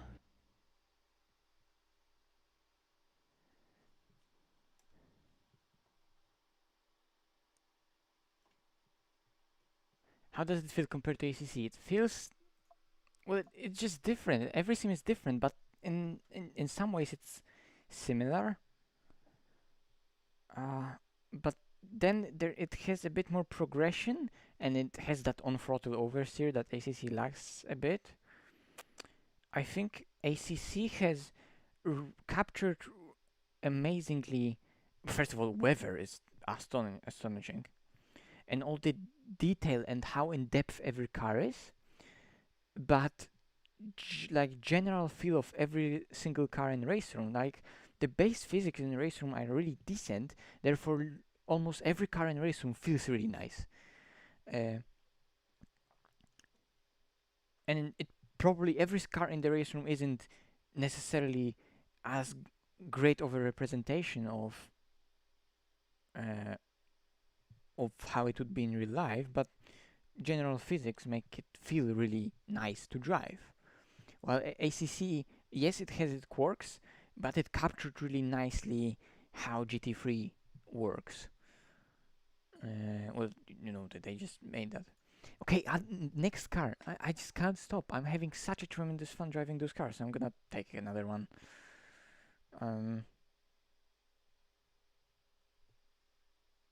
Cars. Can I? Nah. Best selling. Recently added.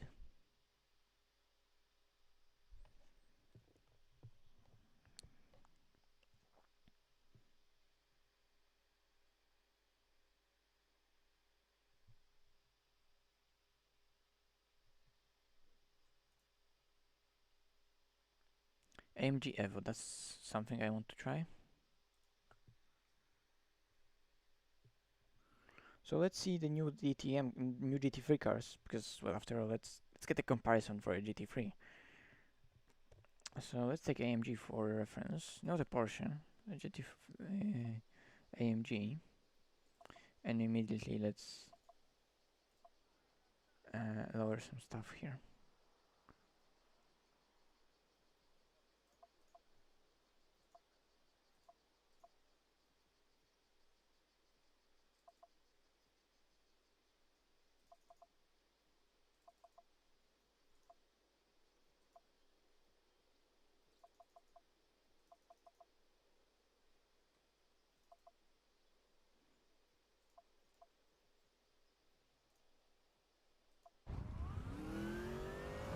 like interior they have here. It's the old AMG.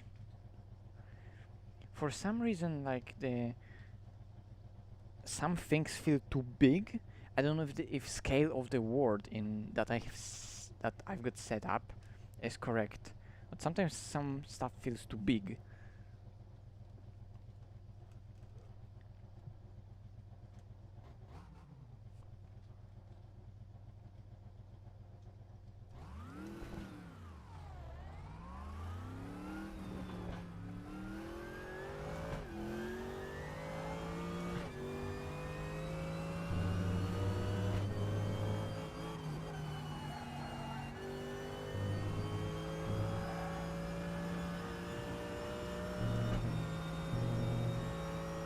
The city is so huge, Jesus.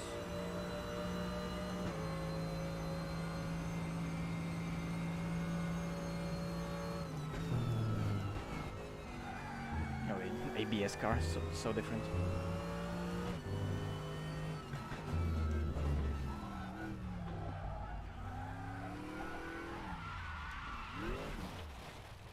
Okay. Low TC is low TC.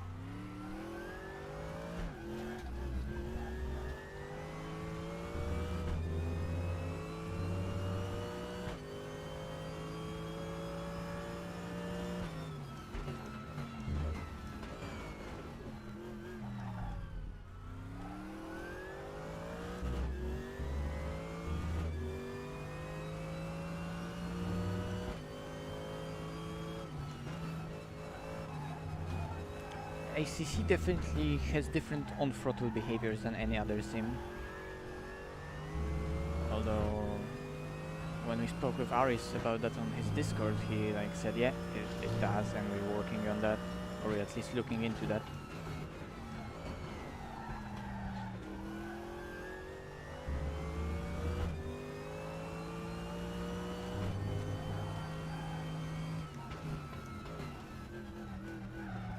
Yeah, but AMG has that feeling that I would...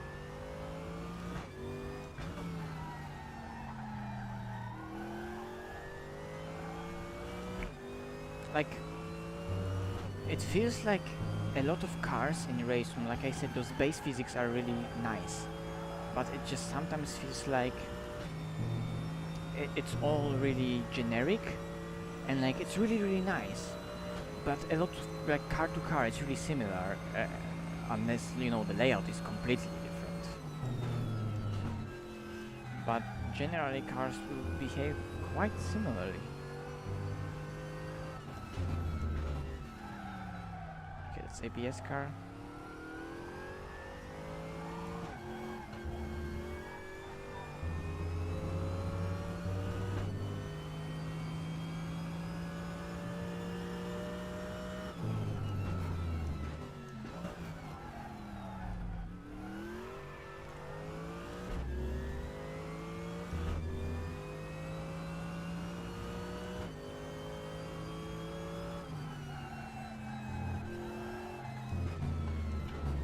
Does it feel like an AMG GT3? It kinda does.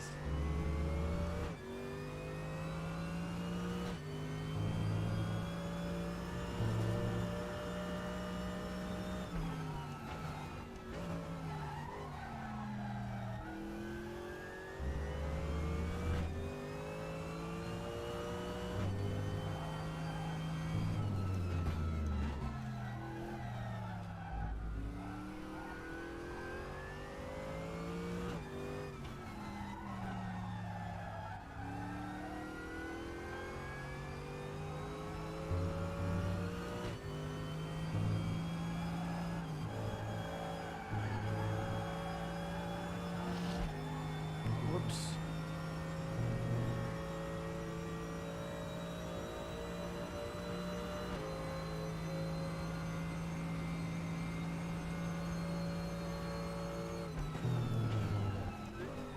Oh, I can just smash the ABS.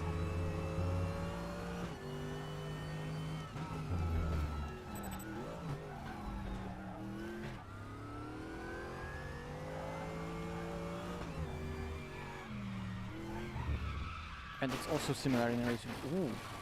it slid so much on the gravel. Can I check replay?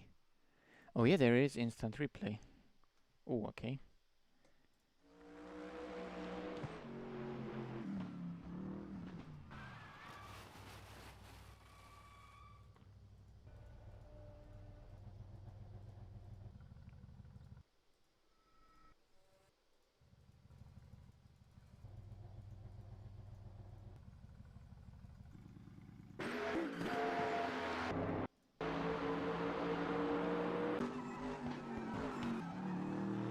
Okay, so something that's apparent in RaceRoom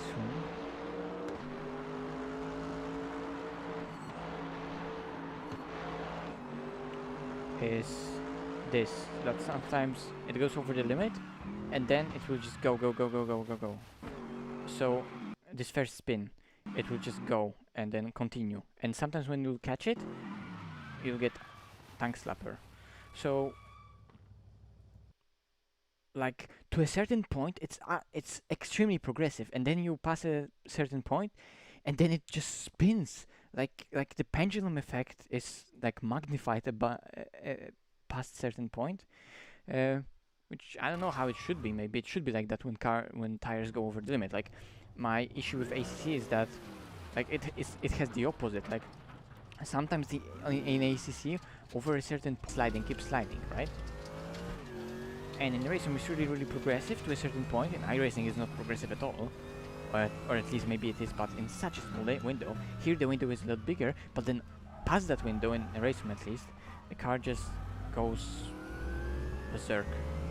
Let's try a bit more TC.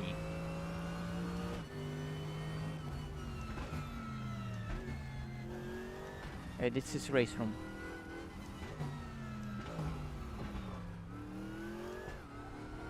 Yes, that's true. I mean, sims will, those main characteristics of the car will be translated, so I can kind of feel that I'm driving an AMG. I would have to drive a bit more other GT3s, but they will, comparatively to each other in the same sim, feel as, like AMG in comparison to, like, RaceRoom AMG in comparison to Porsche's AMG, Jesus. RaceRoom's AMG in comparison to RaceRoom's Porsche will, differ in a similar way that ACC's AMG differs to ACC's Porsche. That's what I wanted to say.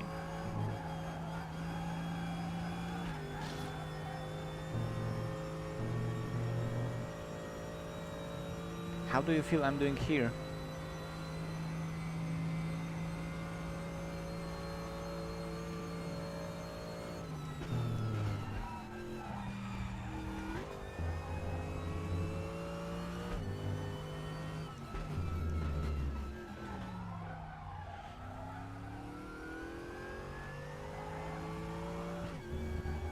I would like something in between those two settings. Yeah, let's go lower TC. Who the fuck needs TC?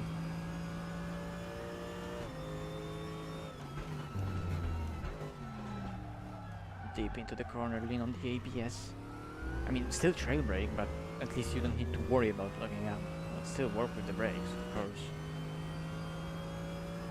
And you can lean overly over that on that ABS.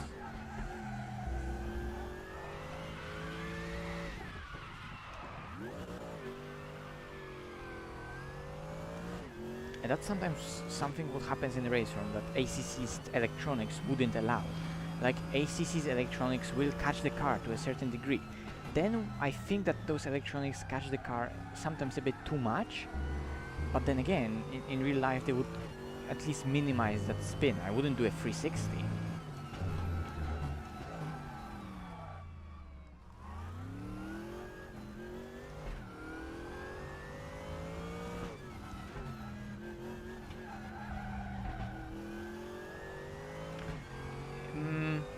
I would say it's easier to catch little slides in RaceRoom, and it's easier to catch big slides in ACC. But then again, it's again down to that tire model that past a certain limit in ACC, it just keeps on sliding but at a very low slip angle, and here the pendulum takes over and the car completely goes out of the control past a certain point. But up to a certain point, this is so much more playable with those little slides. Like on the exit right here, look. Like, you won't do exits like that in ACC. But you see, when it goes for a certain point, I need to slide to counter steer really a lot. So there are slides that you can counter steer only a bit, but then there's it passes a certain point when the car really snaps, and then you need to put on a lot of a lot of correction, right? So, well, now I'm all over the place, but there is that progressiveness, but then past that progressiveness, it's death. Gamer Muscle calls that autobin.exe. Turn it off.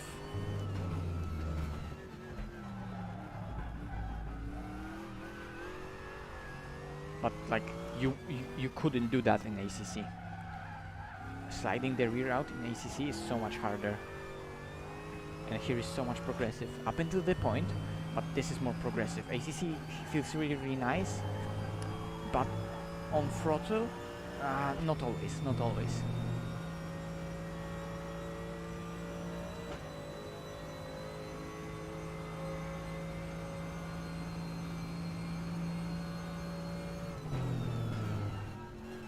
But like in ACC, you won't be able to drive with no TC. Here you can.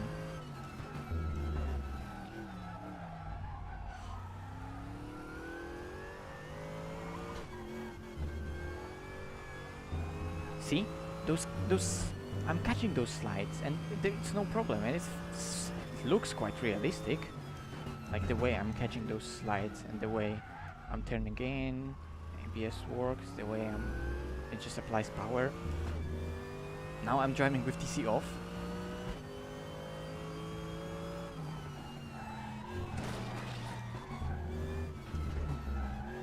So let's see over the hill. You see? I was just able to stomp on the throttle, accelerate as early as possible over the corner, and still stick it.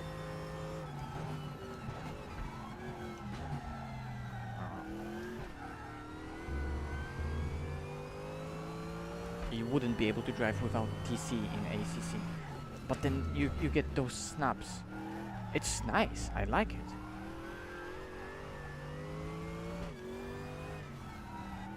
This is what ACC lacks a bit, that progressiveness, but like in a really small window.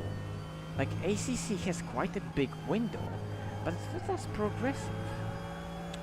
Even though it's like, it's not as progressive as this, especially on throttle. On brake and weight transfer, oh, that's amazing in ACC. But on throttle, not always. But again, it's not like only on throttle physics, it's like overall. Something causes that to be...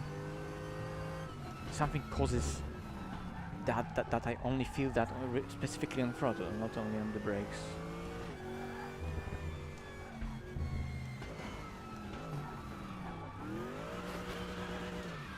And look how easy it is in RaceRoom to spin the car on throttle, you know? That's something that's hard to do in ACC, spin the car on throttle. Which in real life, you can see that in real life, it's quite easy to spin the car on throttle.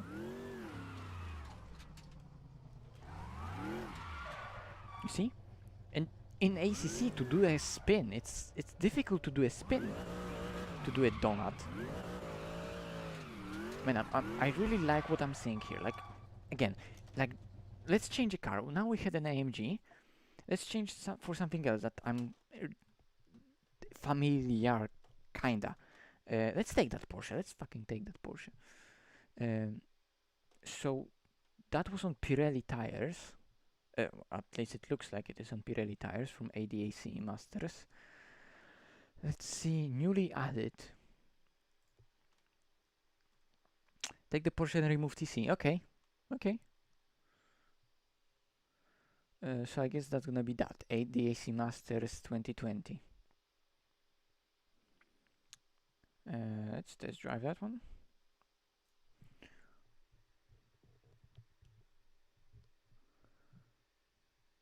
I already drove that Carrera Cup. It feels nice. It feels nice. I'm gonna pick something. I'm gonna go later for something with less horsepower, but with on-right road tires. I don't know if something that exists like that exists. But yeah, I'm gonna fix and change the setup here. General. This to the front.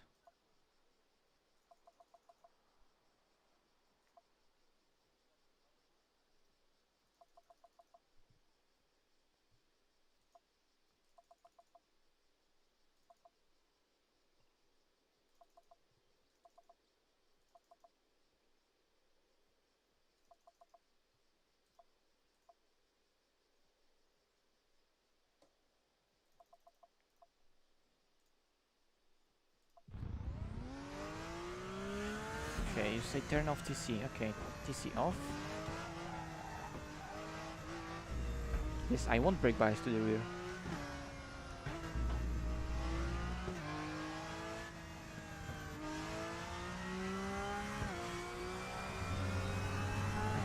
I mean, obviously it's not gonna spin as much as the Merc on throttle because it doesn't have that much torque.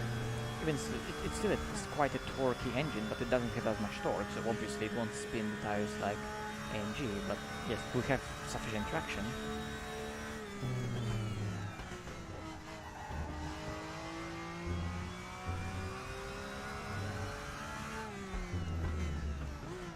Oh, into the corner is like a 911.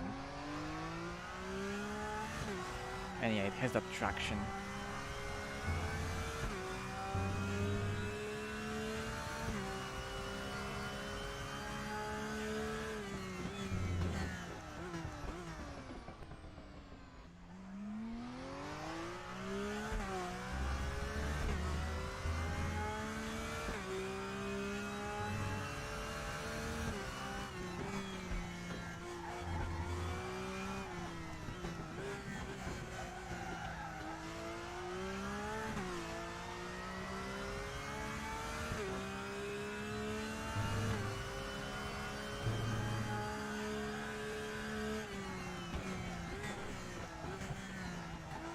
Okay, this is quite a lot of brake bias on the front. Oh, on the rear. Let's move it to the front. So I'm driving with TC off.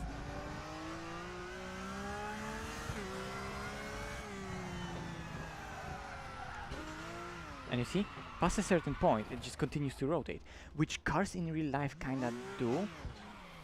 Come on, it's beached now. Yeah, but it has more steering rotation. It has more lock than this.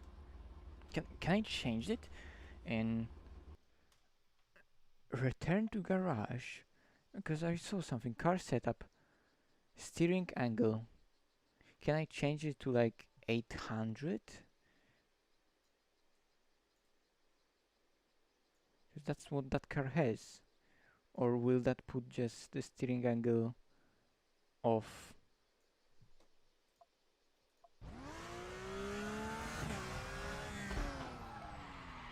No, it has 800 steering angle, okay.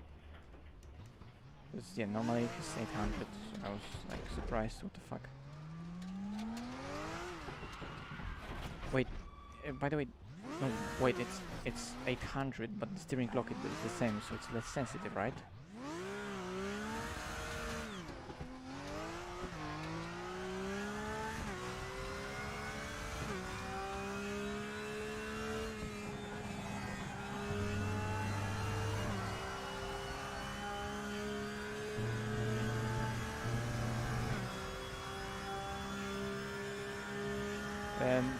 Well, not on corner entry, not necessarily.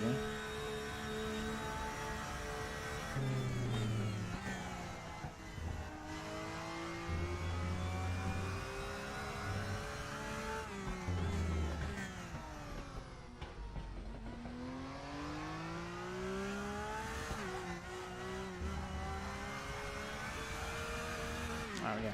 Okay, so it only changed the steering angle, but not the ratio. Okay. Makes sense. That was just me stupidly testing some stuff.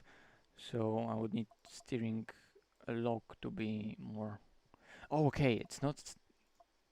Never mind. Let's go back to what it was normally, 540. That car has normally more steering angle, but whatever.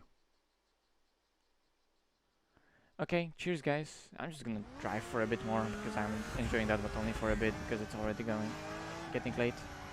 But thanks for sticking in, it's really nice. I'm gonna maybe do more RaceRoom a bit. I'm gonna see. And sorry for the race earlier today, it was so fucked up.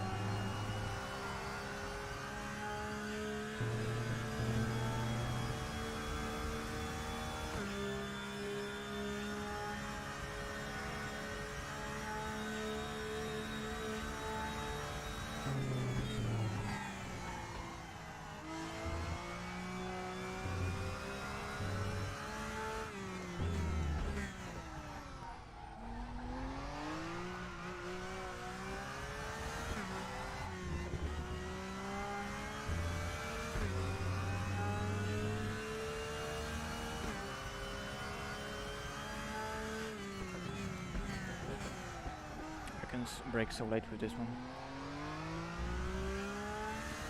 This was no TC.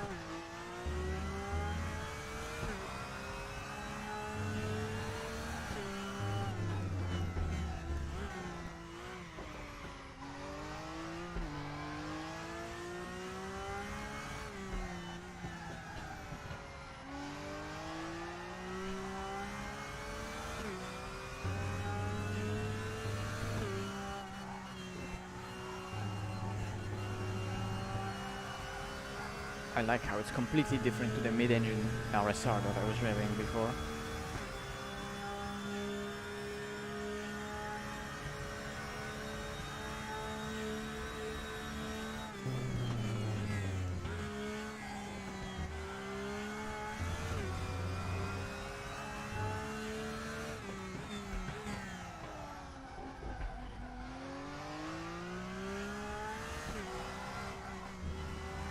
Just a typical 911. Look how I attacked that apex. I'm gonna try to do that on that hairpin right here again. Attacking the apex using the rotation. Look how it rotates and uses that ABS. And then just fire it out of the corner immediately.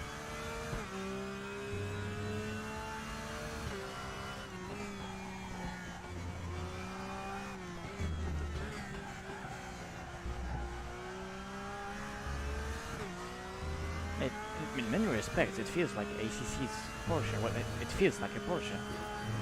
Just default setup, it was so understeery though. I made it a lot more aggressive and it immediately comes alive like it should. And it's all TC off. Of course, tires aren't happy, but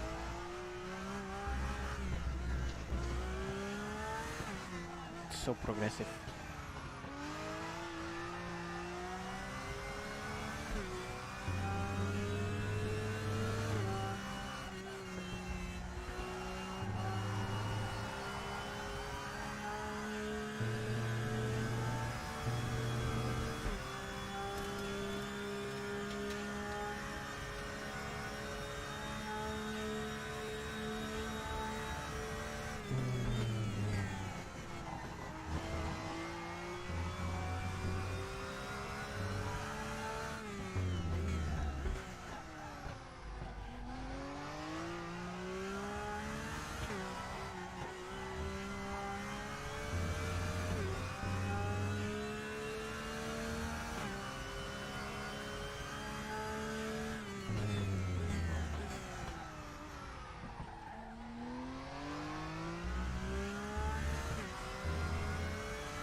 Immediately feel like at home with the plane 11.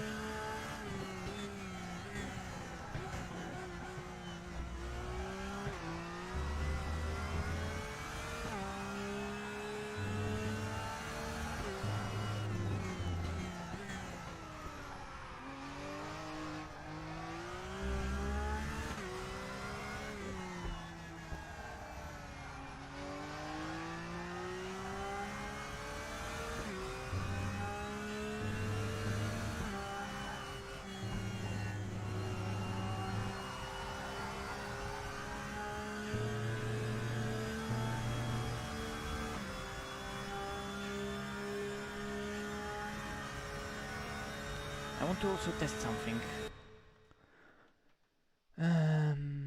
Although, I'll continue.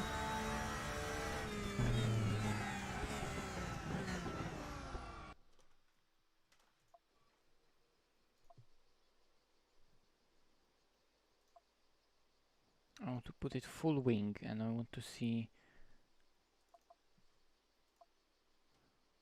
how it's gonna behave with full wing. Just want to see how the car behaves with full wing versus no wing. It's stupid, but I just want to see that, and then probably I'm gonna end the stream because it's extremely late. So yeah, not only understeer but also extra stability, but that's aero stability.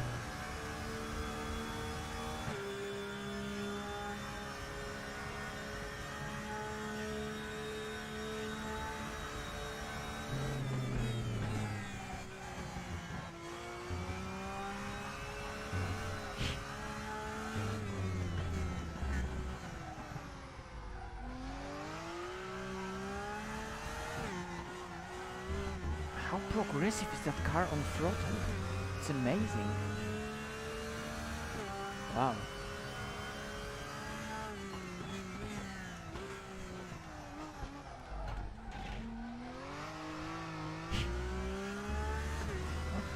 Wow.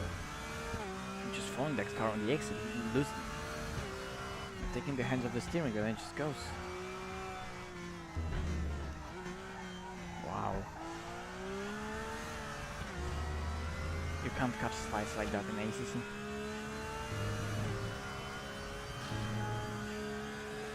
Then again, is it maybe a bit too much progressive?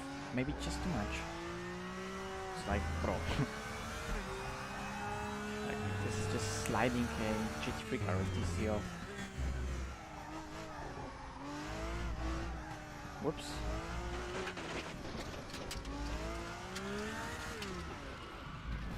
But then, like I said, it goes. Okay. Well, it's fun though. It's really fun. Okay. I'm just gonna test that no wing setup, and I'm gonna go electronics rear 0 wing, or actually 3.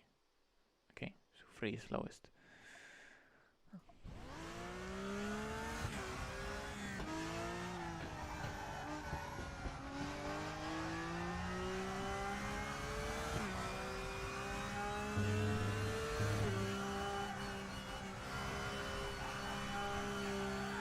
Like, wow, that's hard. But that first slide you saw, and then I got a thang slapper. But that first slide, like, how?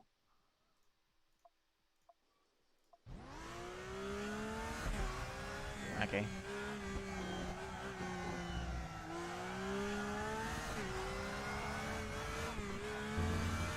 Well, I just need a good exit, so I want to test top speed.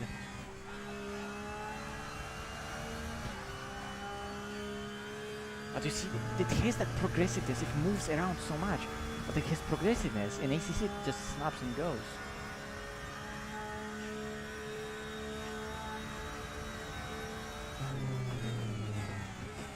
But the top speed didn't change, what?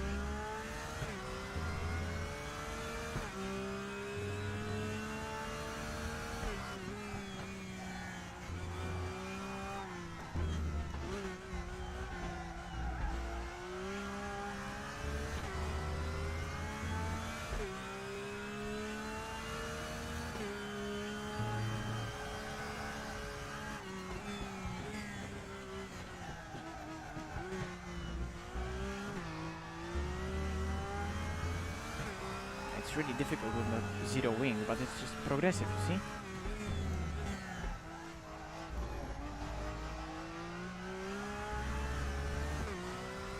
Oh, it's such a nice car to drive.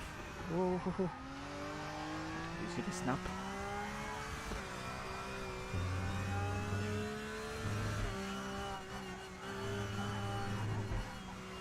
Hand slapper.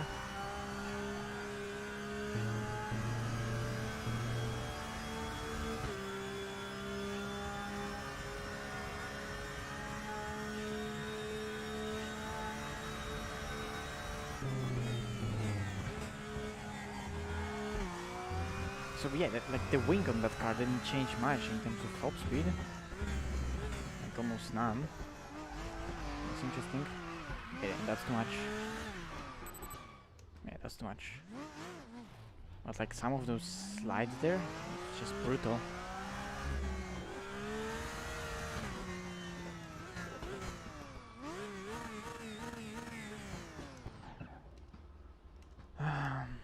What I'm up to, I was just having fun in RaceRoom, driving some cars, testing new physics, testing new force feedback, and it feels amazing.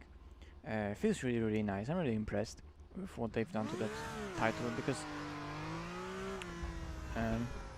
I always liked that title, and I always respected how cars driven in it.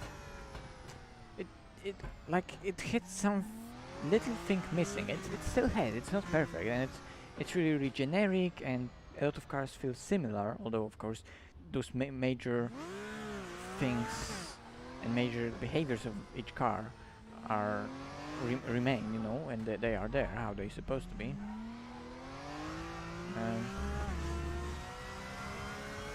But yeah, there are also a lot of similarities with car to car. I mean, with ACC, different cars are really, really specific and differ really a lot, and you can, you know, they have so much depth to them. Let's say. Yo, Dow King, hello. How are you? Oh, Dow King, I'm so sorry for the race. I'm so sorry.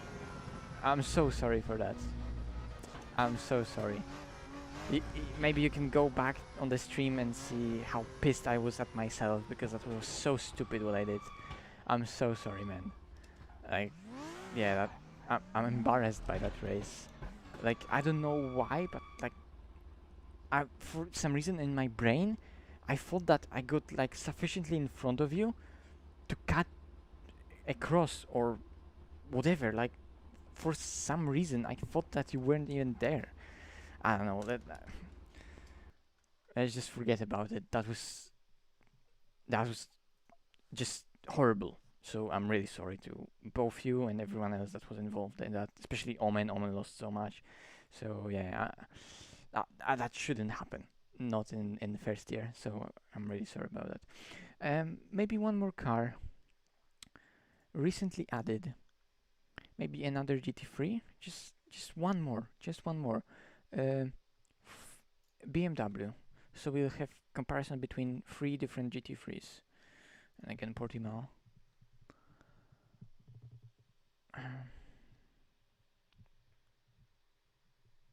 It's really, really nice. I find it really, really nice.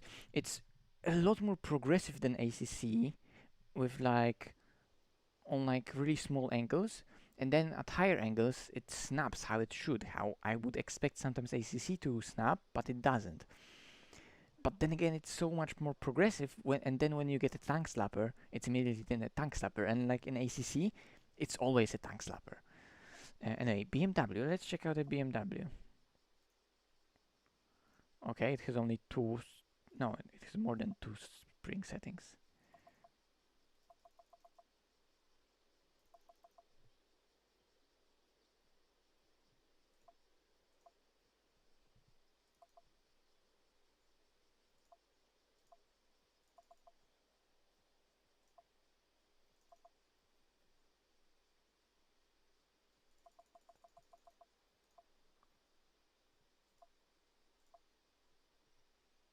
Okay. Oh yeah, I know Group 4 cars. I drove some in the past, so yeah, I'm gonna check them out. Let me just change how I sit in the car. Oh, it's moving. Okay, now it's kinda in the correct place. Yeah, a bit higher. Okay, that's how it should be. Let's go. Okay, it sounds how it should. Oh yeah, TC to lower.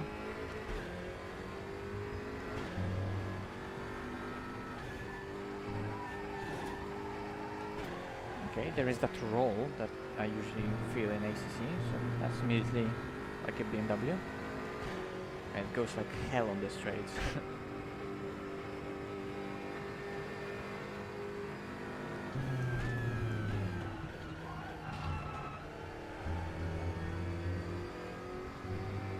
yeah, a bit more like a boat.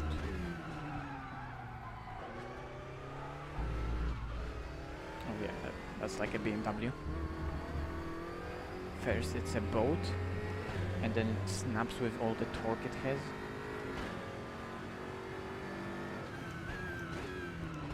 I wonder if it will snap like mid-corner, because that's also what the BMW does. Like that Mercedes had also torque, but Mercedes is stable throughout the corner balance, and BMW sometimes snaps like here. Wow.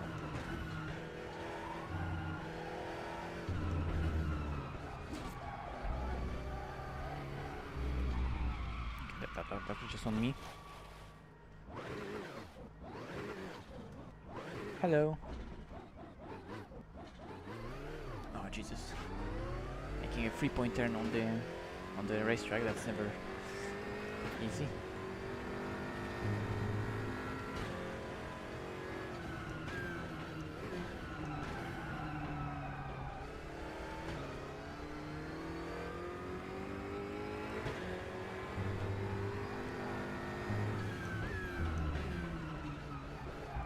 So yeah, ACC's car behaviors are really nice, but just on throttle this feels so much more natural and so much more controllable on throttle.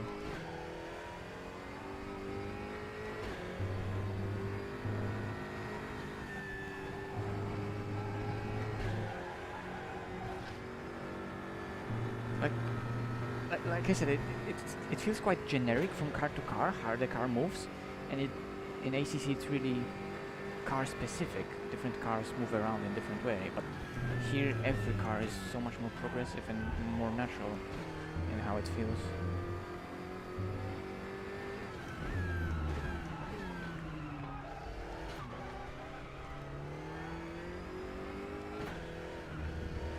But they all have their characteristics, so that's good.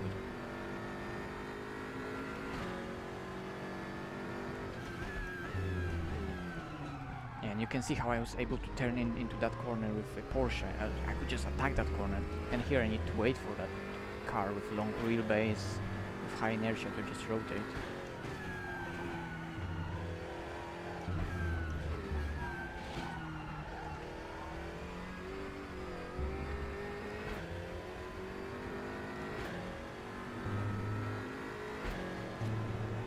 But it has such a powerful engine.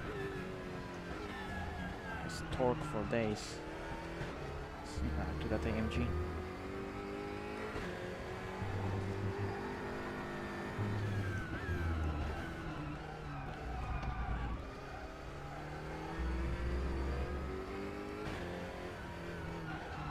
I'm really throwing those cars around, so I'm getting a lot of oversteer on throttle, but I'm just enjoying myself here. It's not fast though. And in the race it probably burned tires. Yeah, BMW, good front end aero.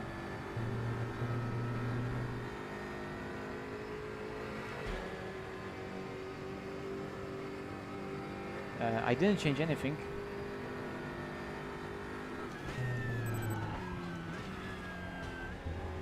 Yeah.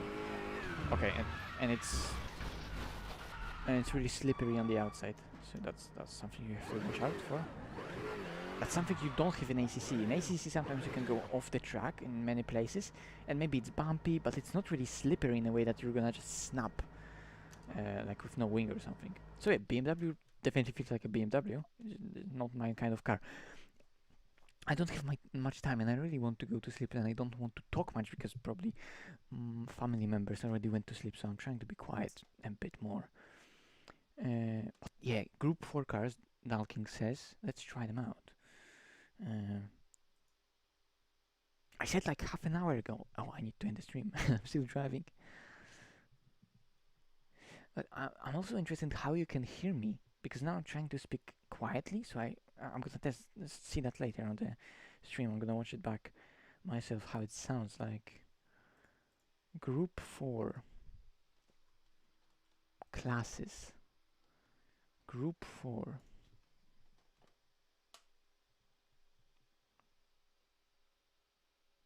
Let's go.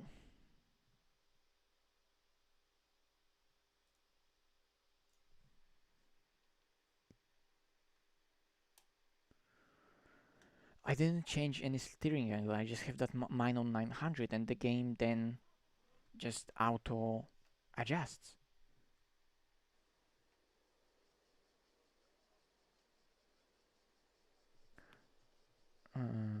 And setup.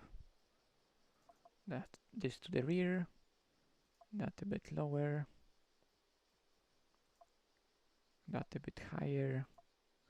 No electronics, lower preload. I don't know. Now we found that to work. Okay, that's a turbo car, so it's gonna be a lot more snappier. It's just like that car, I think, had a bigger offset for a steering wheel, or however you call it. But like, okay, it's manual, by the way. Like in real car, you would have the steering wheel closer to you. Like the shaft would be bigger. I think. Anyway, let me check out how do I sit in here. Yeah, I think I'm sitting in correct position, kind of. Let's see. Okay, it's manual.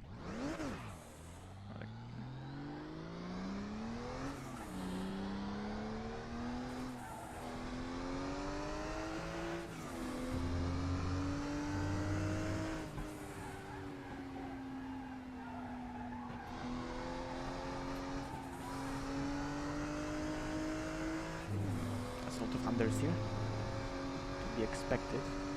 But the Porsches in RaceRoom understeer a lot. Okay, it's only 4 gears. Okay, now I get it. Okay, it's a group 4.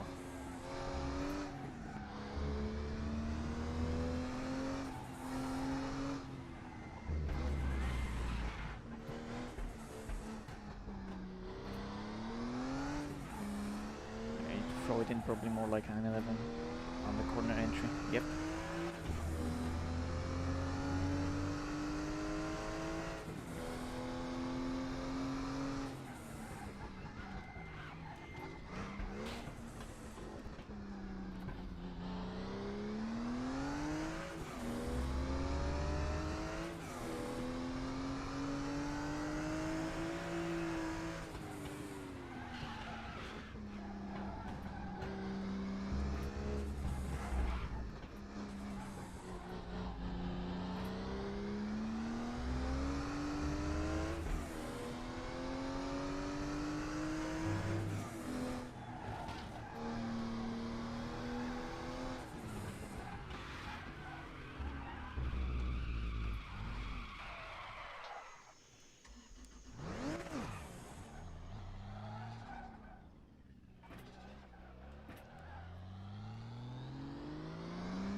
This is the car you need to be so smooth with, because you need to extract every bit of 911 characteristic out of the car to get it to work.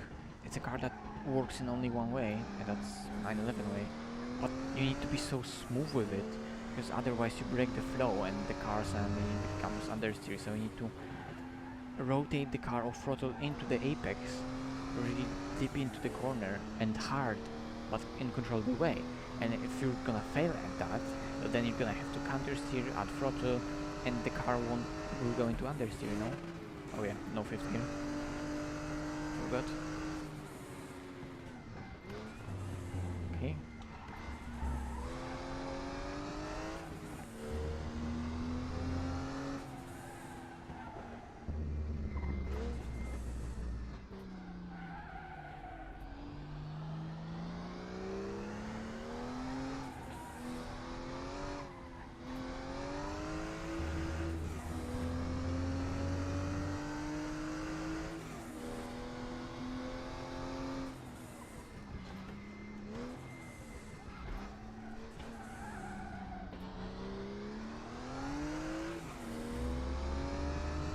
Well, that's the only truck I have. Well, I have a bit more, but... Okay, that's transmission gone. It understeers so much. Wait. Nah. There needs to be something I can change in setup. Return to garage, car setup, because that's just too much.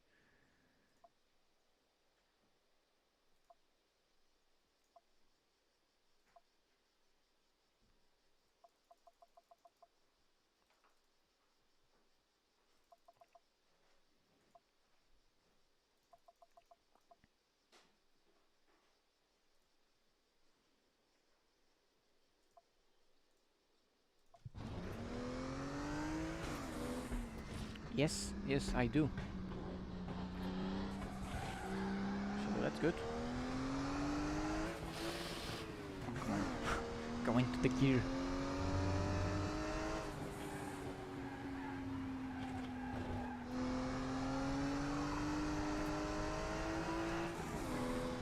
Oh yeah, so now it moves around like hell. But at least I can push it more, and then of course I need to control it more as well.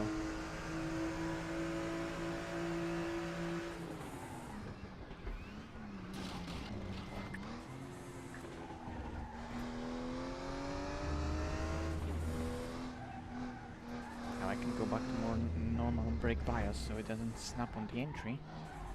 On the brakes at least. Maybe here to the first gear. Need to keep the turbo spooling.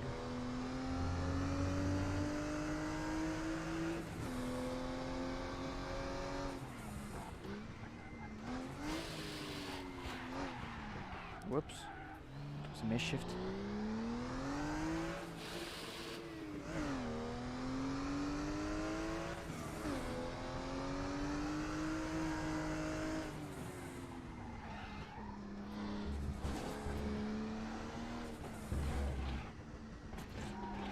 Yeah, it's a car that is, again, progressive, nice, feels like a 911, but it's a car you need to really learn to drive.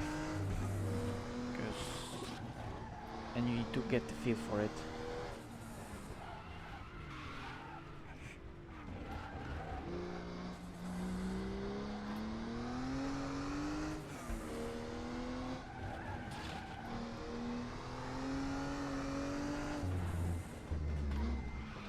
That Pro car, mid-engine,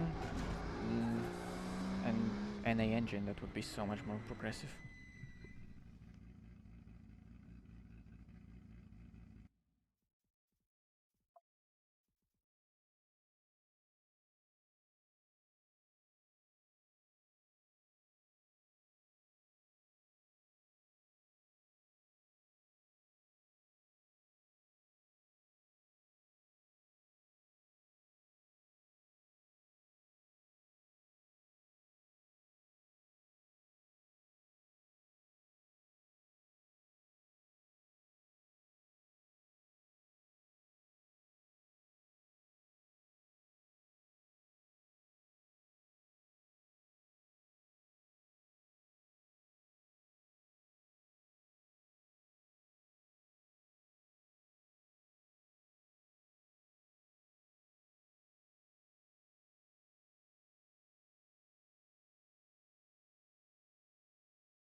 Okay, that's gonna be the last one. I promise.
Hey, turn that TC off. Who needs TC?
Okay, more steering block would be nice to control the slides, but you can control the slides.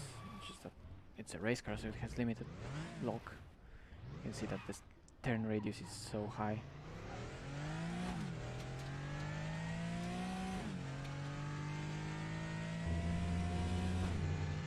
Yeah, that's a problem of racing I also have. Oh, it slid through entire corner. It's so progressive. Sometimes I wonder if it's maybe even too progressive, just a tiny bit.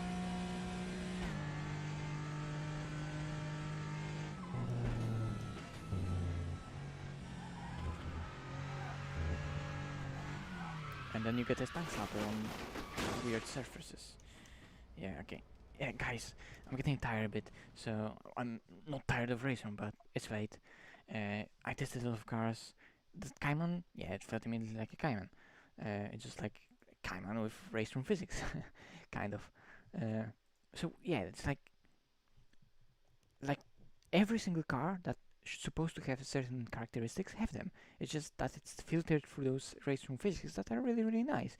It's just they're quite generic between car to car, but of course every single car that should have certain characteristics have them. So 911s drive like 911s, even like front engine, front slash mid engine cars like AMG GT3 or BMW M6. They also handle differently, right? And M6 felt like M6 should. AMG felt like AMG should. So it's all good. On throttle, it's so much nicer than ACC, at least from user's perspective. Uh, Probably, realism is somewhere in the middle.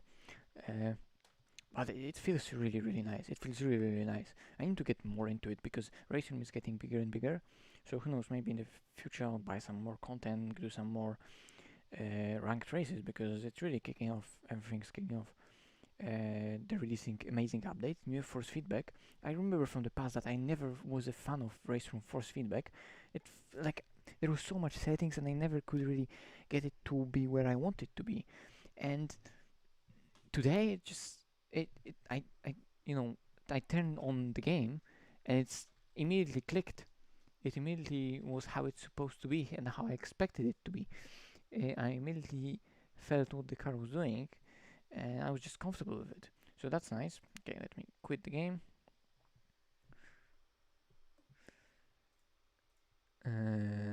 Wait, what should I? This just chatting or whatever.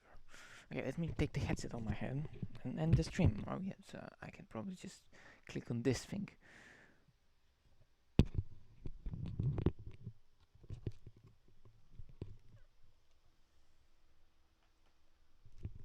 Well, yeah, I totally agree. There are those packs, and you can buy whatever you want in the pack. That still doesn't change the fact that if you don't have anything and you really want to get into RaceRoom, the best way to do it is just to buy everything, that big pack that has everything, right? And that's still quite a lot of money. But I guess you can always wait for some discount. There are always great discounts. You can buy that pack that has everything, and then when the new stuff comes out, it's really cheap compared to like iRacing stuff or something like that. So it's just that when you want to get into it, it's hard if you really want to get into it full stop, right? And that's the problem. But apart from that, It's not that bad. It's just that to get into it properly, that's quite a lot of money. But then it's nice. While in iRacing, it's both a lot of money to get in, and then to keep doing iRacing, it's loads of money. While this is way more sustainable if you're already into it. It's just now that there's so much content that they added over the years to get everything. That's a lot of money. But then again, like I told you, there is a discount. You can get into it. I'm gonna probably also wait for that at some point because today, like, I haven't done RaceRoom for a while, and after all those updates, it feels really amazing. It it feels like a RaceRoom that I remember, just even better than I remember. It's probably just because I drove RaceRoom in the days where I was so bad myself. Uh, but yeah, it feels amazing. I, done some labs, got the feel for the sim, and then I was able to switch cars, do this, do that, fiddle with the brake a bit. Everything felt so natural. Yeah, I think that's something to to take away from today. That it felt so natural and progressive, uh, and intuitive. So that was really cool. Whereas there are some sims that okay they feel difficult, but they don't feel difficult because they're new. They feel difficult because they don't really feel natural or intuitive, and you need to really change the way of thinking about what happens. While here, yes, it's different. Of course, it's different. It's a different sim, but it has those familiarities, or at least it feels intuitive and natural in a way that you would expect the car to behave. And it has those behaviors that you, well, when you get used to, it's easier for you to get your head around because that's something that you understand and it's something that you expect. So that was cool. Anyway, I'm out because it's super late and I need to be quiet because everyone else went to sleep. So it's late. It's 1 p.m. 1 p.m. 1 a.m. Sorry. So I also need to get to sleep. And but it was super fun after that horrible race at Imola. That I'm sorry for whoever was watching. Yeah, that race room was really nice. So who knows? Maybe in some future streams when I'm not doing ACC, I'm gonna do some more of that because that felt amazing.